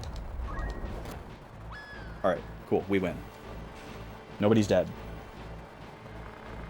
Are you alright, Agrius? Yes, I'm alright, but we must hurry. She's going to be executed at the Golgorond execution site. Let's hurry. Yes, let's go. The Golgorond execution site. Imagine something being designated as an execution site. I suppose that was definitely a thing at one point in time. It's just wild to think about.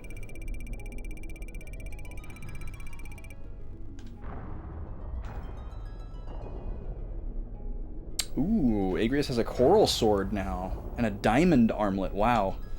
Yeah, you can join us. Welcome to the fold.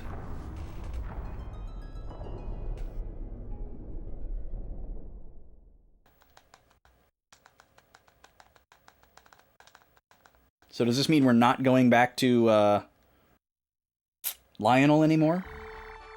Yep. Changing course. Okay.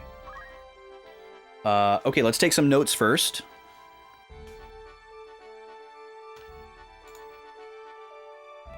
Whoops. Fix the camera real quick. Okay, so at Barrios Valley...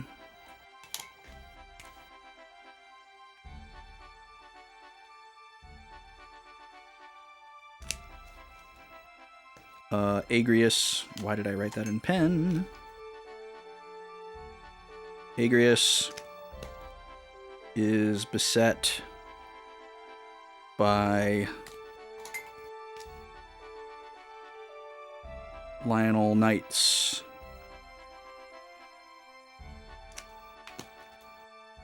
We save her and must make haste to... Dang it.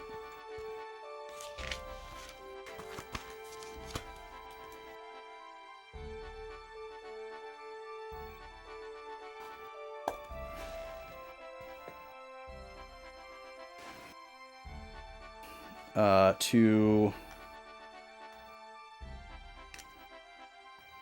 Golgorond, which is to be Ovelia's execution site. Poor Ovelia, man. Like, she didn't do anything. She's like the only other innocent person in the story so far besides Ramza. At least as far as we know. She's just been like a pawn and a bargaining chip like the whole time. No one cares about her. Everybody's trying to kill her. Let's take a look at our formation.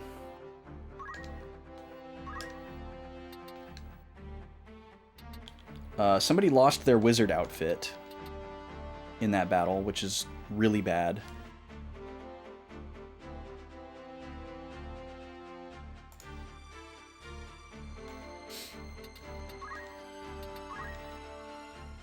Oh, we're so close. 7 more Squire JP, and we can finally cross off this stinking monster skill. I don't know how we got any closer, because no one's a Squire right now. Okay. What are we saving up for on Monk? I forgot again. Earth Slash. Oh, we can finally get Earth Slash. Cool. What are we going to work towards next? I think Chakra and Revive would be great.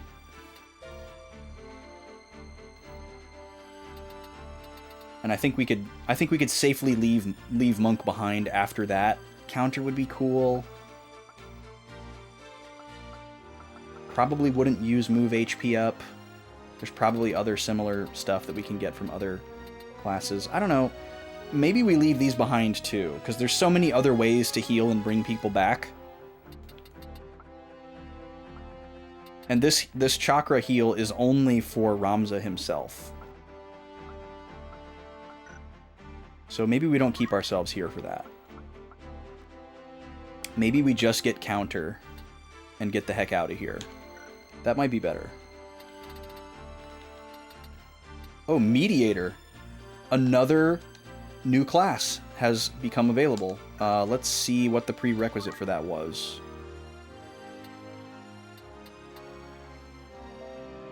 Warrior who joins battles by talking to the enemy. Level 2 Oracle. Okay, there we go. So that's what we learned from Oracle. I could see Mediator leading to Calculator. I could see Geomancer leading to Bard.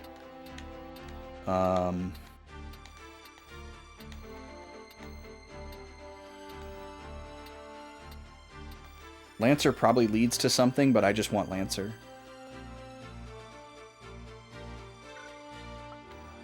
Alright, let's check in with Matsuo. I am getting more and more frustrated with Archer, so I'm really motivated to not be an Archer anymore. Like, right now.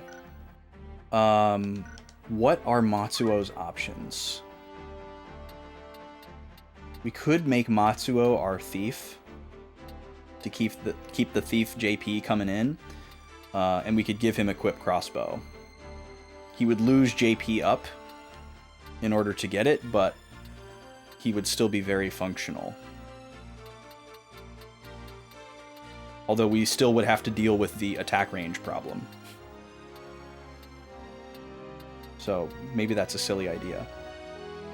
But I don't think there's any more Archer skills that I want. The only reason we would stay with Archer is to be able to use the powerful bow.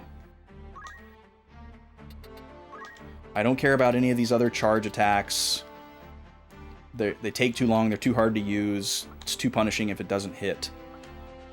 And I don't care about any of these. So I think it's well past time to leave Archer behind. I'm ready. Let's just make him a thief for a second and see what that looks like.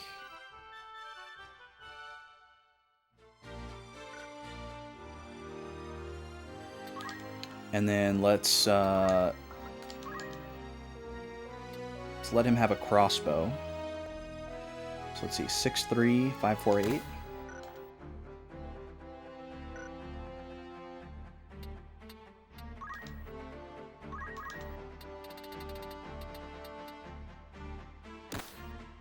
So it doesn't change his stats at all, actually, interestingly, over the dagger. It just gives him the range.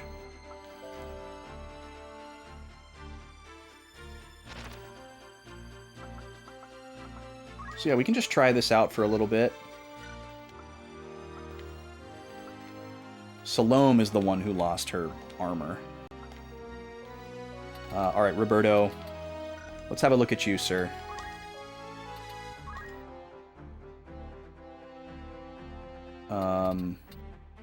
Oh, 8 is the max job level. Okay, that's good information. We didn't know that yet.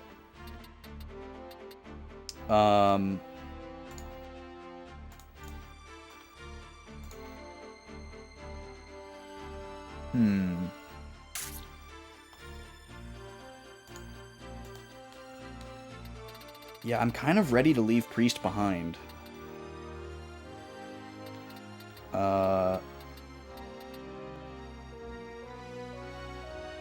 I think I'd rather have Wall on my way out rather than Cure 3.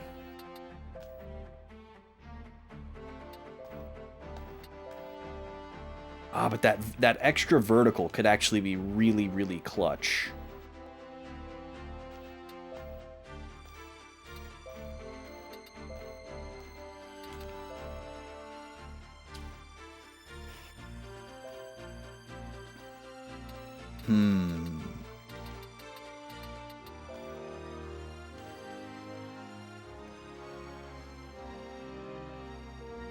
Because Wall basically just combines Protect and Shell, which we technically have, but it's very expensive. So yeah, I think we got to take Cure 3.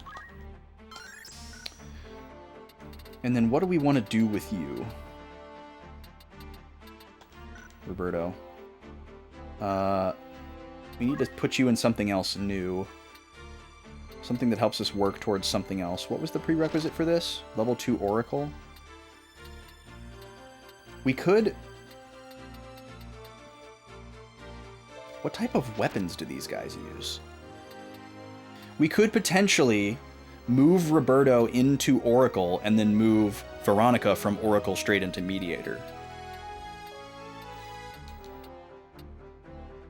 That is a possibility.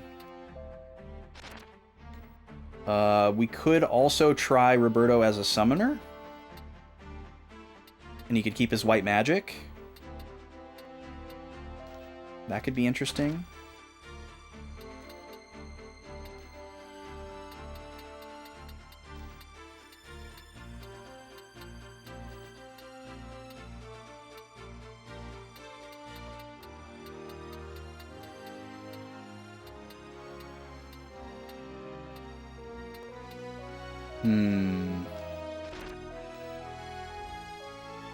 Because Roberto is well suited to basically any type of job. His Brave Faith is pretty even.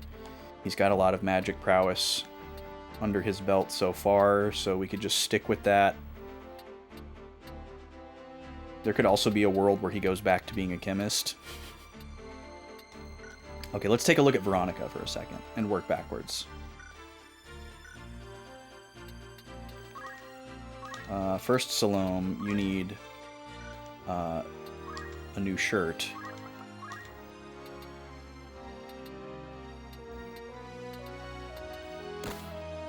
I'm not going to backtrack to buy another wizard outfit, so we're just going to go with the mithril vest.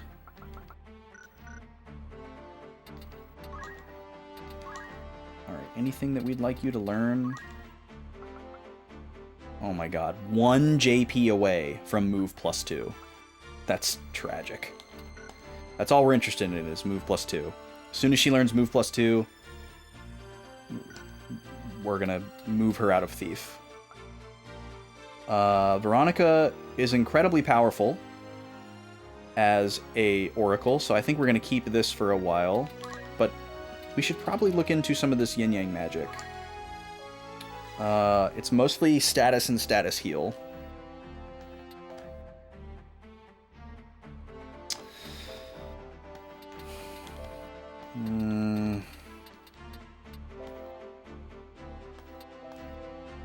These are all just so situational.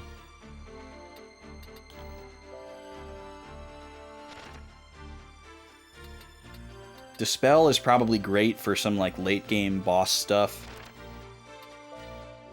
but I don't see it having a lot of stuff right now. Any weather. That's pretty cool. That's a very powerful ability. Gain MP as you move. That's also great.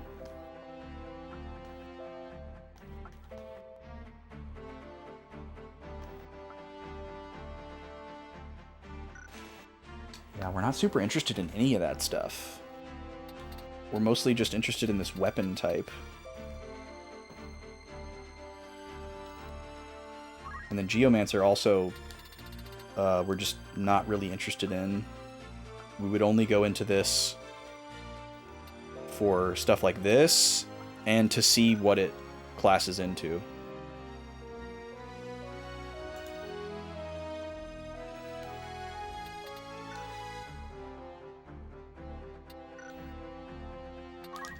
So let me just class her into, actually, I want to... Wait, why can't she go into Mediator? She's a level 2 Oracle. Is she not?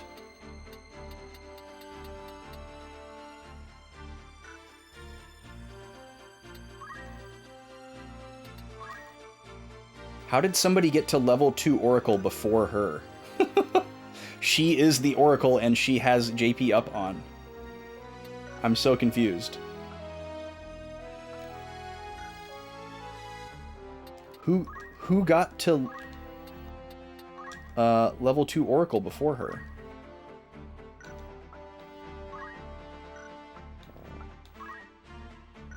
Ramza did. Interesting.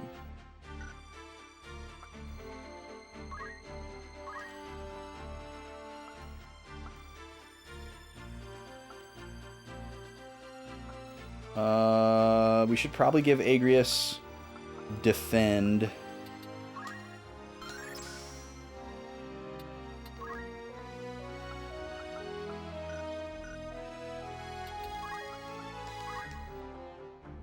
Oh no, we should give her JP up.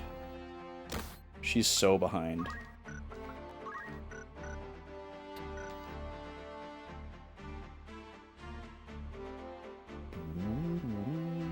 What does this diamond armlet do? Physical magic +1 and cancels slow. Wow. Well, we'll be stealing that from you at some point. And how come Mustadio wasn't in that battle? I just realized. I guess because they're not guests, we have to choose to bring them. Is that what's going on now? That might be what's going on now. We're not done in here, sorry. Well, darn it. I want to change Roberto's class. We changed Matsuo. Salome. You're going to stay a thief. We're going to double up on thief. That seems like a good idea for everybody. But what could we put Roberto as?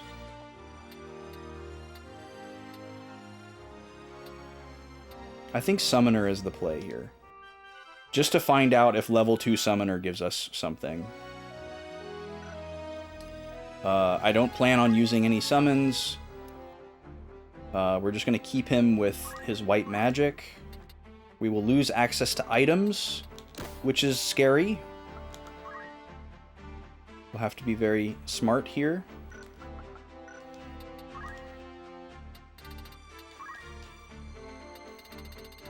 Yeah, we don't have enough to learn anything anyways. This is what we're interested in, though. Half MP cost. That's worth sticking around for. That would be incredibly valuable for our long-term magic user. Okay. What kind of weapons can this guy use?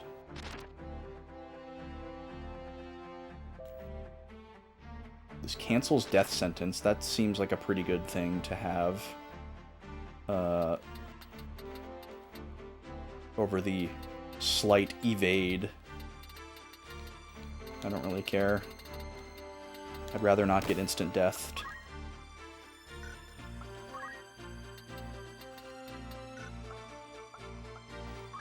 Alright, looks good here.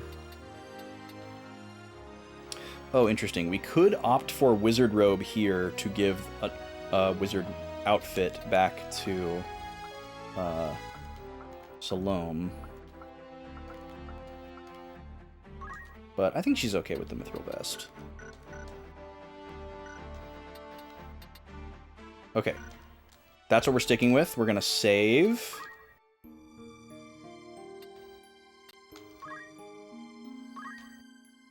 In slot 8.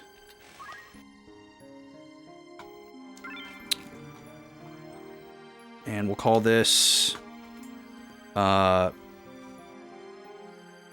Post Barrios JP spends and prep. And then pre Golgorond. I have a feeling this is going to be a pretty big battle.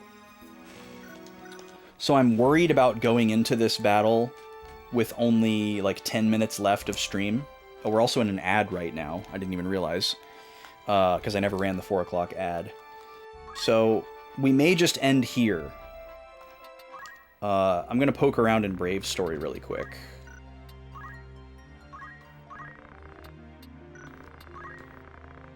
Two days left on our side quests. Really hoping for the best there.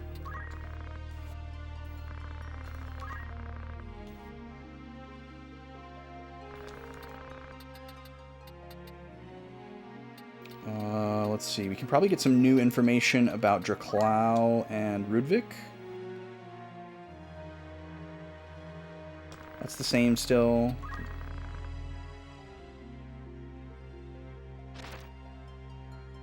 Yep, failing to obtain the Holy Stone Taurus, he was executed by the Cardinal. So there's our confirmation that he's definitely dead, and that wasn't some subversive theatrical move.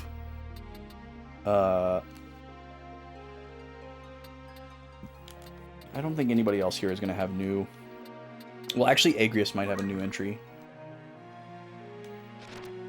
Nope, same. Revelia? Nope.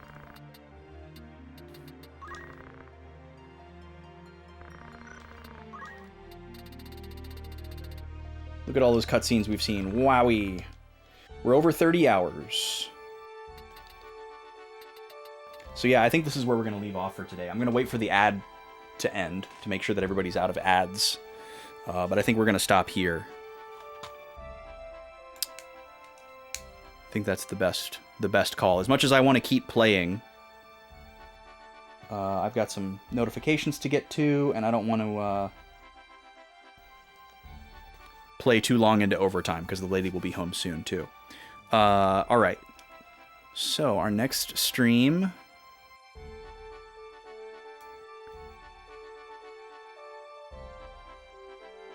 will be day 9. Very exciting. Okay, welcome back from the ads, everybody. Sorry about that. I didn't even realize that they were running. You only missed me just doing some menuing and inventory management, JP management, etc., saving. We're going to stop here for today before going into the Golgorond skirmish, because it's probably a pretty big event. This is kind of a big plot point that we're headed towards here. And I'm sure I'm not going to be able to get it done in 10 minutes because these battles take a while and there's probably cutscenes too. So we're going to cut it off here today. I will be back on Tuesday with possibly the finale of Pokemon Trading Card Game GB. This is your last call to vote because I'm going to close the poll right now for the new Tuesday game. So if you have not been part of the poll that we have going on in the Discord server, your clock is ticking. You've got like 60 seconds to go in there and vote, change your vote, whatever. I'm going to close it out, and I'll announce it as soon as I finish plugging the rest of the stuff here. Tactics will return on Thursday the 27th, and the following Friday the 28th. So the next Thursday and Friday we'll be back with this game, doing more stuff. Normal schedule next week. We will have some shakeups in the schedule forthcoming. Because I will be traveling up to Minneapolis to go help run VGM Con, and the lady in Backlog Baby will be joining me as well. It's going to be a big trip, very exciting.